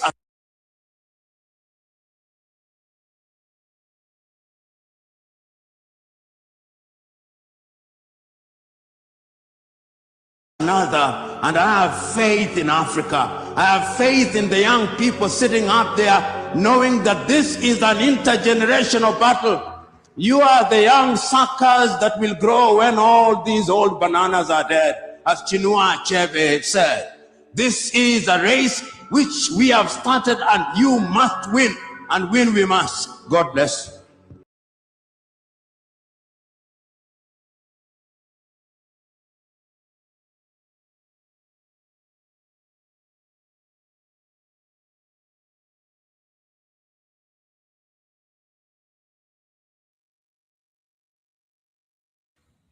No, our ancestors.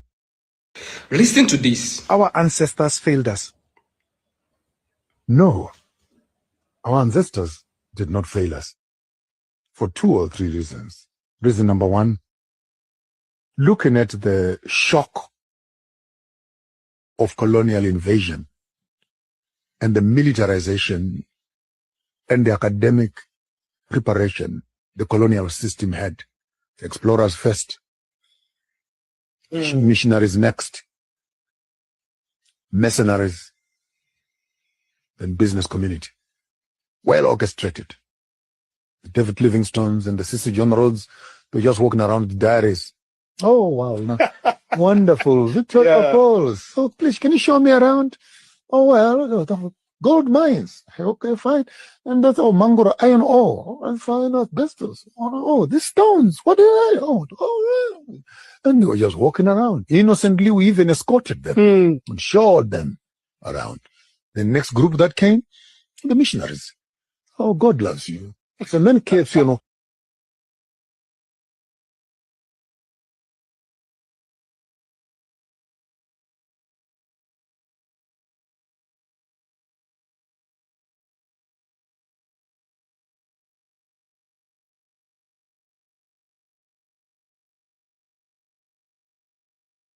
The men clips on one cheek, give them the other cheek. Please love your enemies and pray for those that persecute you.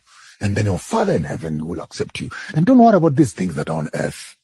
In a little while, we'll be going home. The clouds will open and Jesus will come back and take us to a land very far from here. We were going to be living in harmony and in peace. No more sickness and disease and pain. All these old things will have passed away, and you will wipe away all the tears from your eyes. Can someone say amen out there? Sounds like I'm begging church, isn't it? Yeah. And just before we said amen, the guns and barrels started blasting behind our backs. And now we're told already, give them the other cheek. Now don't worry about being killed. Don't worry about those that kill the flesh. Worry about him who kills the spirit. You're already dealing with the people that are psychologically defeated. And of course, after that, business then takes over. Our ancestors did not fail us. They were ambushed. They faced the most calculated invasion in human history, one that didn't begin with guns, but with greetings.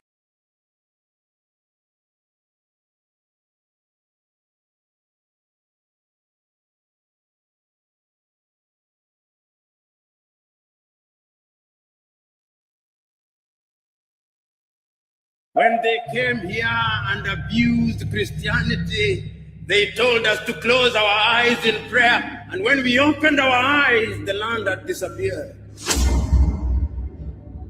That is who they are. They are not our friends. Socrates was in Africa. And when he came to Africa, he met Orunmila of the Yoruba tribe, who was a greater philosopher than him. Pythagoras was in Africa. What did they come to do to Africa? You pay homage where knowledge resides. Moses was in Africa and was born in Africa. What did he come to do in Africa? You pay homage where knowledge is. Muhammad was in Africa. Why do you come to Africa? You pay homage where knowledge is.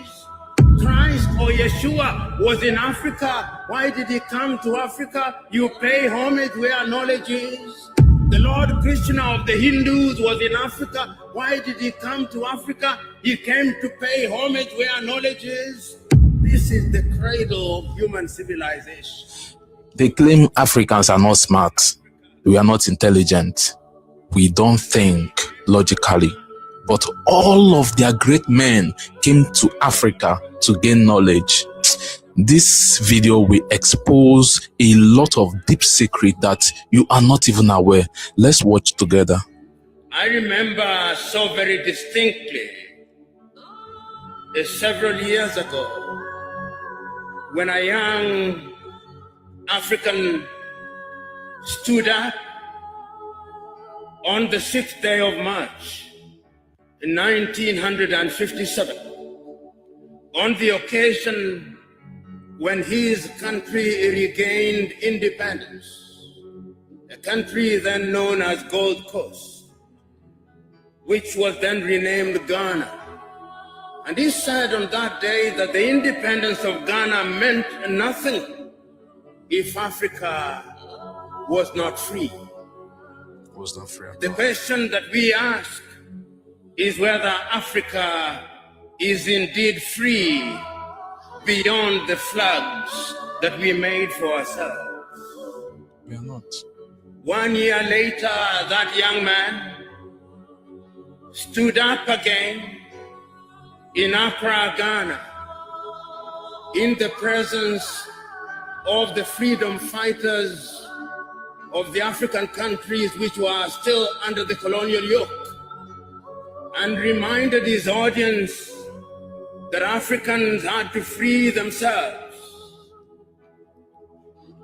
2 years later in Casablanca, Morocco, that young man stood again and reminded his audience of the significance of freedom.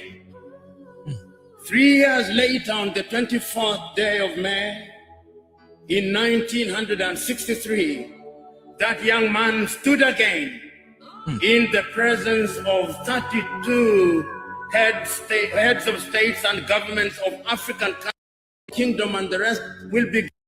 We have been victimized many times. Many times. And those who spoke before me had the occasion to narrate to you how we were enslaved and commodified by the Arabs. Commodified. The Arab colonization project was a project not only of Islamization, but also a project of Arabization. And when the Arabs were done with us, the European tribes came. If it was not the Portuguese, it was the Dutch. If it was not the Dutch, it was the Italians. If it was not the Italians, it was the French. If it was not the French, it was the Germans. If it was not the Germans, it was the English. We were victimized. That is our history. And when slavery had lost its luster, some from within their ranks pretended that they were abolishing slavery. They introduced yet another thing, the thing called colonization. They came into our continent and claimed that they had discovered us. They came, and while we were here, they discovered the Cape of Good Hope. They discovered us, they claimed. They discovered us. While we were here, they came and pretended to discover all lakes and all rivers. That is how they came. While we were here, they came and pretended that we had no history. But let us assess history, if only to demonstrate to ourselves that the African continent is the cradle of human civilization. You know, when Europeans were still living in caves, the Dogon in Mali had already recognized the stars.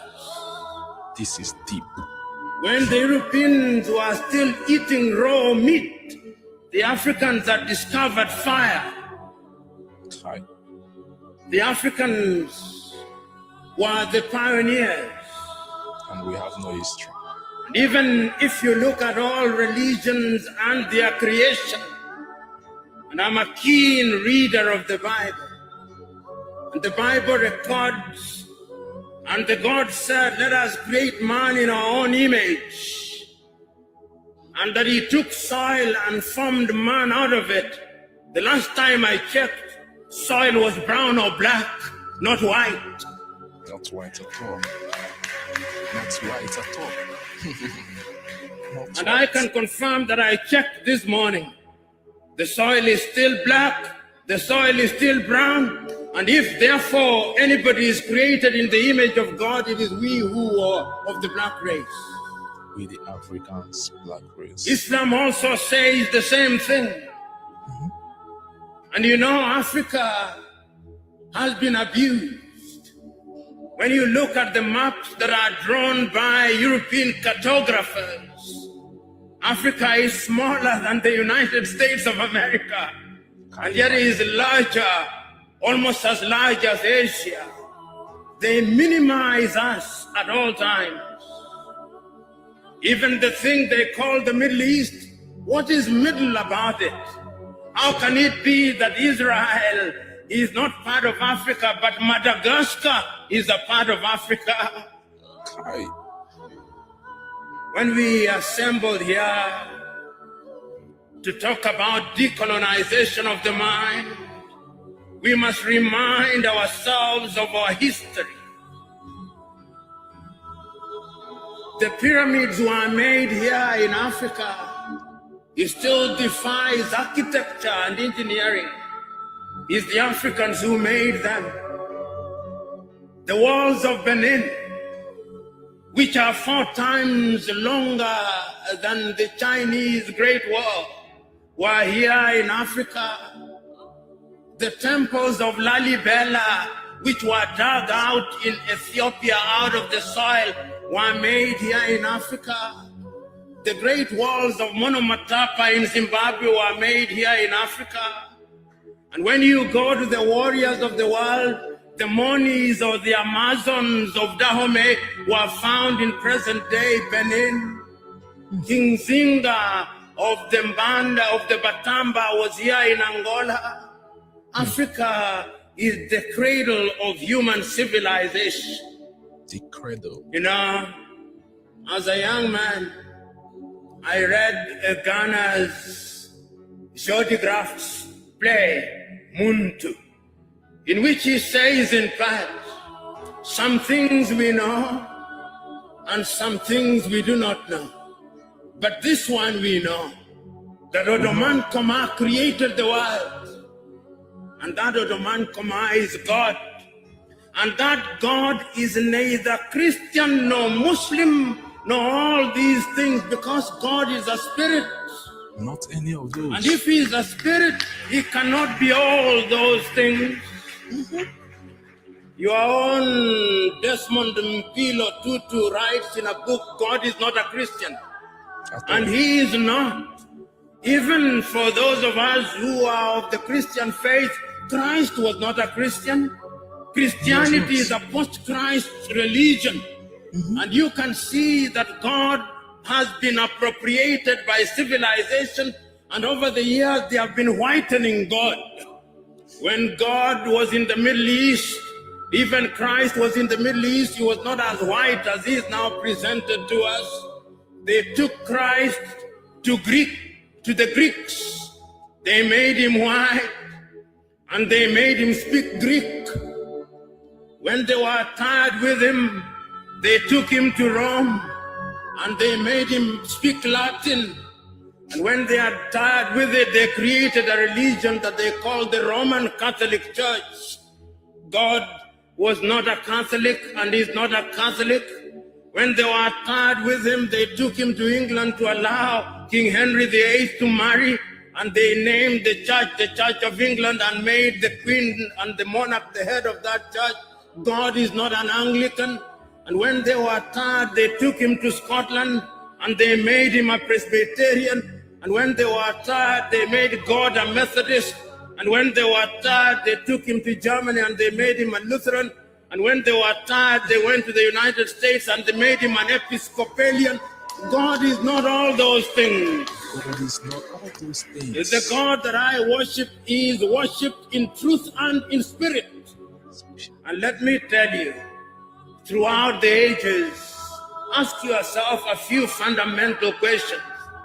Despite the fact that they have done everything to erase Africans from the face of this earth, even in their own history, they acknowledge that all their great men came to Africa. Why? And what did they come to do to Africa? Socrates was in Africa. And when he came to Africa, he met Orunmila of the Yoruba tribe, who was a greater philosopher than him. Pythagoras was in Africa. What did they come to do to Africa? You pay homage where knowledge resides. Moses was in Africa and was born in Africa. What did he come to do in Africa? You pay homage where knowledge is. Muhammad was in Africa. Why do you come to Africa? You pay homage where knowledge is. Christ or Yeshua was in Africa. Why did he come to Africa? You pay homage where knowledge is. The Lord Krishna of the Hindus was in Africa. Why did he come to Africa? He came to pay homage where knowledge is. This is the cradle of human civilization. But we have been so beaten over the years. We have been so abused over the years. They enslaved us because they feared us. They colonized us because they feared us. They now have a new project, the neo-colonial project.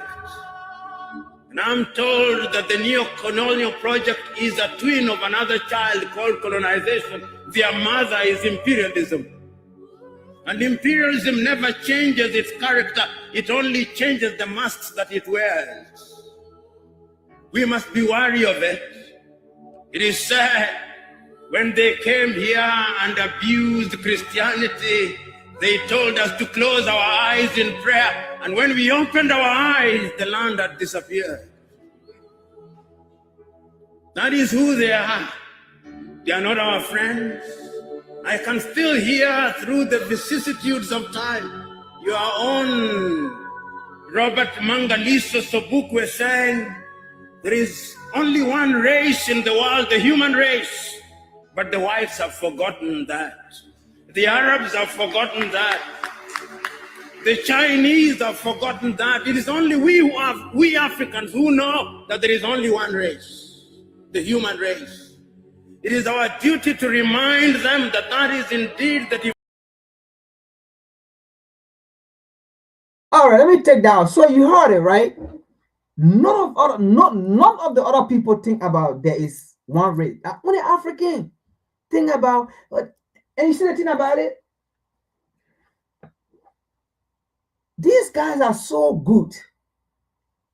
Whenever they see African trying to rise up, right, to do things on their own, right, without being dependent, that's the time they will come out. You know, the war is a global war. The war is a global society. You know, we are all human race. But when they are doing the evil and the barbaric act against African, they never think about human race. They never think about the war is a global village. Never. But when Africans are about to say, you know what, let us unite. When Africans are about to say, you know what, we can do it on our own, that's the time the other people will come. You know, the war is a global village. We need to forget about this, about that. We need to come together. We need to unite. You know, there's only one race. There is only one God. There is this. There all those nonsense talk. But the truth is, they never believe there is one race. Never. They never believe there is, how they call it, global village. They never believe there is international law. Never. International law only applies to those who are dependent. If you depend on someone, you respect the law they made. And then the law they made, you will say it is an international law because they make the law. Because you depend on it for survival. So they made law to subjugate you. But that law does not apply to them. You never create anything and you expect that thing to subjugate you. Why would you want to do that? Why would you want to create a law that will put you in a confined space? That will limit you. Who create law that limit them? Why will your own creation limit you? Why will your own creation, right? Why will your own creation dictate to you? Never. It never happened. That is why they were against how they call it, Gaddafi. Because Gaddafi was never part of their international law. Gaddafi was never part of their World Bank, their IMF, nothing. Gaddafi was never part of it. You see it? So Gaddafi did not respect their law because nothing that they had, Gaddafi wanted. So when Africans are talking about international law, it just means you are dependent on someone. Because let me tell you the truth, America does not respect or honor any law. Because there is no law that you call international law America respect, China respect, England respect. What kind of law that will come from Africa that America will respect? Because they feel you don't control anything. But the truth is, you see, Mali, Niger, Burkina Faso, I stated earlier, right? I said those are the three leaders on the African continent that Washington D.C. respect. Whether you like it or not, look, unless maybe you Africans, like I keep saying, we are dumb. We don't read, we don't study, we don't understand the surrounding. Those are the leaders the United States respect on the African continent because the United States does not in any way control whether the United States, but Europe as well. They do not control anything when it comes to the AES, and the AES do not depend on them for survivability. What you call international law, the AES does not respect it because they do not depend on the US to survive. So they are not under that so-called international. Look, international law is just a form, right, of holding you down, depressed, oppressing you so that you will depend on them. Because they dictate to you. You have to respect those laws. Like I said, Latin they call it America and our grow agriculture thing that African people honor. You have to respect the international law so that you will get that food. And to say you can't grow your own food. But Mali, Niger, Burkina Faso, they are growing their own food. That law does not apply to them. So they can say what they want to say. The truth is, America respect those people and America honor those people, because anything that they want from those countries, they have to respect those people in order to get some of the benefit of those countries. Those are the only three leaders on the African continent: America, Europe, respect. Other than that, all your so-called African democracy, America or Europe, do not respect them. Because you know what? Those people you call your democratic leader, they are in the bucket of Europe and America. They dictate to them. They put them there. They protect their foreign policy.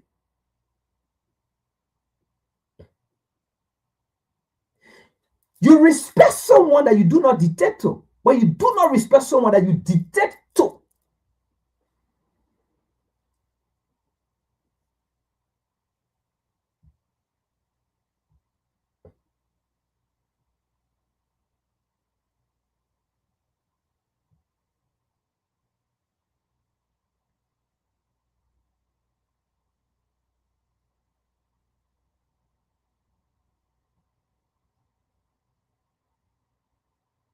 America no longer buy what it needs, it takes what it wants. For 80 years, America printed green paper, and the world gave them real things in return. They sanctioned their enemies, and the world obeyed. They were the masters of the universe. But this week, for the first time in modern history, the master had to break down the door. In Caracas, the United States did the unthinkable. After years of trying to destroy Nicolas Maduro through sanctions, after confiscating his planes, freezing his accounts, and putting a $15 million bounty on his head, Washington suddenly became so desperate they launched a military operation to physically remove him from power. Why? Because the petrodollar is dying and they need Venezuela's oil to save it. The operation itself reveals everything about America's current predicament. Delta Force Commandos, the most elite military unit on the planet, had to conduct a bedroom raid like common kidnappers. The supposed leader of the free world had to resort to tactics that would make third world dictators blush. This wasn't precision warfare against military targets. This was breaking into someone's house in the middle of the night and dragging them away in their pajamas. The mainstream narrative wants you to believe this was about democracy, human rights, and fighting drug cartels. They'll tell you America finally stood up to a dictator, that this was justice served, liberation delivered. CNN will call it a precision strike against authoritarianism. Fox will frame it as America getting tough on narco-terrorism. But strip away the moral polish and you'll find a much colder, more desperate reality underneath. This wasn't strength. This was a liquidation sale. When you see the world's most powerful military conducting commando raids to kidnap foreign leaders, you're not watching the confident exercise of imperial power. You're watching the frantic moves of an empire that's run out of other options. Let me walk you through what really happened, because the official story doesn't add up. For 25 years, Washington tried everything short of invasion to remove Venezuelan leadership. They backed coups, funded opposition groups, imposed the harshest sanctions in modern history, and even recognized a man named Juan Guaido as president while he was living in exile. None of it worked. Venezuela didn't collapse, didn't surrender, and didn't hand over the keys to the world's largest proven oil reserves. The sanctions regime was supposed to be America's master weapon: cut a country off from the SWIFT banking system, freeze their assets in Western banks, block their access to technology and spare parts, and watch their economy crumble within months. This playbook worked perfectly in Iran for decades, devastated Russia after 2014, and brought numerous smaller nations to their knees. But Venezuela exposed the fundamental flaw in this approach. It only works if there's nowhere else to go. But here's what changed everything. The global financial architecture that made American sanctions possible is crumbling. When you sanction someone today, they don't just disappear from the world economy anymore. They find new partners. Venezuela has been selling oil to China in yuan, to India in rupees, and increasingly settling transactions in cryptocurrencies that bypass the dollar system entirely. Iran provided the technical knowledge for sanctions evasion. Russia offered alternative banking networks. China supplied the financing to keep the lights on. Now ask yourself this critical question. If sanctions weren't working and diplomatic pressure had failed, and Venezuela was building alternative economic relationships with America's biggest rivals, what options did Washington have left? The answer became clear on January 3rd, when U.S. Special Forces landed in Caracas under cover of darkness and physically removed the Venezuelan president from his bedroom. This wasn't regime change through proxies or economic warfare. This was direct imperial intervention, the kind we haven't seen since Panama in 1989. And just like Panama, it tells you everything about America's current position in the world. Strong empires don't need to kidnap foreign leaders in midnight raids. Strong empires get what they want through influence, through economic leverage, through the thousand subtle pressures that make resistance impossible. When Rome was at its peak, they didn't have to send legions to every corner of the empire. Local elites competed to serve Roman interests. The British Empire at its zenith rarely had to use direct force because everyone understood the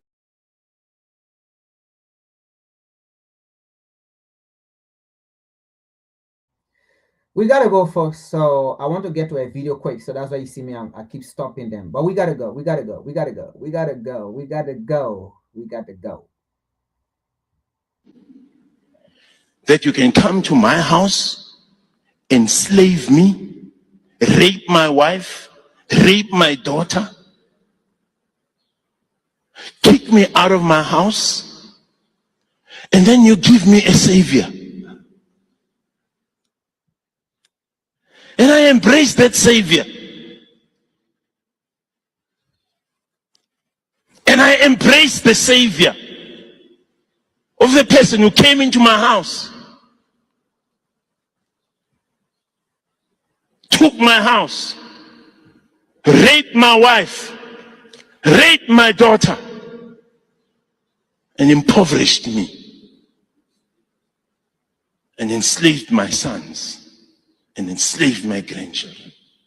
And I must run with that God given to me by this slave master.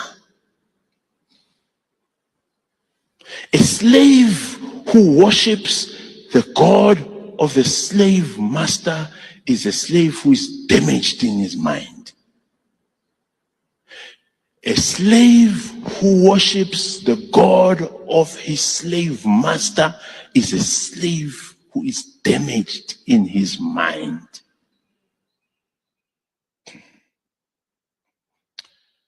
And I'm here to awaken black people. Who you were before you met this wicked, diabolic white man is enough. And I'm calling you to fall back in love with that. Go back to there. Go back there. Now you're glorifying the ancestors of people you know nothing about. You are glorifying the Moses. You are glorifying the Davids. You are glorifying the Solomons. You are glorifying those people are not connected to you in any way, shape, or form. And you demonize your ancestors. You are your ancestors are you. We are because our ancestors were. We are because our ancestors were. And they were because we are. It's the same lineage, the same DNA flowing through your blood veins. And now you've been convinced by some form of religious witchcraft to demonize who you are, to demonize your ancestors and glorify people.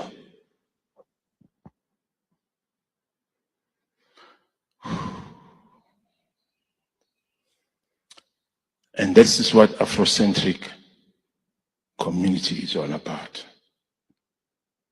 to make you fall back in love with yourself again. To look at yourself with fresh, new eyes. To undo the damage that has been inflicted in your head for hundreds of years.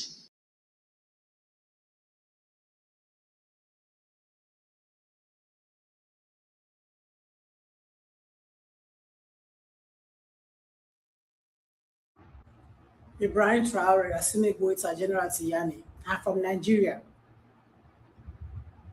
Listen, if you see anyone from Nigeria coming to disrupt your country, if you see any armies coming to double cross your countries, wipe them out. Wipe them out.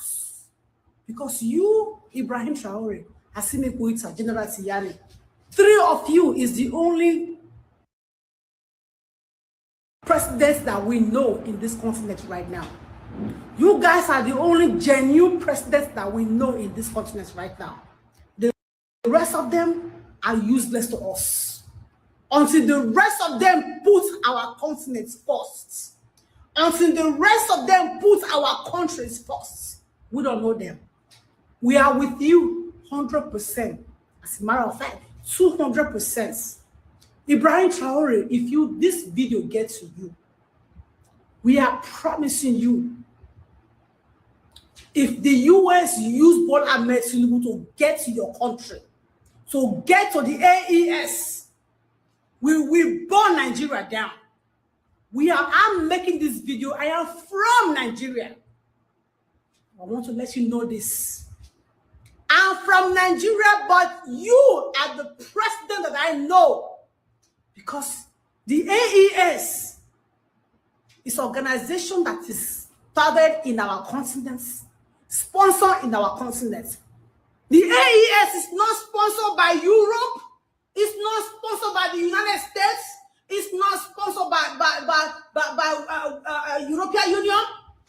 It's sponsored by you in our continents. It's sponsored by Asimi Goita in our continent. It's sponsored by General Tiyani in our continent. So that's the only organization that we know. I say again, the AES is the only true organization that represents us in this continent. African Union does not represent us. ECOWAS does not represent us. Because those organizations, African Union, ECOWAS, they are sponsored by the Europe, they are sponsored by the United States, they are sponsored by France. Therefore, they are not working for us. They are not working for us. We don't know them, but we know the AES because it's sponsored by our brothers only. And I promise you, if Nigerians, any Nigerians or any country, anywhere, anybody they use, they are going to be using to do anything rubbish in your country, wipe them out. Wipe them out.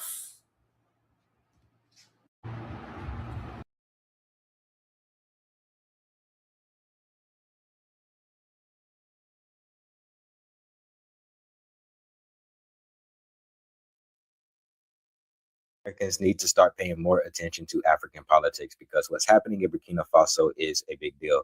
Burkina Faso is openly pushing back against France and Western control. And that matters a lot here because Africa's poverty comes from foreign exploitation and not bad culture or laziness. And when a country says no to bad deals and outside control, it shows that resistance is possible. And it proves that exploitation isn't inevitable. And it reminds people that these systems were built by choices and they can be challenged by choices. And if one country starts to push back, others can too. And once people starts to see that it can be done, fear starts to break, and that's how real change begins. Africa is not separate from us at all. The same global system that exploits Africa also exploits Black people in the United States of America. When African nations take control of their land, their resources, and their politics, that system gets weaker everywhere. When Ibrahim Traoré started pushing back on foreign control, the old playbook showed up fast. Former elites tied to Western power don't just walk away from money, influence, and resources. They try coups. And this happens every time leaders talk about sovereignty and breaking unfair deals. They keep exploiting Africa because they still see Black people as people to use and not respect. And when African nations are strong politically and economically, that image starts to crack, and they'll have to start respecting Black people. But global respect doesn't come from sympathy from past trauma. It comes from power. A strong Africa forces the world to deal with Black people differently. And that's why this matters. And that's why we need to be paying attention. Black Americans need to start.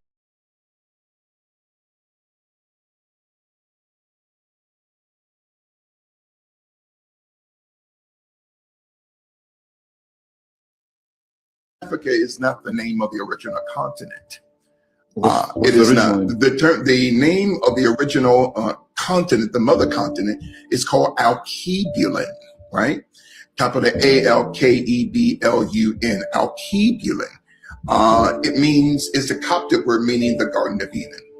So Alkebulan was changed by a 5-star Roman general by the name of Leo Scipio Africanus, who during the Second Punic War in 202 BC defeated Hannibal in Carthage, which is present-day Libya and Tanzania, and changed the name of the continent from Alkebulan, which is actually a Coptic term meaning the Garden of Eden, to Africanus, which is Africa today. The term Africa is not the name of the original continent.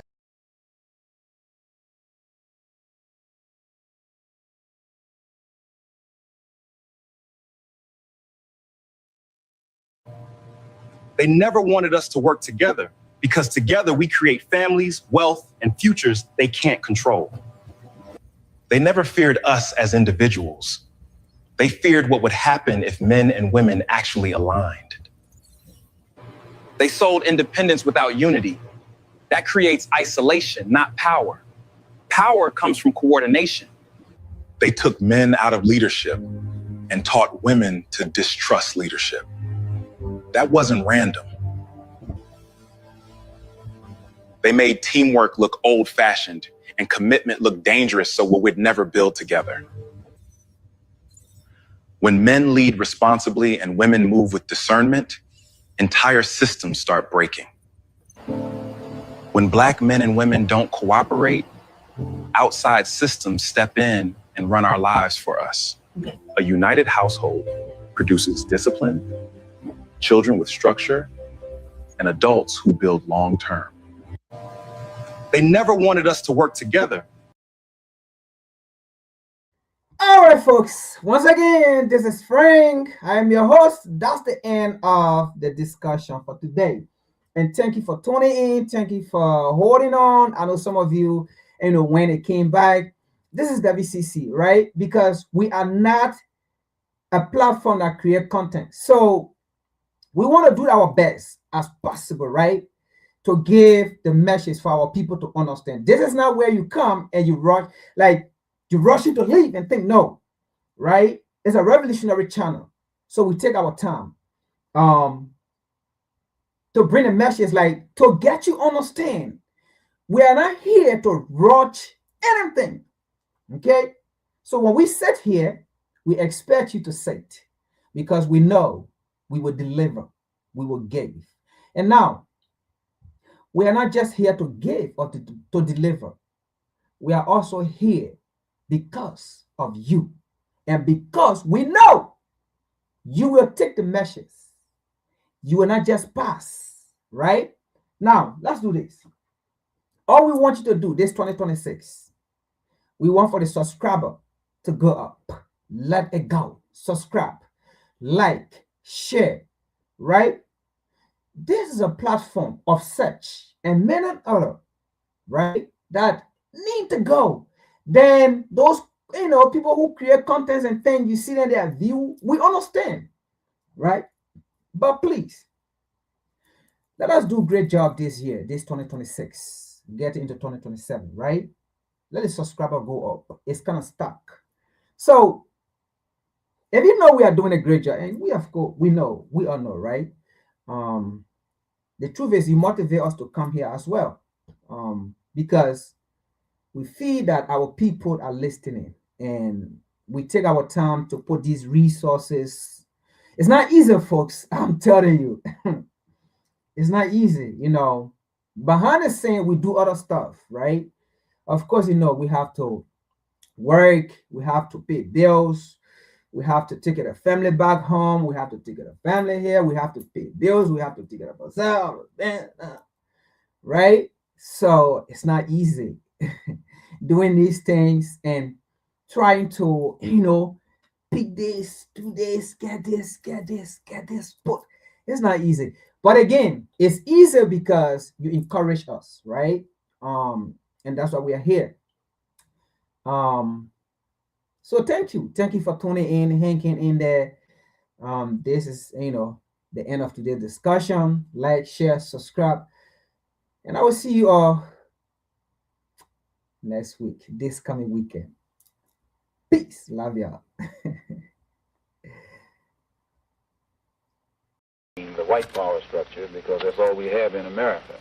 And the white power structure today is just as much interested in perpetuating slavery as the white power structure was 100 years ago. Only now they use modern methods of doing so. And realizing that the black people in this country are waking up and becoming filled with a desire to be looked upon as